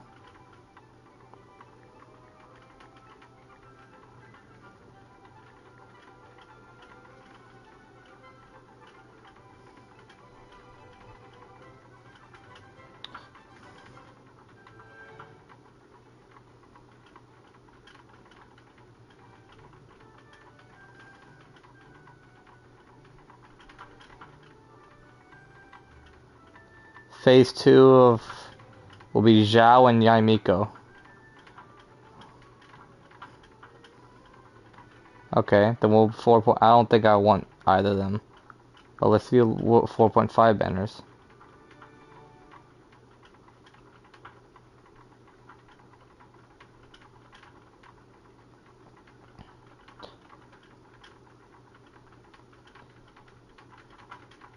Oh, so it'll be Chiori and someone else, I guess. It's gonna be Chiori, and then there's a chance it could be a possibly Kazuha or Nouvellette rerun. Oh, never mind.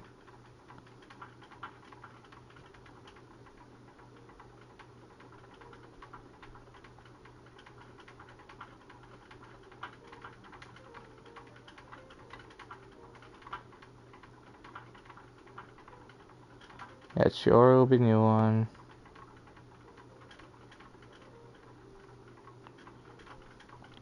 It says 4.5 will feature 4 rerun banners besides Chiori. Will be Albedo, Ito, Kazuha, and Nouvellette.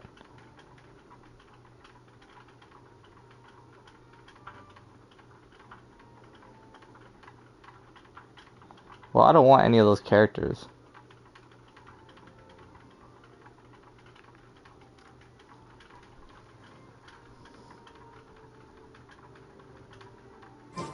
They're coming out with people that I don't really want.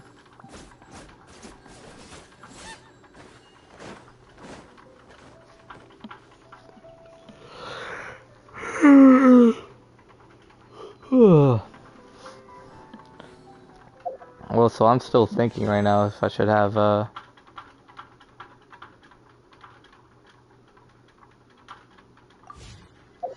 if I should even get Jiang Yun. Who knows, I kind of want Zhao. So I might try to get Zhao in the next banner. You know what, I think I just might get Zhao. Maybe. Bro, I'm still in that thinking phase right now. Cause Jiang Yun, if I do get her, she's gonna work so well with Farina.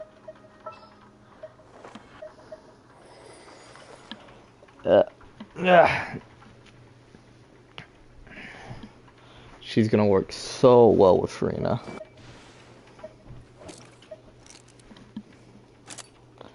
And my other character doesn't really matter, right? I can have Raiden, Shogun, and Farina. But my other character wouldn't matter. Because I have Raiden Shogun doing constant swirl with Electro. And I'm also going to be doing swirl with Hydro with Farina. And that with Farina working well with Jiang Yun. And Jiang Yun as a healer, so it doesn't even matter about healing anymore. I don't even know who I should put as my other one.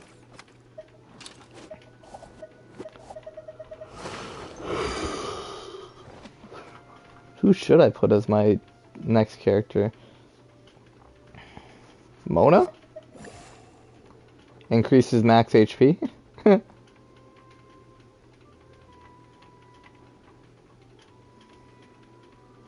That could work. I could put Mona on there.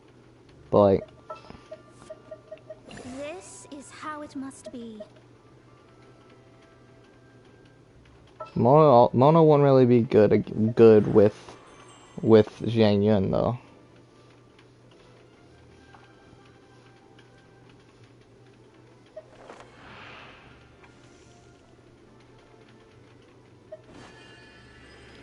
God, this is so annoying. Well, who else could I have?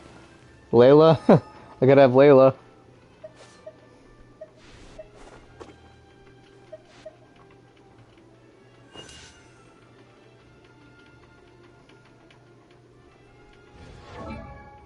Well, would Fischl work?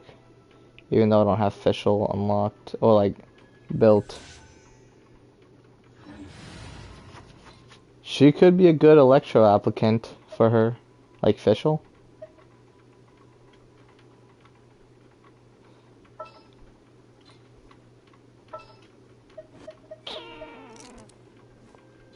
Let me look at Fischl real quick. I stopped using her for a while. She was actually one of my very first names. If not, she might have actually been the very first person I put to level 90.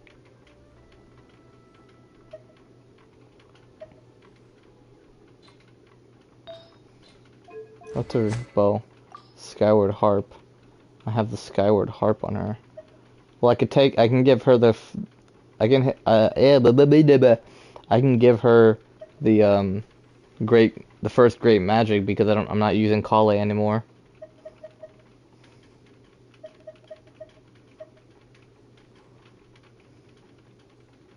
Might as well give her that. What does this one do? Hit at 6% chance of inflict a small effect. Yeah, I might as well give her first great magic. That's a lot of crit damage. Yeah, maybe it'll be good with a crit rate artifact, but we'll see. Why does Razor have these? Okay. I need an electro damage bonus artifact, bro. Shit, I don't think I have any of that. Do I? I don't have an electro damage bonus. No, I don't. Oh no, I don't have another electro damage bonus. Unless this guy has physical. Oh my god. You tell me the only person that has one is Kaching and Raiden Shogun. Oh my god. This is not good. Not good at all.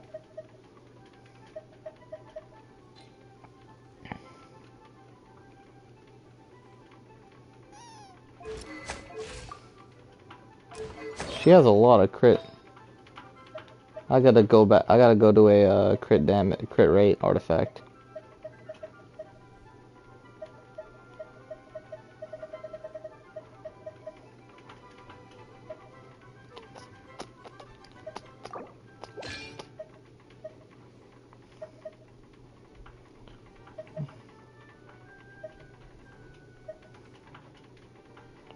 Kirara's here.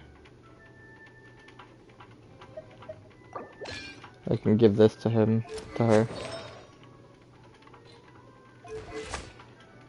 Yeah, that looks good on her. With this. But I don't have another artifact that can help her. I have one that's attack, that's it. She also only has 15,000 HP. Why is that?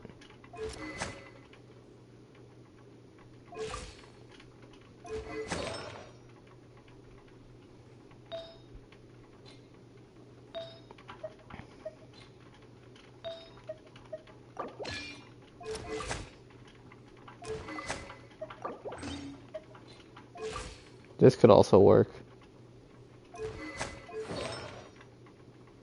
And it gives her the 4-piece set.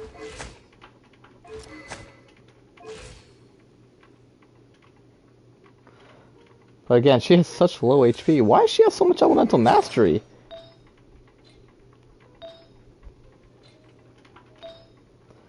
Wait, why does she have this? Why does she have this on her? Hold on, no. Take this off. Put this on her. Yeah, that works. Gives her more HP. Just barely, though. Oh my god. 2,400 attack? Why does she have that much? Oh. Because these are both attacks. Yeah, we need to take this out and put, we need to take this out and put a electro damage bonus on. That, and we might need another one of these.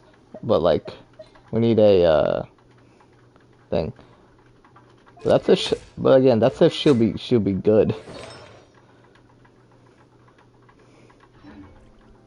I'll still consider using Fischl again. Because I have Raiden Shogun in way too many of my teams. Well, because she's just actually just straight broken, but yeah.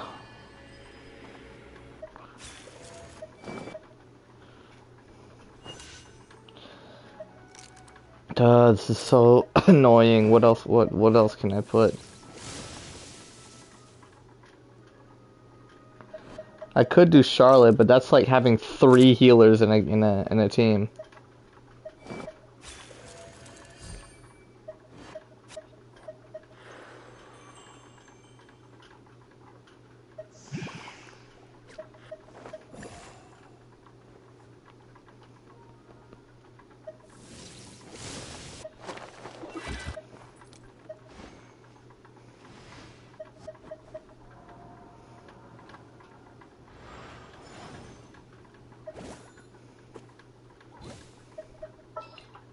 Oh shit.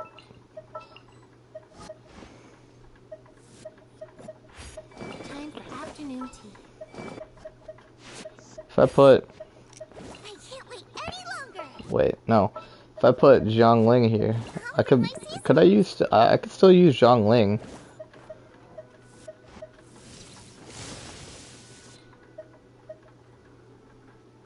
And then here would be Xianyun. For a magic show. What is the situation? I knew you'd miss me.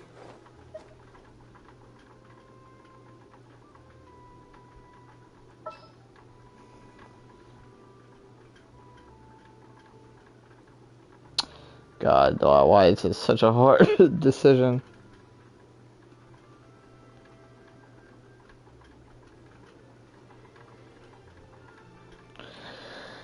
She's gonna be a lot stronger too. Like that showcase that we just did in that thing, she's gonna do a lot stronger because her artifacts are mainly set. They were mainly set for healing.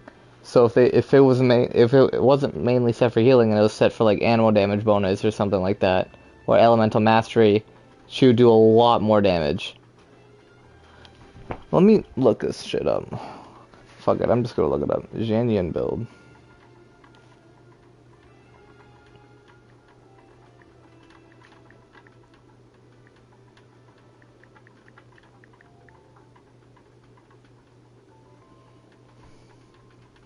Not Xinyan.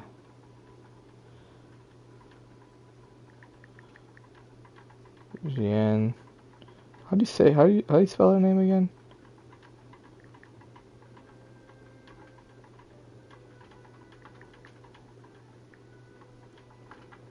That's not how you spell her name. Oh my god. Wait, no, that is how you spell her name. Okay.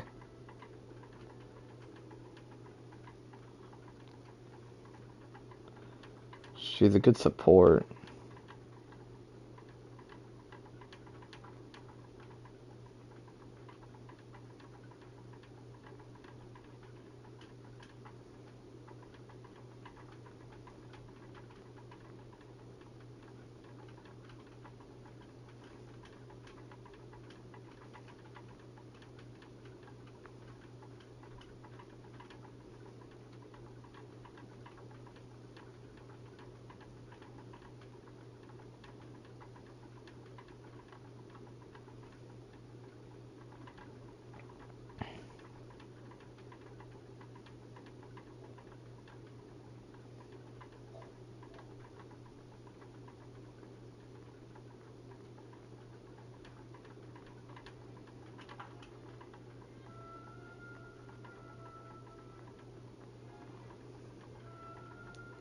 Where's the Massachusetts Hunter?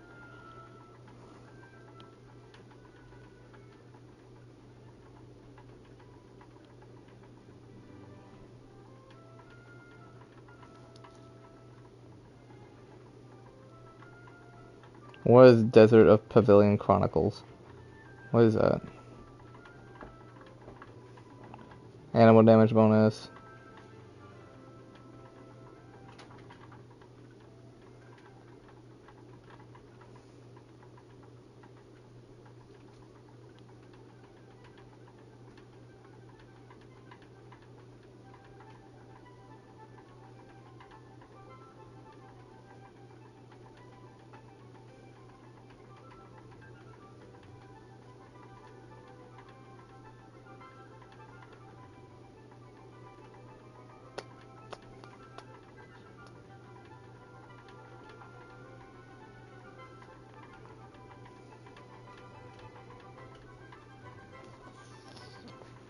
Healing bonus. Song of Days Past. Increase swirl damage by 60%. Yeah.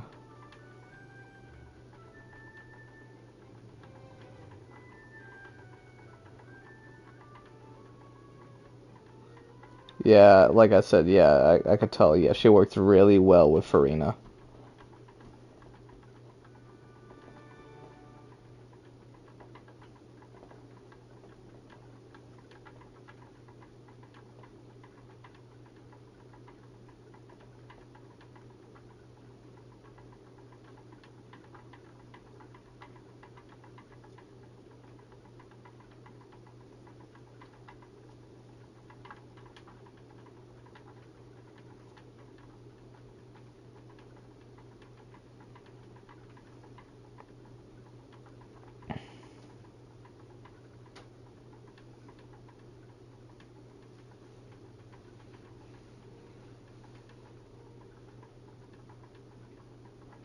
Ooh. There's a team. Oh. There's a team here that says it's really good for her. And that would be, oh my god. Yeah, there's a team that shows that it would be really good with her that I don't mind using. It would be, oh, let's cancel these people. It'll be Jian Yun here. Hu Tao. Actually, let's put Hu Tao here because I always want main DPS here. And then Jian Yun here. And then Yelan. And then Farina. I have high hopes for this journey. I think this would be a really good team.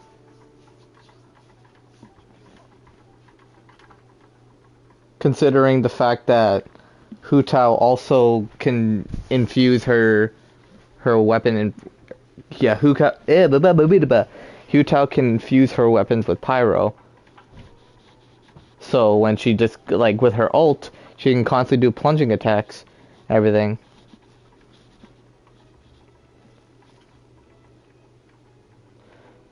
Not only that, but also the thing with Farina. You know, yeah, you don't screw it. I'm gonna go for it. I'm gonna go for it. I'm gonna go for it. I'm gonna go for it. I'm gonna go for it. I'm at like 32 pity right now.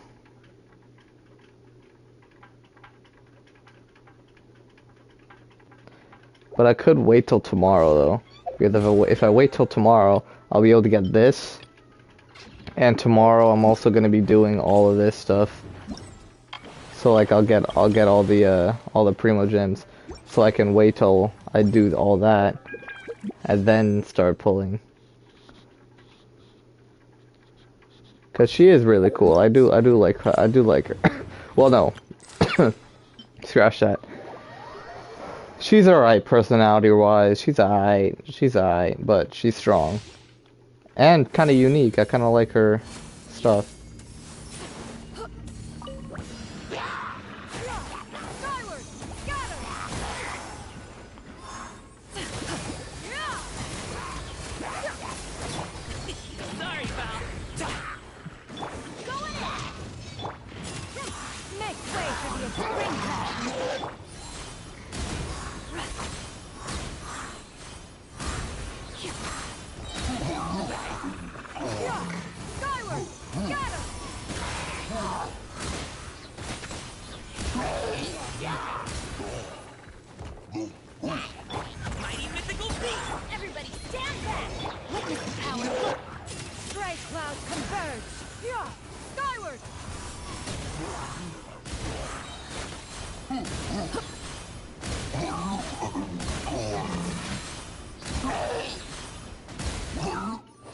Yeah, you see how much damage that's doing?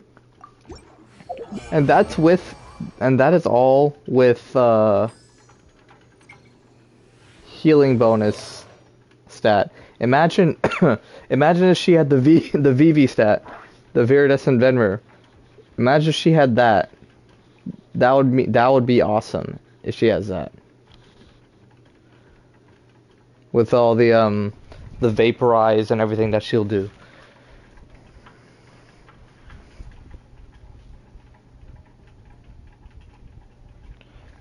Yeah, I'm gonna pull for her. I'm pulling for her. That's for sure.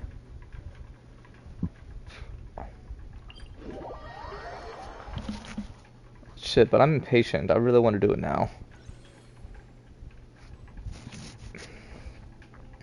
Cause I won't be able to do it till like tomorrow night.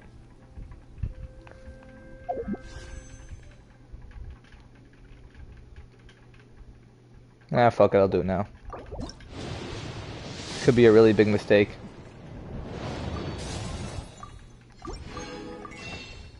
But who knows?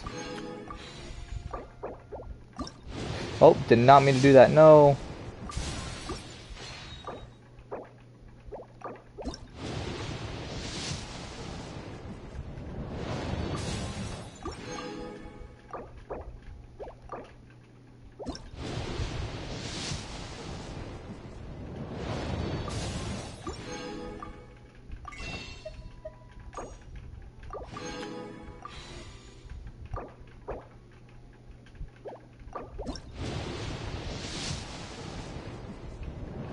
Oh, I'm not gonna get it, don't I? Am I not gonna get her?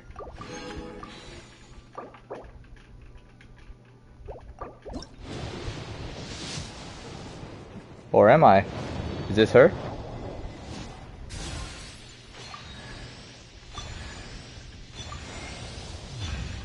Oh wow, another Mona. That's neat.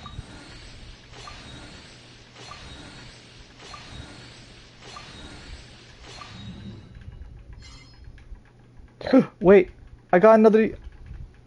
I got another. I got another Lynette. Yay!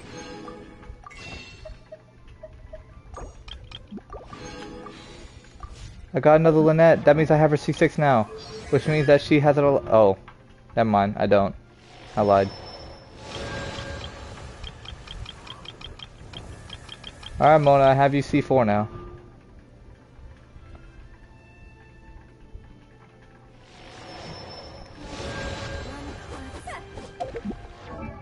Great, well, I didn't get her. Wait, what am I looking for now?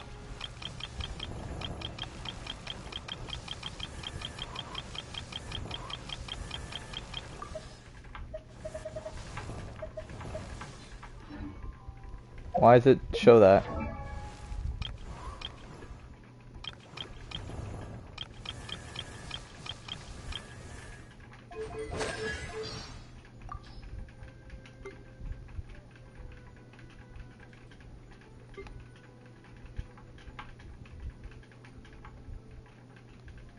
Cloud Retainer. Oh, I mean, Miss Shenyun.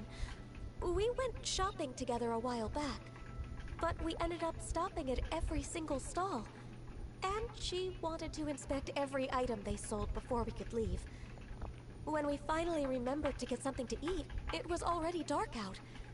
It really reminded me of the time I used to spend training in the mountains with her. Back then, time also seemed to pass in the blink of an eye. Okay, so I'm now getting I'm now getting all the voice lines with her. The last time Master and Shuyu came to dine at Wanmin Restaurant, I noticed that Shuyu seemed to have adopted a number of Master's mannerisms. It gave me pause for thought. I grew up under Master's care too. Is it possible that I have subconsciously picked up a thing or two from her as well?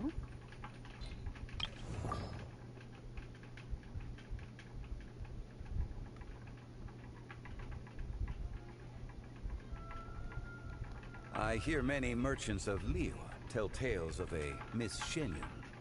By most accounts, she appears proud and taciturn upon first glance.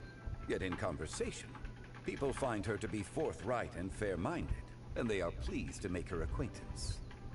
I am glad to hear this, but I have also heard a great many accounts lauding her readiness to part with large sums of more. Oh my god, that's more. There's more?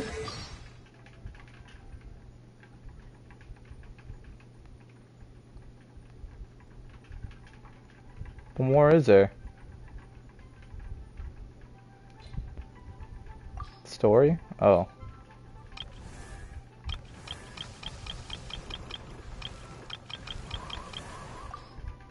What is this?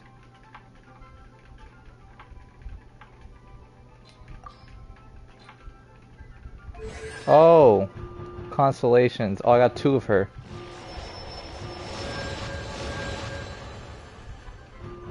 Okay, that's what I was missing. Okay, there we go.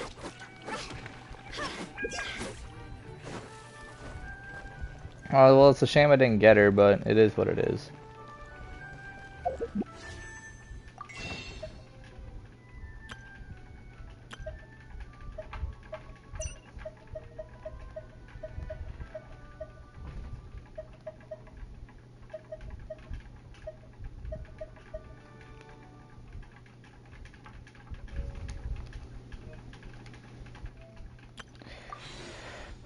Time to stop now. Oh my god. Holy shit. Oh my god, almost 5 hours.